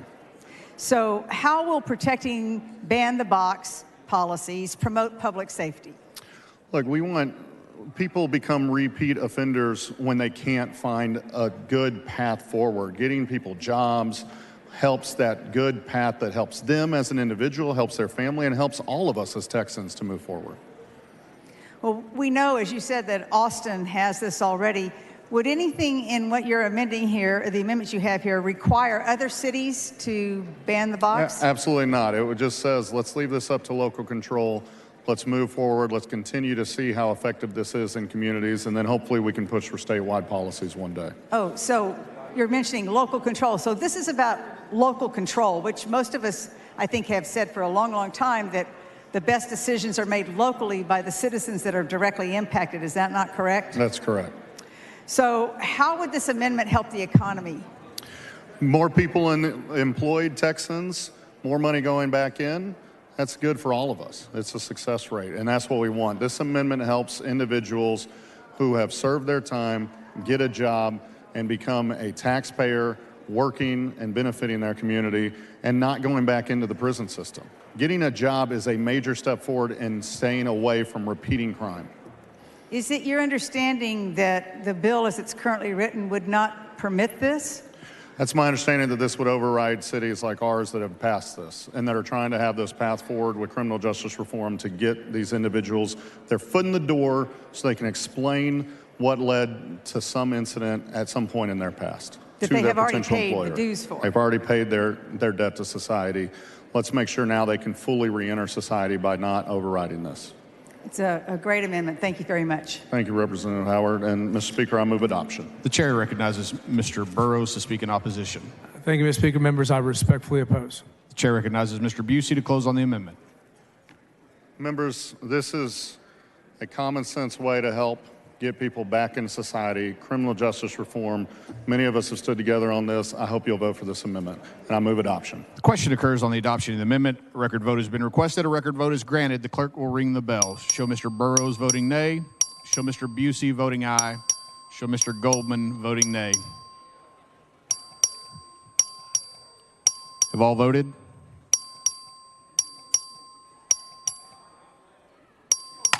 There being 60 ayes and 86 nays, the amendment fails to adopt.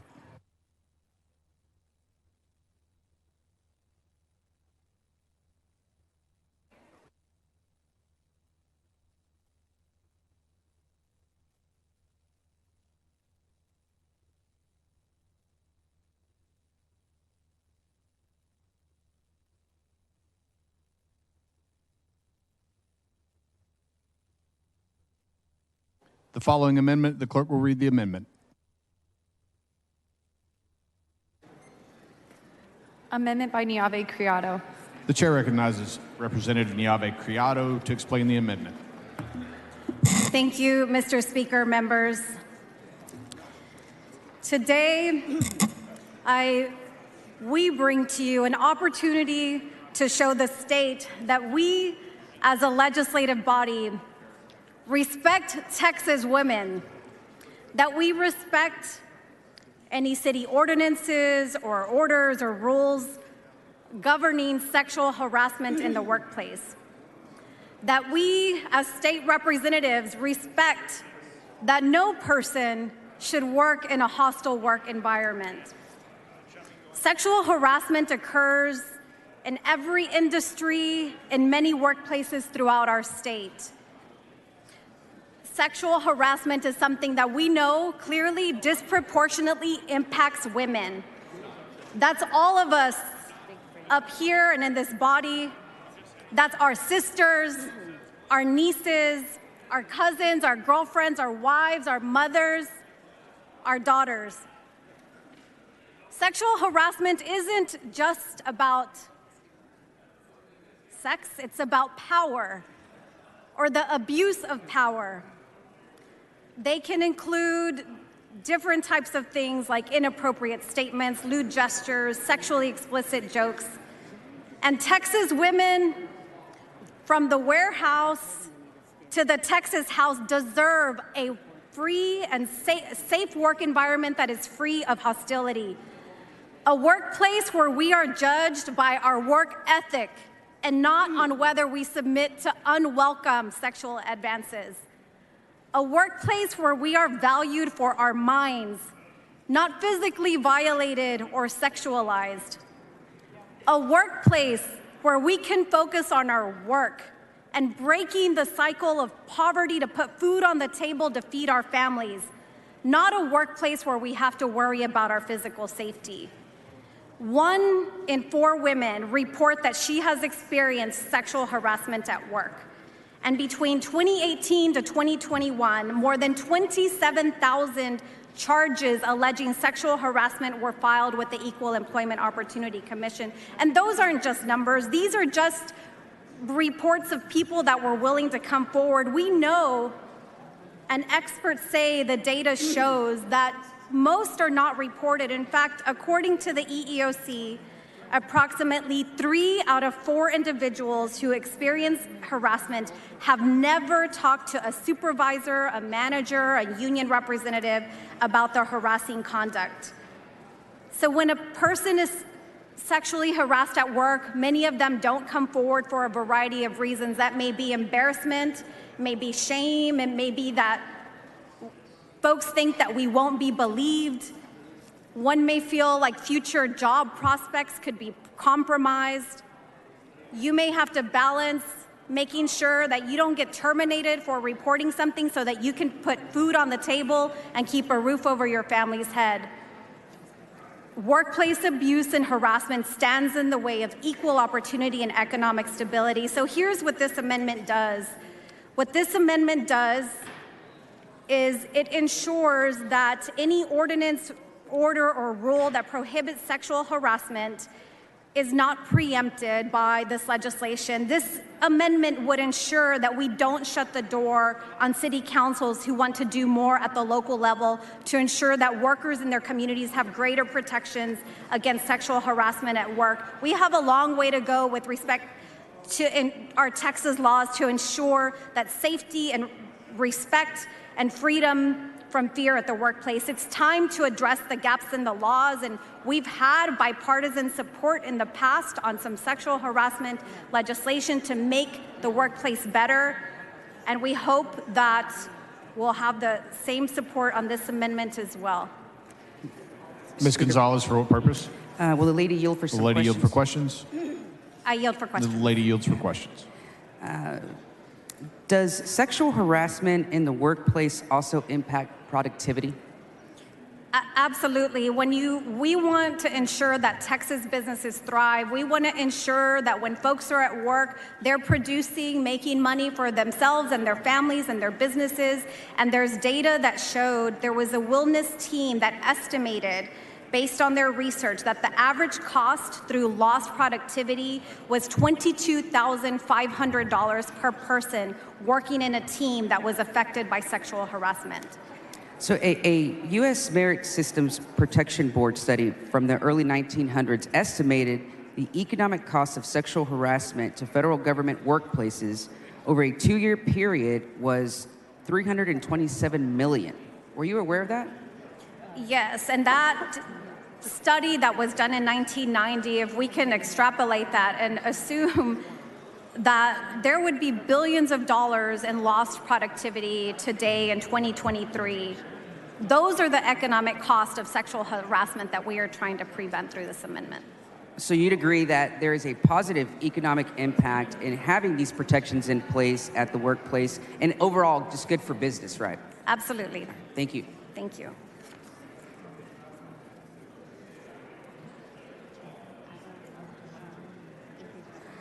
Ms. Morales, for what purpose? Mr. Speaker, will the lady yield for some questions? Will the lady yield for questions? I yield. The lady yields. Chairwoman Yave Criado, thank you so much for filing this amendment.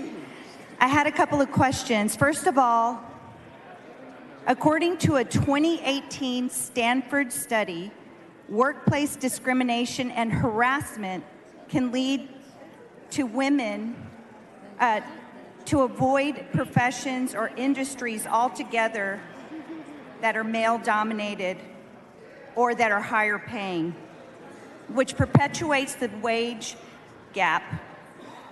Were you aware of that? Yes, and we want women to know that they should be able to enter any profession regardless of whether it's male-dominated or not. Women continue to break glass ceilings every day in every industry, and we want to ensure that we're continuing to open that pathway to uplift more women. And we are proud of the accomplishments that we've made, but Texas women earn an average of $12,500 less per year in Texas than white men. Were you aware of that? You know, I wasn't sure on the data, but I know that there is a significant wage gap for women in general. In fact, there's data that shows that white women earn on the average 79 cents on the dollar for the same work that a man does. Latina women and black women earn 59 cents on the dollar. Latina women earn 44 cents on the dollar for the same work that a man does. So when you overlay that wage gap, that pay gap, with sexual harassment in the workplace, the consequences can be devastating. We need to try to eliminate that and make sure that women are paid what we're worth in the workplace and that we have environments that are free from sexual harassment. Thank you so much, Chairwoman. Thank you. Ms. Morales-Shaw, for what Yes, purpose? Mr. Speaker, will the gentlelady yield to some questions? Will the lady yield for questions? I yield. The lady yields. Thank you. Thank you, Chairwoman. I don't think there's any member here who would disagree that harassment laws that have come into place locally, statewide, federally have been good guardrails. Would you agree to that? There's a lot more that we can do. Yes. Is the primary intent of your amendment your concern that there could be an unintended consequence that preempts local entities from having these guardrails in place to protect employees, but specifically women? Yes, absolutely. Okay. You mentioned, Chairwoman, that 1 in 4 women report when you're talking about workplace sexual harassment. Do you think that's all women reporting? No, there's data that shows that many women do not report at all for a wide variety of reasons. So the reports that we do have, even though it sounds like a big number, we know is vastly larger than that. I would agree. And not to be partial, I would say that there are men who are subject to this kind of harassment in the workplace as well. Absolutely, yes. Do you believe that when we set standards to address harassment and things like that, that oftentimes it's a minimum standard? Yes. Yep. And would you agree that a minimum standard is better than no standard, which is what effectively 2127 could do? That's correct. And we want to ensure that we're not tying the hands of our local communities. The lady's time has expired. Thank you. That was my last question. The following amendment to the amendment, the clerk will read the amendment. That's okay. Amendment by Niave Criado. The chair recognizes Ms. Niave Criado to explain the amendment to the amendment. Thank you, Mr. Speaker. Members, this amendment to the amendment adds on 2 sections of the Texas Penal Code, specifically Section 22.011 of the Penal Code, which is sexual assault, and 22.021 of the Penal Code, which is aggravated sexual assault. And so we want to ensure this is something that has throughout the state, and this body has heavily focused on making significant and vast improvements to our Texas laws throughout the year with respect to rape. Sexual assault is rape. On average, there are about 18,000 sexual assaults that occur every single year. And so when we want to make sure that we're continuing to build on that, but this amendment adds on to the amendment to ensure that local cities, and I'll give you an example, our local city in Dallas has been working hard on the rape kit backlog. And so in many different ways, along with our state and federal partners. So we want to ensure that the hands of our local community is not tied with respect to this issue. Ms. Morales, for what purpose? I can't hear. It's loud. Members, please take your conversations outside the rail. Ms. Morales, for what purpose? Will the lady yield for some questions? Will the lady yield for questions? Yes, I yield. The lady yields. Chairwoman Niave Criado, again, thank you for filing this amendment to the amendment. I wanted to ask you, April is a special month for certain types of awareness regarding what we are discussing, is it not? Yes, it is. In fact, this month of April is Sexual Assault Awareness Month, correct? That's correct. It's a month when we should be focusing and highlighting the issues that survivors have gone through for years, the work that we have yet to do to ensure that people who are coming forward, that women who have undergone some of these most traumatic events know that we have their back, that they are believed, and that our state and our cities are going to do everything to get them the justice that they deserve. So how often would you say sexual assaults happen? On average, there are about 18,000 that are reported in Texas alone. Again, those are just the ones that are reported. And there's data that shows in Texas that 1 in 5 women and 1 in 20 women have been sexually assaulted at some point in their lifetime. Wow, and how often are these assaults reported? They're not reported as often as they occur. In fact, there's data that shows that over 80% of the Texans who were sexually assaulted did not report to law enforcement. Wow, so isn't it sad but true that most assaults are committed by someone known to the victim? Yes, and there's data that shows that over 80% of sexual assaults are committed by somebody that they know. So another question I have is, how often are drugs and alcohol involved with assaults made by someone known to the victim? It's often. Yes. Okay, thank you. And Ms. Howard, for what purpose? Would the lady yield? Will the lady yield for questions? I yield. The lady yields for questions. Thank you, Mr. Speaker. Chairwoman, you're talking about some of the statistics here, and I know we're talking about it within the framework of this bill. And we know that there are things that could be done in our communities to help address this issue. Were you aware that the CDC has research that suggests that changes to alcohol-related policies can reduce the risk for sexual violence at the community level? Did you know that? I didn't, and that's really, really helpful to know, and it makes sense.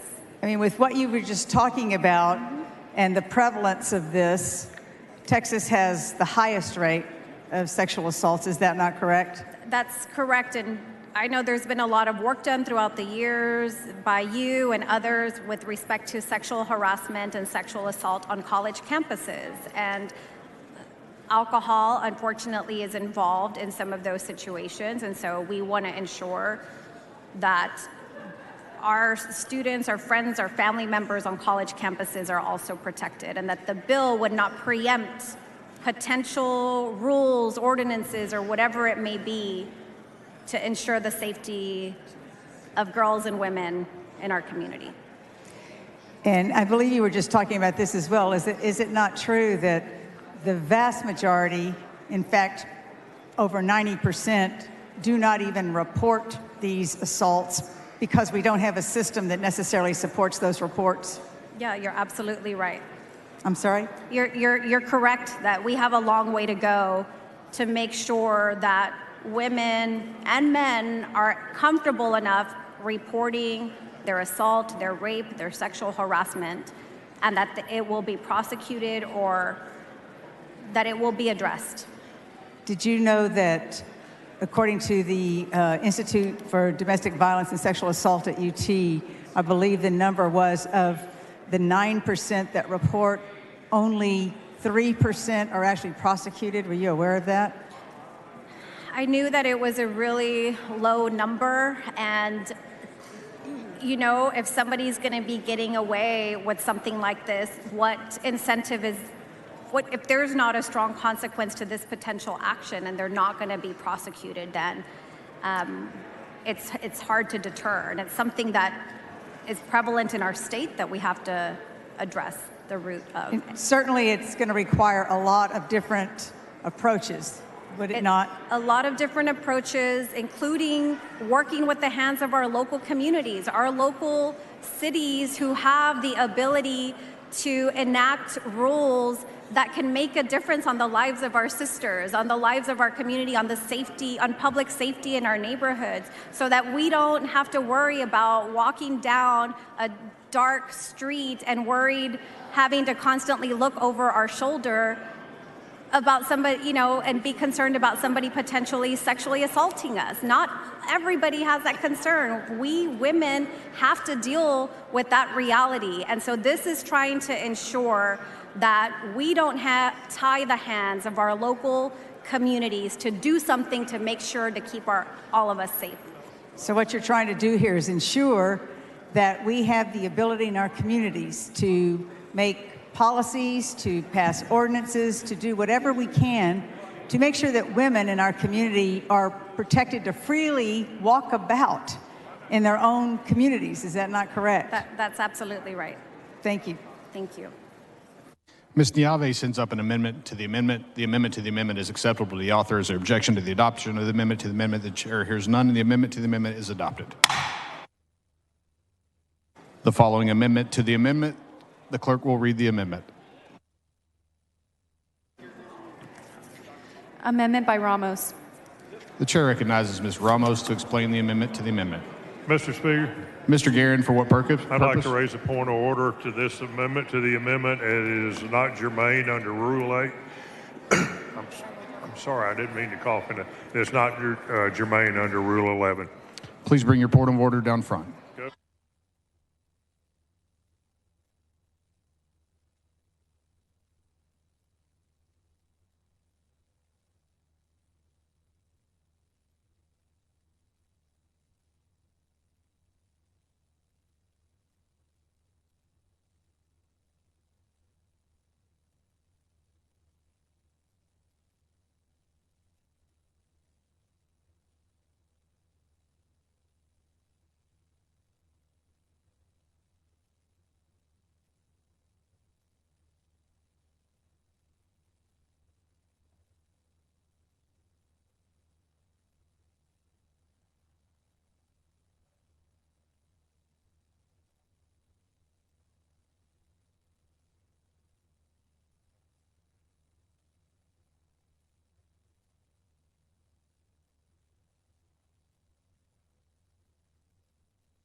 The point of order is withdrawn. The amendment to the amendment is withdrawn. The chair recognizes Mr. Burrows in opposition to the amendment.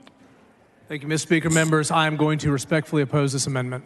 The chair recognizes Ms. Niave Criado to close on the amendment. Thank you, Mr. Speaker. Mr. Speaker, Ms. Ramos, for what purpose? will the gentlelady yield Will for the some lady questions? yield for questions? I yield. The lady yields. Thank you, Chairwoman Niave Criado. Were you aware that sexual misconduct, as we talked about earlier, sexual misconduct by employers is a major issue in our country?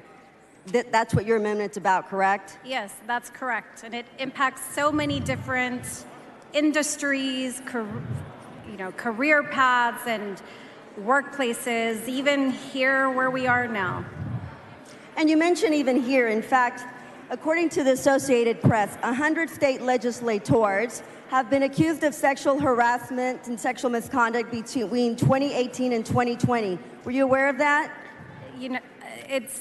I was not aware, but we know that sexual harassment across many different industries is an issue. Thank you. And employers, including state legislators and elected officials, are representatives of the people they serve and have a responsibility to not only uphold the law, but to also follow it and maintain the public's trust. And this amendment is ensuring that that happens, correct? That's correct.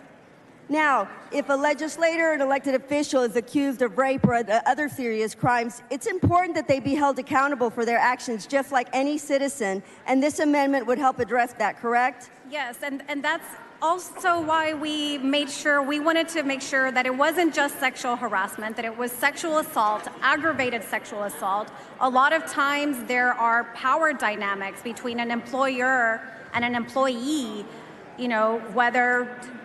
whatever that may be, whatever position that employee may have. And we want to make sure that those people are not feeling like they have to submit. And this is part of the language of the amendment. We want to make sure that if there is submission to the advance request or contact, that should not be a term or a provision or requirement of that person's employment. So people should not feel like they have to do something in order to keep their job. It's also, if you reject an advance or request or contact, that should not be the basis for a decision affecting that individual's employment. Somebody shouldn't be demoted, they shouldn't be fired, they shouldn't be, their pay should be reduced because they said no. Right, and this amendment reminds everybody that no one is above the law and everyone should be held accountable regardless of their position, status, correct? That's correct. And it's especially important, and according to your amendments, it's especially important to hold actions like these and their perpetrators accountable, especially in a position, like you said, where the individual has power, authority over another. The power differential between a state legislator and their staff, that lends itself many times to have some of this harassment and these sexual advancements unwanted. That allows many times for that to occur in these types of situations, correct? Yes, and what we want to ensure through this amendment is that in every industry, every workplace, that there should not be a hostile work environment, an intimidating work environment, a place where you feel like you have to do something, or if you say no, you could lose your job. That's why our laws are in place, and many people don't report because they feel like they won't be believed. And when circumstances do happen, we want to make sure that the laws are in place so that women know that they are believed, that their cases are going to be prosecuted if it's a crime or rape, assault, or aggravated sexual assault, or that their employment claims are going to move through the process in a way that is fair for all, and that the law is enforced with respect to sexual harassment in the workplace. Well, and you referenced universities, college students. In fact, here, many of us here, employ a lot of young staffers who are college students, underage for drinking age limit, and we have many interns, college interns. Some of us even have high school interns in our office that contribute significantly to the advancement of policy in each legislative session. However, because our environment is high stakes and highly competitive, we know that creates numerous opportunities for unethical and even illegal behavior and unwanted sexual advancements to these young staffers. Is that correct? That's correct. And you know, Representative Ramos, I remember going to a local college, a group of students who were telling their stories about sexual assault at fraternity parties or out in the community, and thinking that people who may have been friends or should have been there for them were actually taking advantage of them. And then being raped and not knowing what to do. Those are seriously traumatic experiences for individuals. And that's why I'm really proud that this chamber, the state, has taken a lead on addressing the rape kit backlog. And so we want to make sure that we are continuing to build on that progress, not tying the hands of our local communities, to make sure that survivors get the justice that they deserve. And I appreciate your amendment. You know, as you know, we know our young staffers here are put in vulnerable positions working here with us, and we owe it to them to do all we can to show them respect and protect them from any potential harm. This amendment sends a strong and clear message that such disgusting abuse of power will not be tolerated, and I appreciate your amendment. Thank you. Thank you. The question occurs on the adoption of the amendment. A record vote has been requested by Mr. Wu. A record vote is granted. The clerk will ring the bell. Show Ms. Niavi Criado voting aye. Show Mr. Burrows voting nay. Show Ms. Noble voting nay. Show Mr. Goldman voting nay.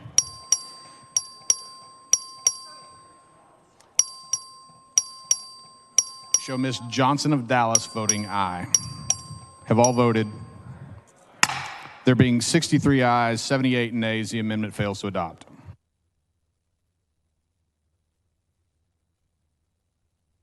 Is Ms. Morales-Shaw on the floor of the House?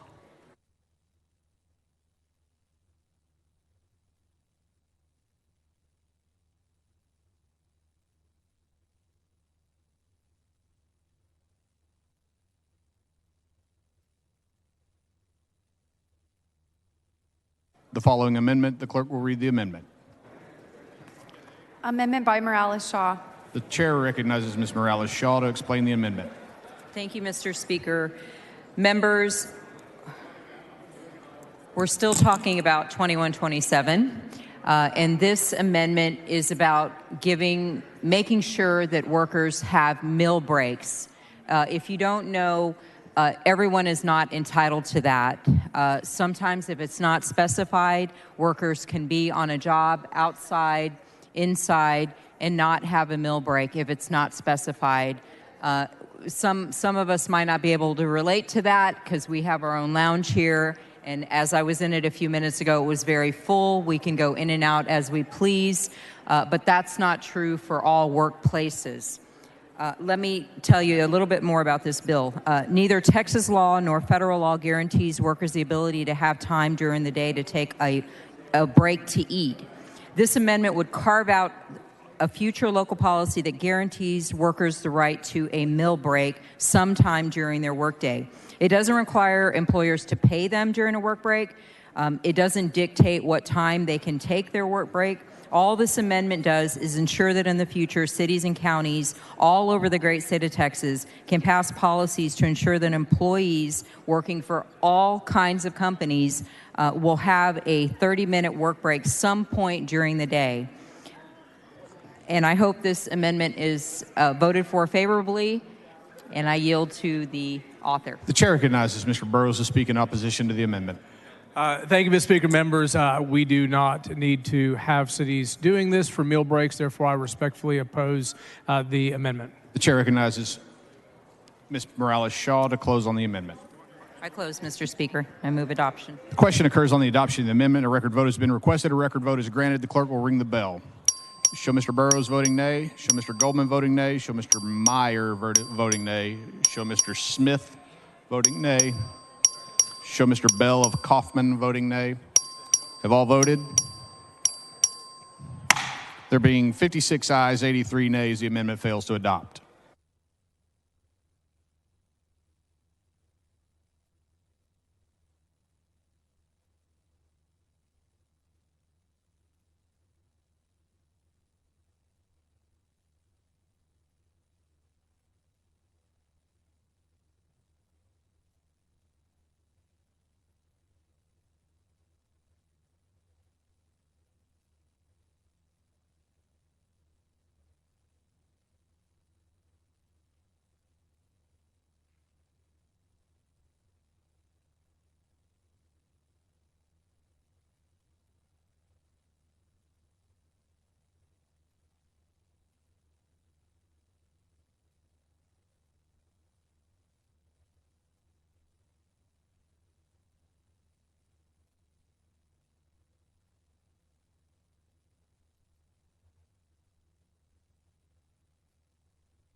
The following amendment, the clerk will read the amendment.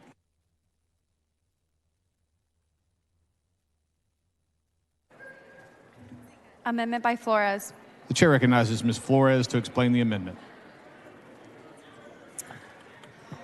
Mr. Speaker, members, this amendment is great. It strikes Section 10 of the bill relating to field preemption of the Labor Code, but it replaces it with a statewide regulation. We have one of the greatest economies and our cities are growing fast.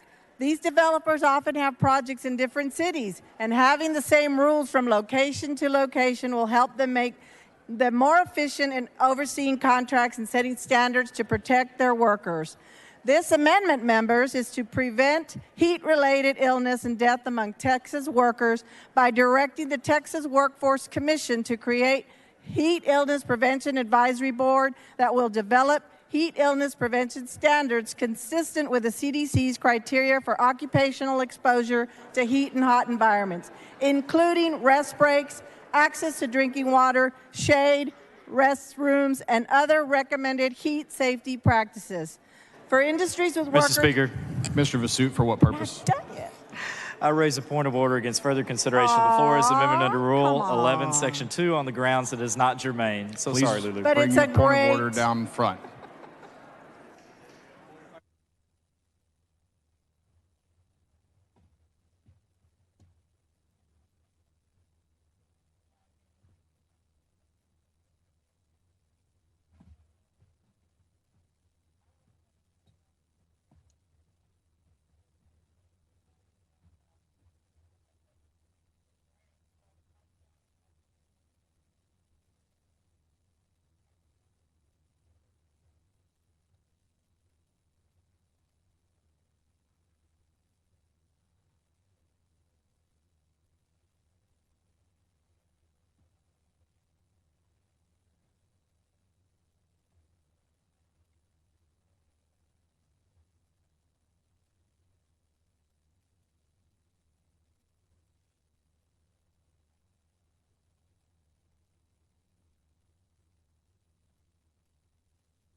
The point of order is withdrawn and the amendment is withdrawn.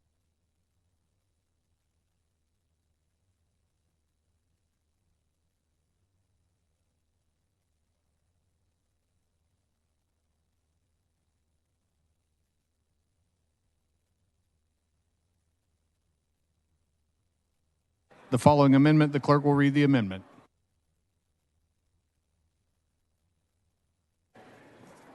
Amendment by Flores. The chair recognizes Ms. Flores to explain the amendment. Okay, this is even simpler, but it's just as great. This amendment would just strike on page 6, would strike lines 5 to 17 and renumber the subsequent sections to the bill accordingly. This way, the Labor Code is just exempted from all of this bill, and therefore we will have those protections by local cities and counties that will want to protect their workers from heat illness and other labor-related issues. So this is a quite simple amendment. It just removes a mere 12 lines from the bill, and I move adoption. The chair recognizes Mr. Burrows in opposition to the amendment. Thank you, Mr. Speaker. Members, I'm going to oppose this. We certainly need and want the Labor Code included in this bill. Chair recognizes Ms. Flores to close on the amendment. With all due respect, I ask for your support on this amendment. It's really great for the workers in this state and our communities. Thank you. The question occurs on the adoption of the amendment. Record vote has been requested. A record vote is granted. The clerk will ring the bell. Show Mr. Burrows voting nay. Show Mr. Meyer voting nay. Show Mr. King of Hemp Hill voting nay. Show Mr. Price voting nay. Show Mr. Toth voting nay. Show Mr. Cassell voting nay. Have all voted? There being 57 ayes, 87 nays, the amendment fails to adopt.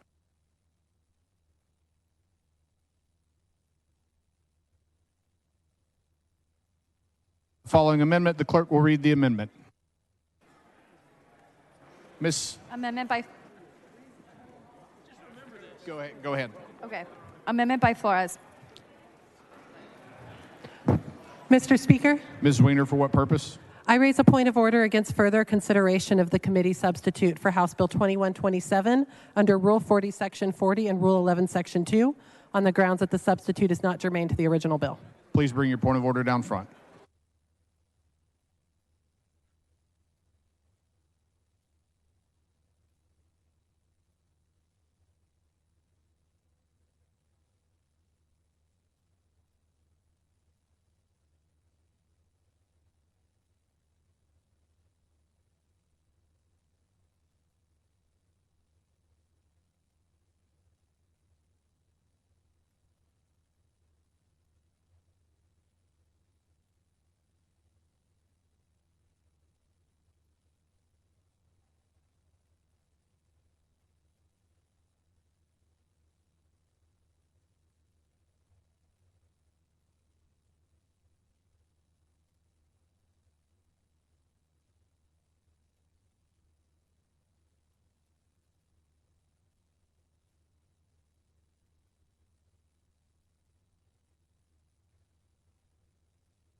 The point of order is withdrawn. The chair recognizes Ms. Flores to continue explaining the amendment. Thank you, Mr. Speaker. This amendment deals with local governments having the right and the responsibility to enact regulations to protect the health and safety of their residents. One important way they can do so is by requiring setbacks or buffer zones between wells and homes or businesses. Studies have linked oil and gas development with cancer, liver damage, immunodeficiency, and neurological symptoms. Oil and gas development emits benzene and formaldehyde, both carcinogens. The drilling also emits methane, a potent greenhouse gas that increases global heating. This amendment would create an exemption for the regulation of gas wells, allowing local governments to protect the health of their residents.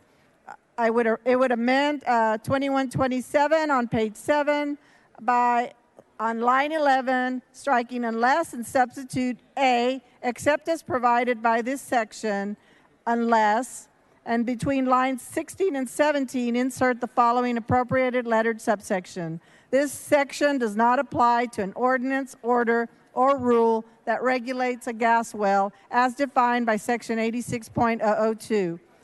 I respectfully ask you to vote for the safety of our communities. Please vote aye on this amendment. Thank you. The chair recognizes Mr. Burrows in opposition to the amendment. Mr. Speaker, members, I oppose this amendment. The chair recognizes Ms. Flores to close on the amendment.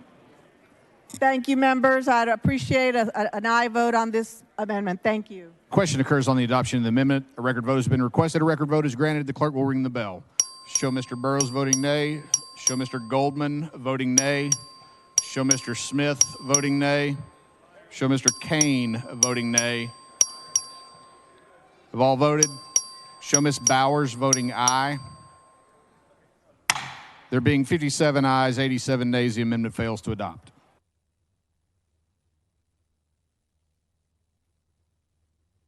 Is Ms. Goodwin on the floor of the House?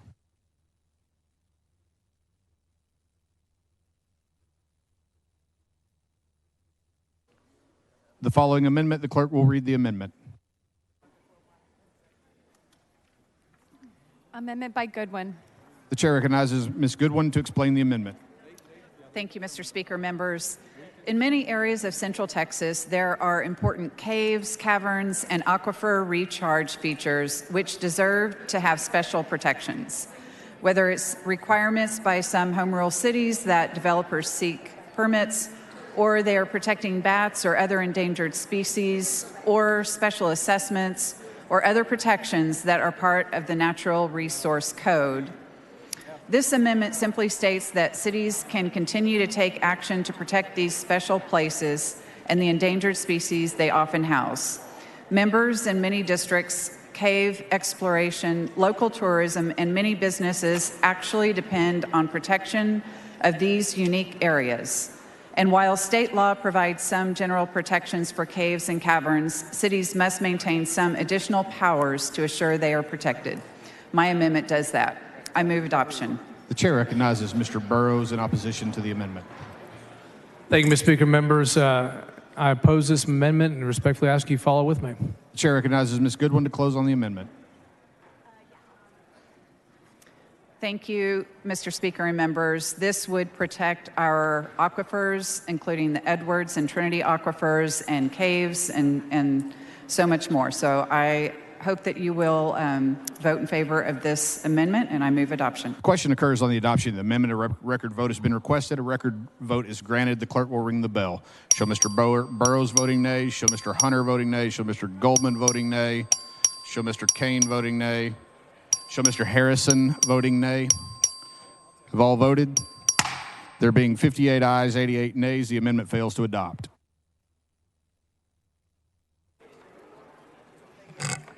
Mr. Speaker. Ms. Wiener, for what purpose? I raise a point of order against the further consideration of the committee substitute for House Bill 2127 under Rule 4, Section 40 and Rule 11, Section 2 on the grounds that the substitute is not germane to the original bill. Bring your point of order down front.